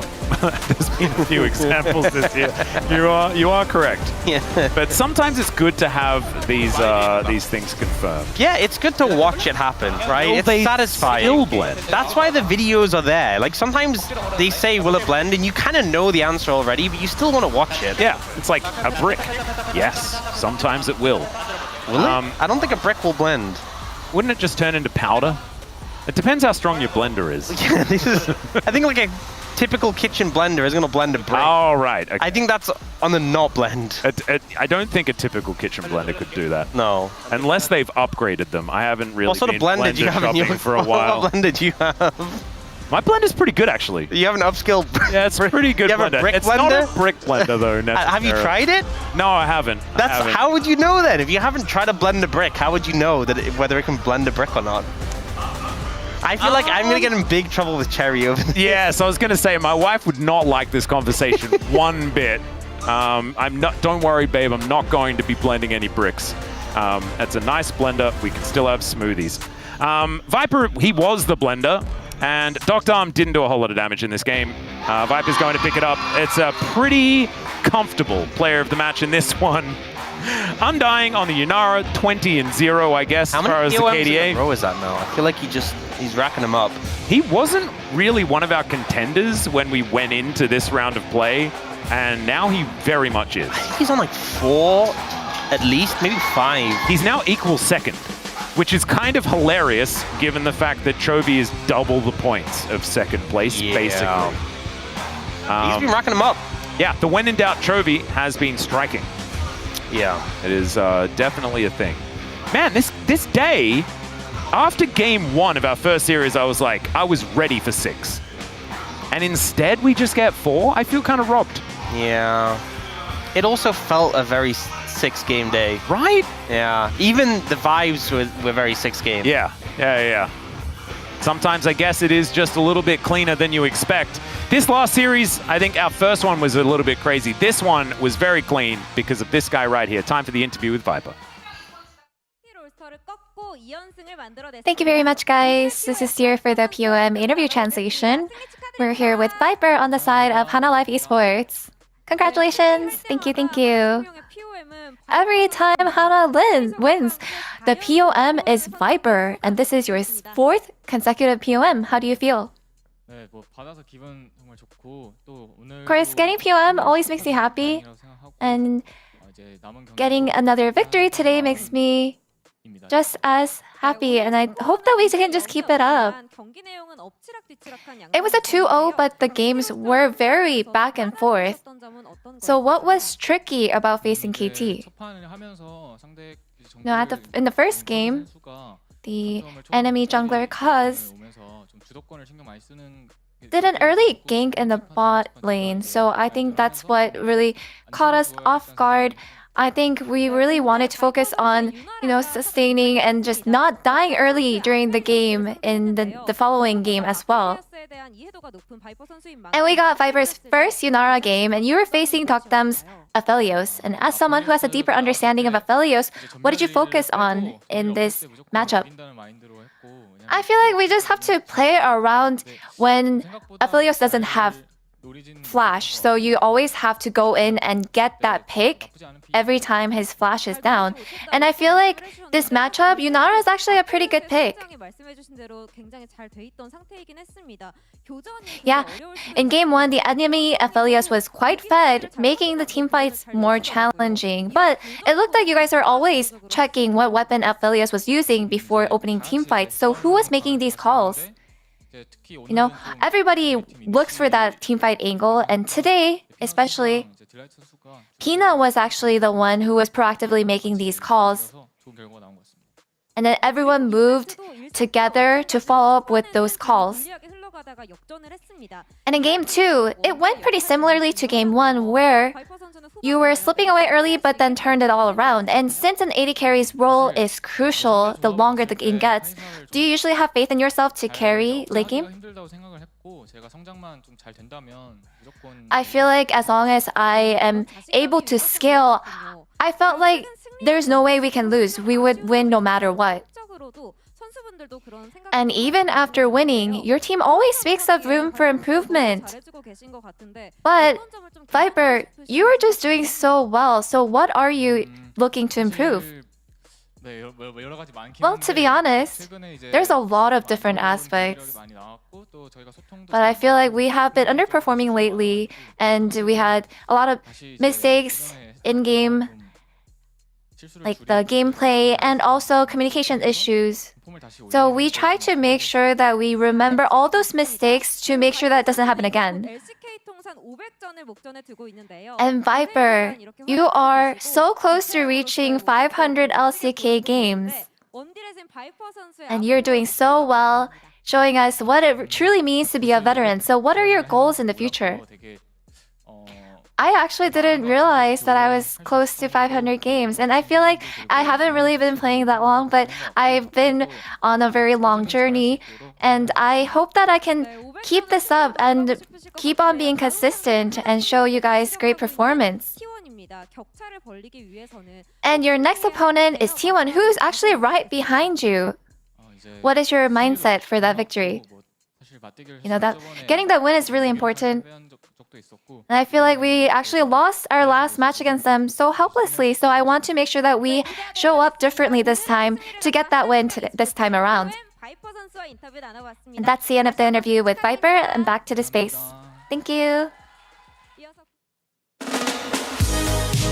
Thank you, dear, as always, for that amazing translation. As it's great to hear from Viper for the 7th time. Seemed like the pretty obvious one to go for, although we'll see where the votes did lie at the end of that one. HLE with the 2-0 over KT. This is what we expected. There was one guy, a certain Daniel. We do have many Dans here, but there was one Dan that went for I do recall specifically what did saying these words to me about 7 to 8 minutes ago. If someone doesn't vote for Viper, I'm going to punch them in the face. I did say that. But I did say that, but I was not sure it's gonna be the one. This sounds like a great Pog State content opportunity. Boxing you could wear like on the way. you could wear like a really styrofoam glove or something so he doesn't get hurt. But I will warn you, Ox is from the UK, so I'd watch out. He does have hands. Real life. I just there he is, right there. He's running. He's already out of the building. Well, I respect that. Delight brought some great engages with Alista and Nico. Yeah, that's why he voted for him. But man, Viper, man, his consistency was here again. And it's again like it's not clean 2-0, but the reason why HLE keeps getting the 2-0 is because of him. So you didn't really acknowledge the comment though. So so I'm not sure. Whenever I see his like plays, my heart start bumping. I really have you confessed yet? I feel the same way, to be honest. Right? Yeah. This is that good. What's it gonna be, Wolf? What did you have to The Korean say? side was a little bit upset that they thought I was kind of phoning in, so I came up with this great line. Is this original? Did you? Oils of gold, fangs of flame, where Viper roams, none leave the same.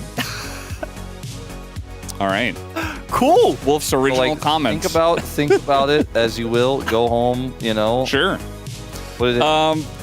I am the owner of Aphelios Champions. Does anyone else think the KR commentators are kind of phoning it in? I don't know about this. I'm not sure. He didn't even play Aphelios. That was ducked on, Pony. Come on, stay with it. I know, G-Sun. G-Sun's like explaining his comment, I know. I'm just trolling Pony because he said we were phoning it in. We kind of were in the last moment. That's true. I mean, he's always bringing some good ideas, man. Like, we're losing it. Pony's good. VIP in Viper stands for very insanely perfect. That is one thing it can stand for, yes.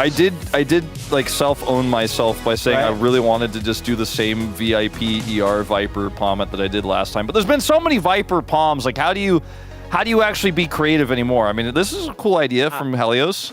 Now I just want to see what he said. The only Delight voter. All right, what did Ox have to say? Delight's Bouncy Castle Rental Service.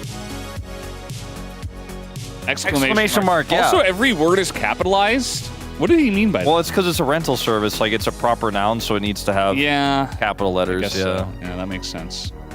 All right. Well, he had that one play on Alistair, which was really good. Yeah. I feel like besides that, his Alistair was decent, but like Viper was the 100% guy for game one, and then game two is Nico. Fell a little bit short, but then he had some good moments in the second half of the game, so it's all right. It was all right. Let's take a look at Ox. Yeah, that's this is the him. moment he found out that Wadid was looking to hit him. Look at him go. He's packing up. He's running away. Look at how quick. fast. He's like, I can't handle this guy. Where are you? I appreciate in the face of this danger, though. In the face of this danger, he still did collect his papers and take them away. It was scary. Some other analysts may have left their papers behind at some point on the desk and not taken them away and thrown them away properly. They have done that, yeah. I think Showmaker and Wadid are pretty close, actually. Like, Wadid does a pretty good Showmaker. Can you show us again? World is not ready for that 1v1. Show us again, Wadid. Your Showmaker. There you go. It's pretty good. I'm going to go sit over next to Valdez. Wait, there's no room on this couch? It's fine. It's totally okay. I'm going to put this pillow over here as well, just for additional safety. All right, you're safe now. Let's take a look at the one highlight we have from the safety of this couch. So yeah, basically they pushed them out, but they used all the abilities that they can actually engage on. So they don't have Jin ulti, they don't have Sion ulti, and they don't even have a good setup here. Yeah, Sion doesn't even have 2 items at this point in the game either. He's sitting on a Sunfire cape and like a Bramble vest. Look at the HP! They're super low, and then they're trying to both zone with BDD as well as hold Otacon aggro, and then watch this engage. Like, there's a ton of information about what's likely going to happen here. They still keep chasing, trying to peel for BDD, and Delight's like, all right, cool. And it is very hilarious that the sweet spot from Zeus also makes it look like a 5-man. And in that moment, all of KT is deleted. And just like in game 1, Delight's Alistair engage kills Duckdom, and I guess you could give him Palm because in the 2 most critical moments that guaranteed the 2-0, he just hit the big engage. Sure. I mean, so the thing is, KT was not even that far behind. They had the value, and also Jin was able to snowball the game from the KT side because he got all the kills. But here, I just don't know what happens in the decision making. I feel like when they have the Victor and Sion, they can just like be more chill about their team composition and just give up some objectives, drop some objectives. It doesn't give you anything because sometimes you gotta like sacrifice objective to like scaling, but this kind of decision making is just end of the game. So Yeah. you gotta collect some ideas about this one, I guess. There have been so many Otacon throws since the So beginning many times of his introduction here to League of Legends. Wolf has abandoned me over on this one, so I guess I'll just introduce the standings alone. Let's take a look at the standings as HLE with this win. I know chilling. Would never hit me because I knew that Viper was obviously popular. Well, we all, I think whenever I talk with Ulf, we agree on the same page. Yeah. Right? We're always we have on no the same issues. page. Yeah, we have no issues. Because Ox, on the other hand, I don't know. I have to talk with Ox after this. I have to. Are you going to use your fists to talk, or? I'm not sure, but we have to do the open discussion about this POM. Can we do a brief discussion about the fact that there's 13 points between Genji and Hanwha, and then 10 points between Hanwha and T1, even though T1 looks like the second best team right now, and then 18 points between KT and Nongshim, and then KT and Nongshim, there's only 3. I'm like, the gap between the bottom of these two teams pretty close if you think about it. But then when you if you look at D+, and then the rest of the Rise group are like, wow, we're top heavy, but it's a very tiered top at the moment. At least T1 is keeping the top 3 very interesting right now, and I'm very much looking forward to that T1 Hanwha match, which is, of course, the next matchup for both teams. Speaking of the next matchup, Wolf, fantastic introduction. DRX versus Bro, Saturday Showdown tomorrow. That one is bound to be a banger. The Rise group matches are always full of culture and might go for pretty long, that Saturday Showdown, because those two teams always seem to. And Nongshim up against T1, kind of that classic, GU versus T1. We'll see if he's playing, what that's going to look like for the side of Nongshim as well. But we're done here at the LCK. Thanks for watching, and we'll see you tomorrow.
결과에 따라서 플레이인 진출이 결정이 되잖아요.